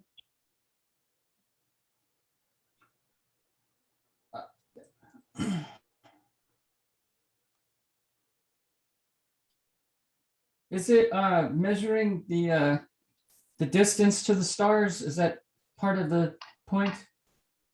No, actually, the distance to the stars is measured in another way, and there are telescopes that are really dedicated for those kind of measurements, such as there is a telescope called Gaia. It was launched by ESA, a European Space Agency, and what it does is it measures the parallax of the stars. And the parallax can be the parallactic angle is basically inversely proportional to the distance of the star from us, and with those kind of measurements, we can actually measure the distance to the stars in our own galaxy as well as in the neighborhood galaxies. Yeah, and then the instruments that I just described will be used for mainly measuring the spectroscopy, for mainly measuring the chemical contents of the stars, as well as chemical contents of the exoplanet atmospheres, like exoplanets that are around those stars, and measure their atmospheric composition. Okay. Okay, thank you all for attending. So I'm going to talk about photobiomodulation therapy. This is going to be a lot of more biology and medical outcomes from laser technologies. My acknowledgements are I'm a scientific advisor with Aspen Lasers and supported by them. And I'm also a medical writer. Just want to time the talk. Okay, so by the end of the talk, we'll know about the history of photobiomodulation therapy and how it was started in 1967, and the current state of photobiomodulation therapy with just last year, it's reached the ultimate level of acceptance with a consensus guideline medical therapy that is paid for by an insurance provider. And but right now, most of the approaches involve low-level light therapies, which are remarkable for a lot of indications, but they do not. They have failed in lots of deep tissue indications, like musculoskeletal injuries and cognitive deficits. A lot of the time, the higher power is required. So this talk is really about, it has a meta-analysis of the importance of this high power above 1 watt of laser therapy. And this just tells a little bit of who I am. So my training is more in the biology, not the physics. And in about 2012, a person contacted me from my research, and my proudest publication focused on NAD and niacin and autoimmune disease. And he taught me about how his life was saved with a laser. He really says he would be dead if he wasn't using a very high powered laser on his head, shaving his head, and it also got him back out on the soccer field. Well, at least playing anyways. He's about 50 something with his sons on his knee, using the laser on his knee. So I really became interested because soccer is a passion for me too, and I still wish I could run like my 10-year-old son. So Andre Meister, a Hungarian, in 1967 was investigating whether light could be causing cancer. And he found that the mice that got the light, their hair grew. And then a little bit later, a few years later, they did a very convincing study showing that 93% of about 1,900 patients with recalcitrant leg burl ulcers were healed with low-level light therapies on the range of just 200 milliwatts. Later in the history of photobiomodulation, a Scottish pathologist who moved to Japan in the 70s and was really impressed with outcomes treating post-herpetic neuralgia and other things. He really got into photobiomodulation, and he continues to work in now Korea. And he first coined the term low-level light therapy. And he wrote this book, Low-Level Light Therapy, A Practical Introduction. But sort of my point with Dr. Calderhead is that he has a profound appreciation of the complexity of pain and the dramatic benefits of light therapy, all the causes of pain and so on. He really understands that pathology, and he's really focused on the amazing responses with light therapy. In about the 1990s, NASA refined the LED technologies, and it's just taken off in the marketplace. However, these low-level therapies have failed in many randomized controlled trials because the low-level light therapies barely penetrate the skin, if at all. This is a lot of the details of what I just described. And here is Annette Quinn. If anybody is really interested in considering the power of light and photobiomodulation therapy, they really must watch this talk by Annette Quinn. She's a nurse that had been treating patients with oral mucositis, which is a horrible condition that happens predictably in patients after chemotherapy or transplantation. Their mouth can become so painful that they will really want a feeding tube. And she tried maybe 15 different drugs over the years in clinical trials. Nothing really worked. And then she came across a patient that even after repeated chemotherapy, he had no problem. She asked him what he was doing, and he said, "My daughter's a dentist, and she's just been shining this red light on me." Well, so this is a YouTube talk that she gave 4 years ago, or 5 years ago, and I would really encourage you to watch it. You can see in the slide here that this simple light, which costs, you can get one of these for less than $50. It can save tens of thousands of dollars in complications and not to mention human suffering.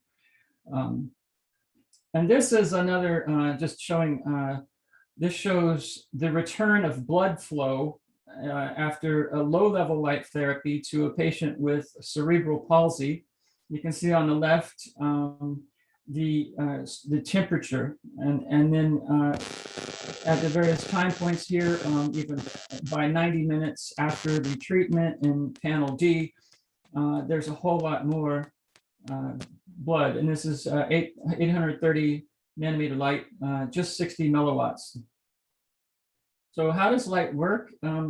The dogma has been cytochrome C oxidase. It's kind of the lowest hanging fruit. It's found in the mitochondria, and very clearly when you shine the light, there's increases in ATP, but it's really looking like there's a lot more possibilities. This seems to be more in the range of 400 to 700 nanometers, so visible light for cytochrome C oxidase. And then nano technology researcher has shown a much more complicated scheme involving the viscosity of the water on the surface of mitochondria interfering with the rotation of ATP synthase, which is 9,000 RPM. And it's just, it takes some explaining, but then there's Robert Calderhead, who I described, the Scottish pathologist. He's clearly shown membrane channels involved in pain are affected. And then another mechanism, which I just have not seen enough work on it, and just some basic, it would be very interesting to see, is with pulsed light, it can deliver some molecules.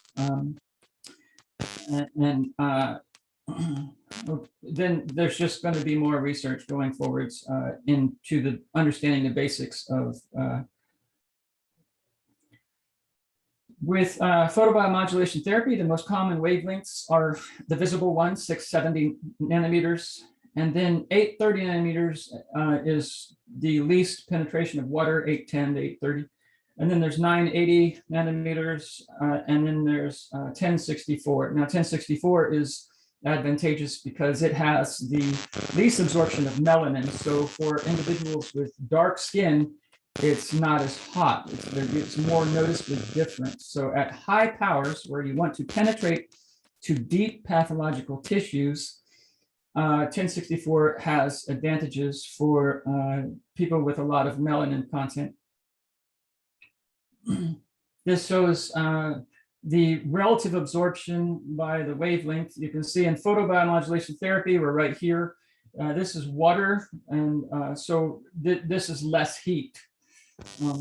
But for example, with a surgical laser, like the carbon dioxide laser, there's so much water absorption that it causes flash boiling, and you can do surgery with it.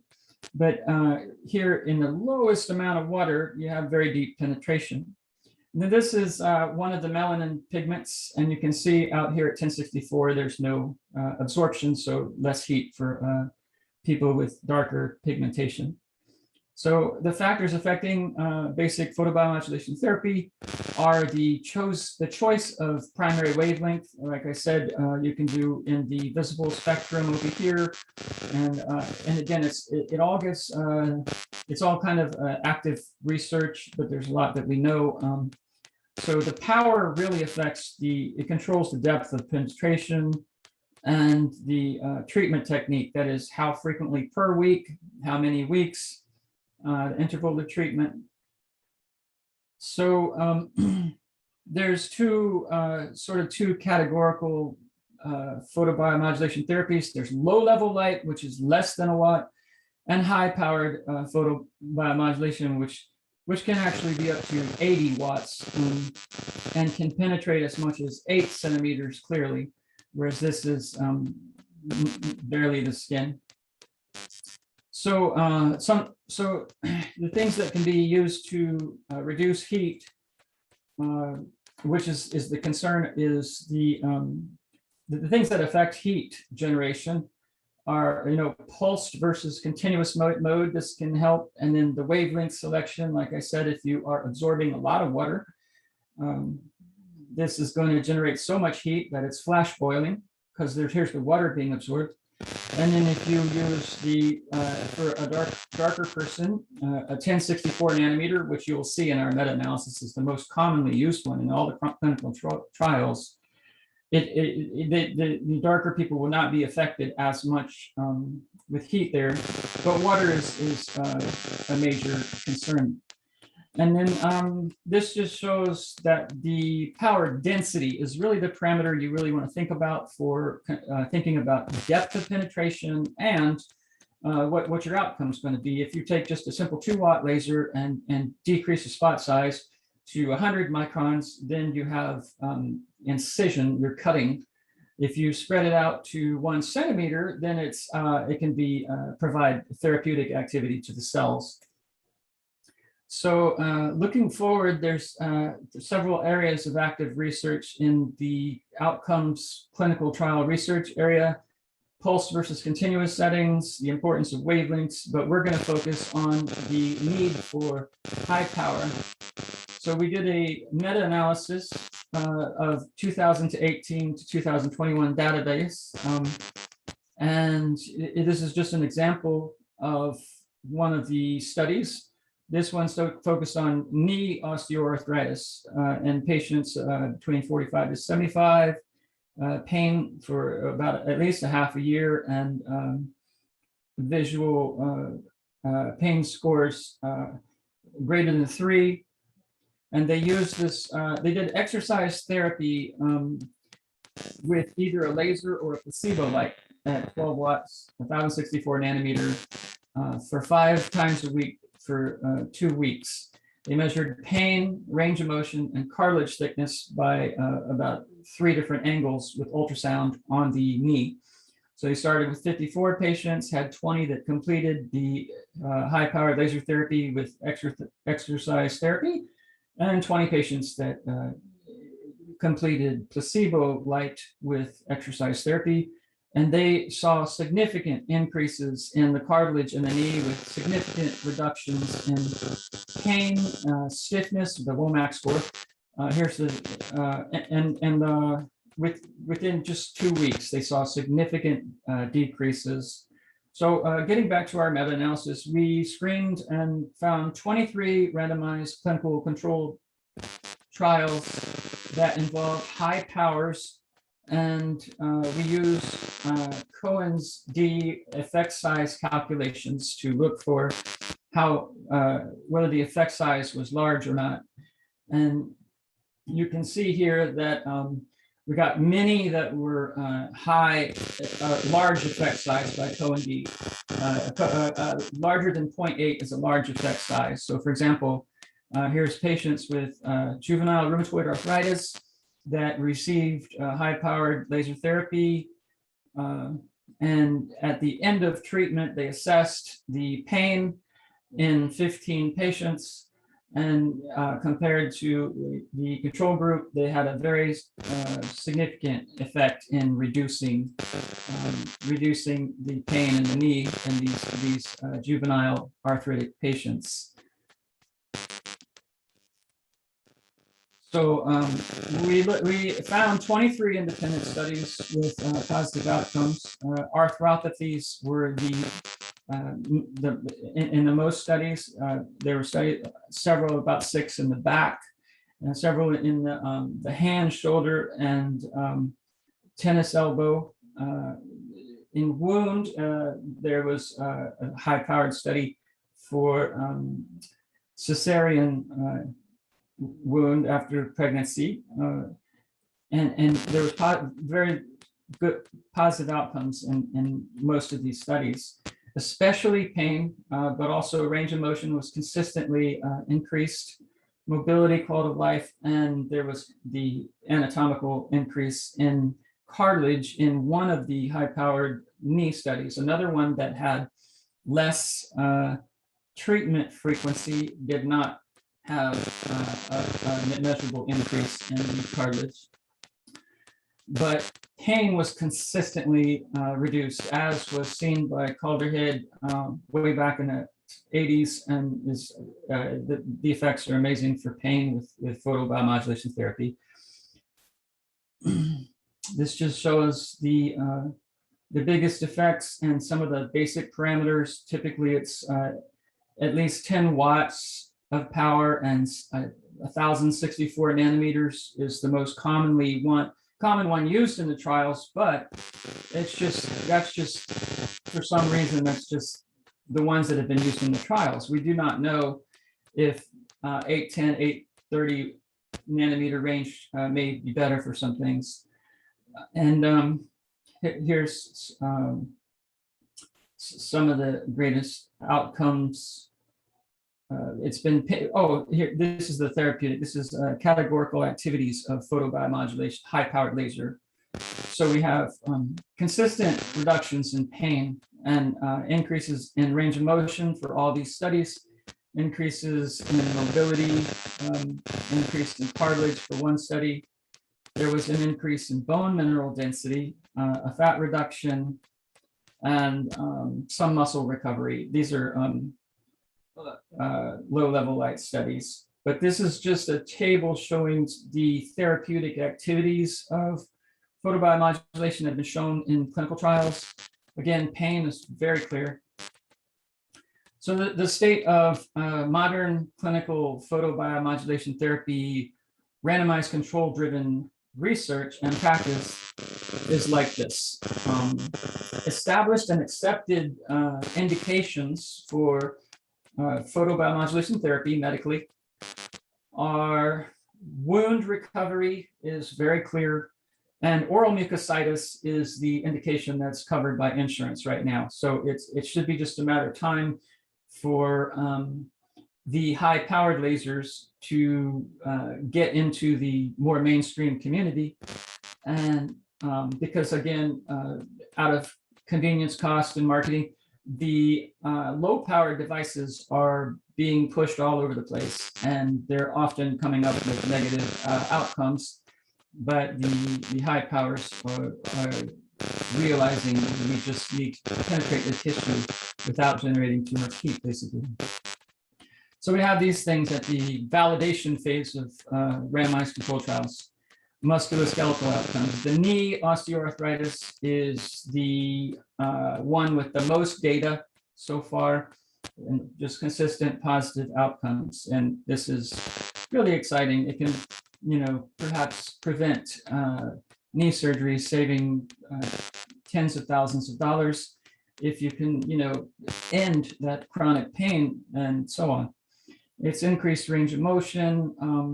We have gynecological indications, endometriosis. There was very, very, very profound reduction in pain in the high-powered laser study. And it addresses issues of brain energy, which are common and nearly epidemic at some point in the United States. I'm very aware in Florida, especially. So we, as far as the discovery phase, this is, I guess, my perspective, and it's all sort of the perspective of the practitioner. But in general, we're in the discovery phase for a lot of neurodegenerative diseases that simply have not been examined, but in my opinion, should be. And I'm a continuing medical education writer that is always working on courses to help physicians stay aware of the various conditions. And this condition, from many angles, looks to be expected to be highly responsive, and I'll show you it is, to high-powered photobiomodulation therapy, providing the brain energy that is needed. So this is just the same thing. So in summary, our meta-analysis supports that photobiomodulation can eliminate pain and promote healing without side effects, which I'll contrast against the current medication approach in a minute. The high-powered lasers that really work amazingly well are typically 10 watts, but there just hasn't even been any completed trials for the higher powers. There's been some case studies, and there's so much more we need to do for that research. So, currently with for treating pain, steroids inhibit the repair of your injury, whereas photobiomodulation therapy will improves the recovery. non-steroidal anti-inflammatory drugs like Tylenol and which is acetaminophen and aspirin and all that, they have huge issues. For example, if 20% of liver transplants are due to Tylenol overdosing, and we lose 300 people a year because of Tylenol overdosing, but none of that's concerned with laser therapy or photobiomodulation therapy. And then opiates are killing a lot of people with overdoses. There's 47,000 deaths in 2017 with opioid overdoses. They're addictive. They lose their effectiveness. But again, none of that is a concern with photobiomodulation therapy. So here we are considering the cognitive problems. This is so this shows the need for power. Dr. Henderson and Morris did some wonderful basic science showing that 0.2 watts, 0.5 watts through sheepskin or human skin is undetectable on the other side of just 0.2 millimeters. So these powers, they do amazing benefits for oral mucositis and post-herpetic neuralgia and leg ulcers, but all these are to some degree superficial indications, superficial tissues, not deep tissues like your brain. And if you use 15 watts of light instead, you can still detect at 0.3 centimeters of a sheep brain over 1% of the light still there to confer the photobiomodulation therapy activity.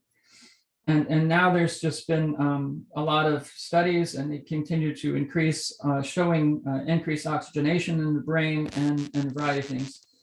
There's clinical trials now for transcranial photobiomodulation for depression, anxiety, dementia, and traumatic brain injuries. And I would encourage everybody to look at everything by Robert Hidea. He has another video with a Dr. Jill, Jill. And here's Dr. Hidea. So he is doing quantitative electroencephalography along the surface of the brain to detect what kind of waves are there. And you can clearly see by doing this, the people that are expert in this, where the brain is damaged roughly, and whether there's too much activity or not enough activity. And on this basis, he determines where to focus the light and what frequency to select. And in this one individual, she said her mind was blown. She previously could not recognize faces anymore. And she was a property appraiser that would come to people's houses, and the next day she couldn't remember them. After this therapy, she can remember, and it's been stunning. And Dr. Hidea is about as rigorous of an integrative psychiatrist that I've ever known. He does all the testing, does all the variables, and considers everything.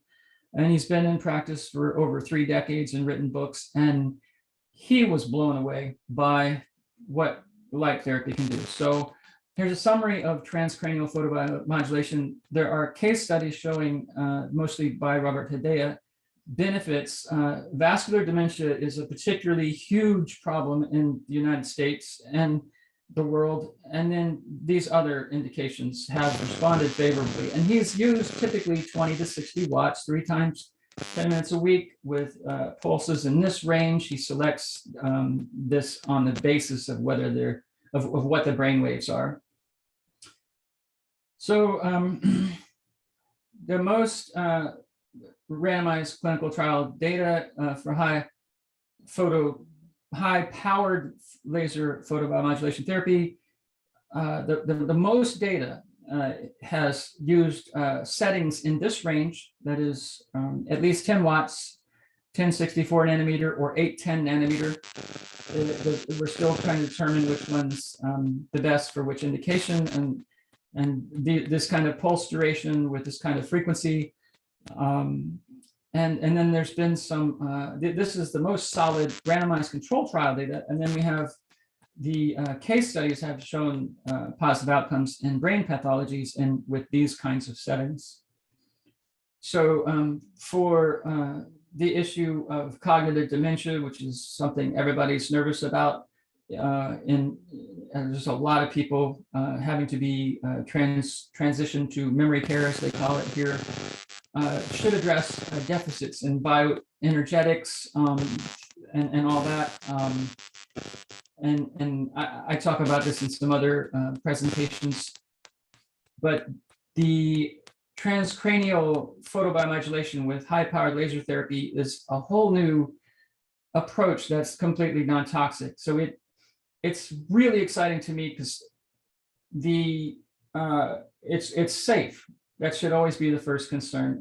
Unfortunately, right now, too many things are really just there because they're novel and patentable, and they're being forced to market, but we don't really know the long-term safety. But we know this is safe, and so this is really exciting. So as an acknowledgement to my talk, I just want to acknowledge my family right here out on the water in Florida. And this is my dad when he was young, my mother, my sister, my son, my family, my uncle, and Dr. Charles Vorwaller. He made all this happen, really, and he's the one who's been my mentor through this, and his son Justin, and Valerie Crossan, who's the practitioner and all her on-the-ground experience and generosity scientifically and clinically, and Anthony Murowski, who contacted the first person who contacted me. He's taught me everything. He's brilliant, and he became an expert out of necessity, and the necessity is the mother of invention, and he's the one who taught me everything and inspired me. Dr. Calderhead and his generosity, and Andre Summers, likewise, who has really made incredible advances in our understanding of the basic mechanisms of how this works. So with that, I'll take questions. Yeah, thank you so much for an excellent talk. Yeah, I had a question about the area. So you talked about the power. So is the power, is the laser collimated? Oh, yes. Okay. Yeah. Okay. Yes. Is the laser okay? Yes. Yeah. All right. So the laser is collimated over a certain area, so it illuminates like a certain surface area with that particular power. Is that the case? Yes. And what is the typical surface area? I mean, what I want to ask is, what is the typical surface density of the laser, like power density of the laser? Is it just the power that controls the therapeutic dosage, or is it like the power per unit area? The latter, exactly. It's the power density. It's the power per unit area. Just like a magnifying glass and all that, if you concentrate the sunlight, you can, start a fire. Yeah, so I think it's like for these, I think the power density was typically somewhere in the range of like 4 watts per square centimeter. Okay. Something like that. Okay, thank you. Thank you. Can I make a question too? Yes, sure. Yeah. So I'm Denise from Brazil. So in Brazil probably is the country which most use low intensity lasers due to the price, due to the fact that people here began so long ago in the 80s. In dentistry, it's back in the 80s. So especially mucosite, as you mentioned, with low intensity laser, it's before 2000, people are using in hospitals in here.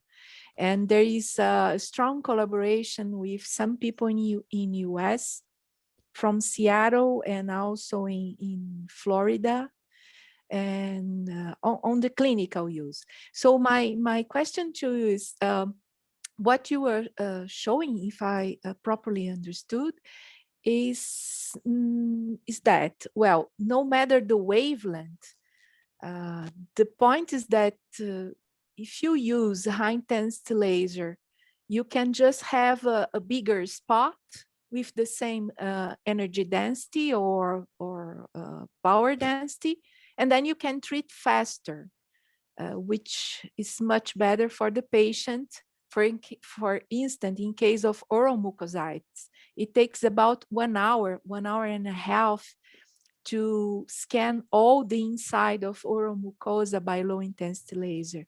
And then with high intensity laser, with the same energy density, you can have it in a couple of minutes, let's say. So what you're proposing, you show a very, very nice meta-analysis and using high intensity laser. My question is, are you proposing, are you saying that those papers are using the same amount of energy per square centimeter than the low intensity works? Because the effect is wavelength dependent, not coherence dependent. No, it's not the same energy. It's not the same power density, which is even a better metric to consider. And when you're using, especially when you're using the high wavelengths,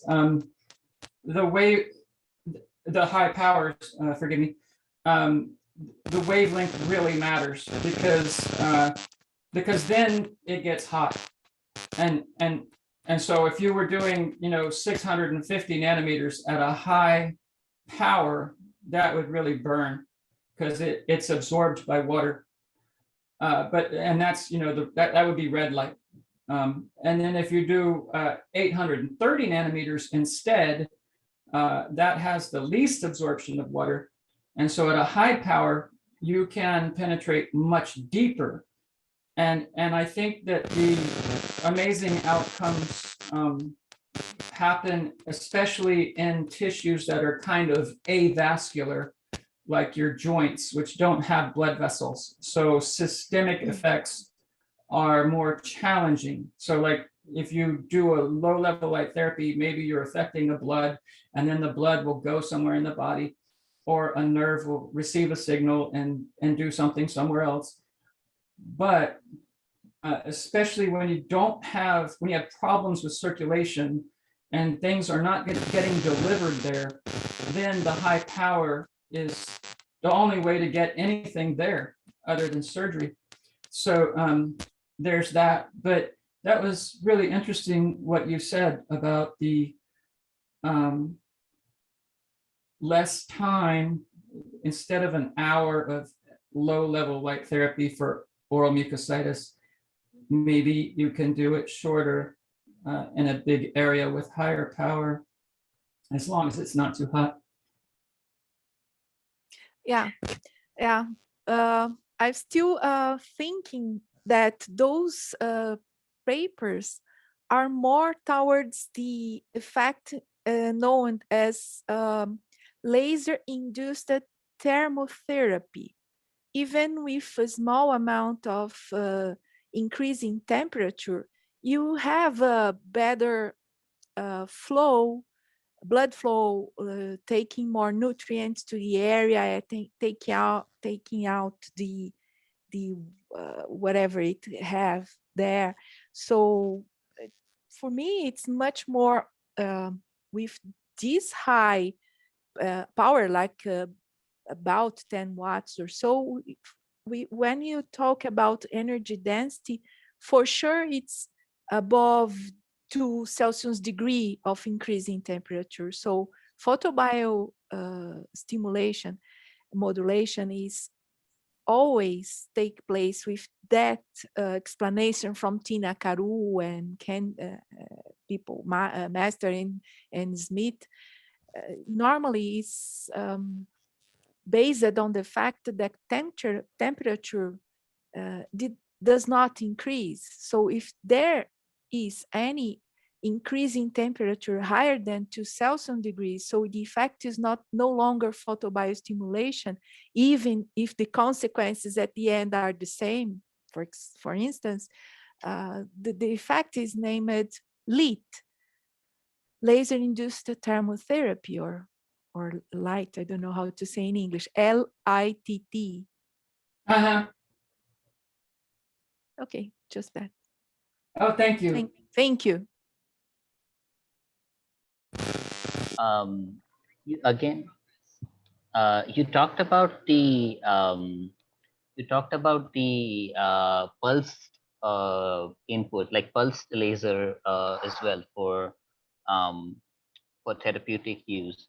So is that like used with the is that like some sort of a duty cycle that is used to like control the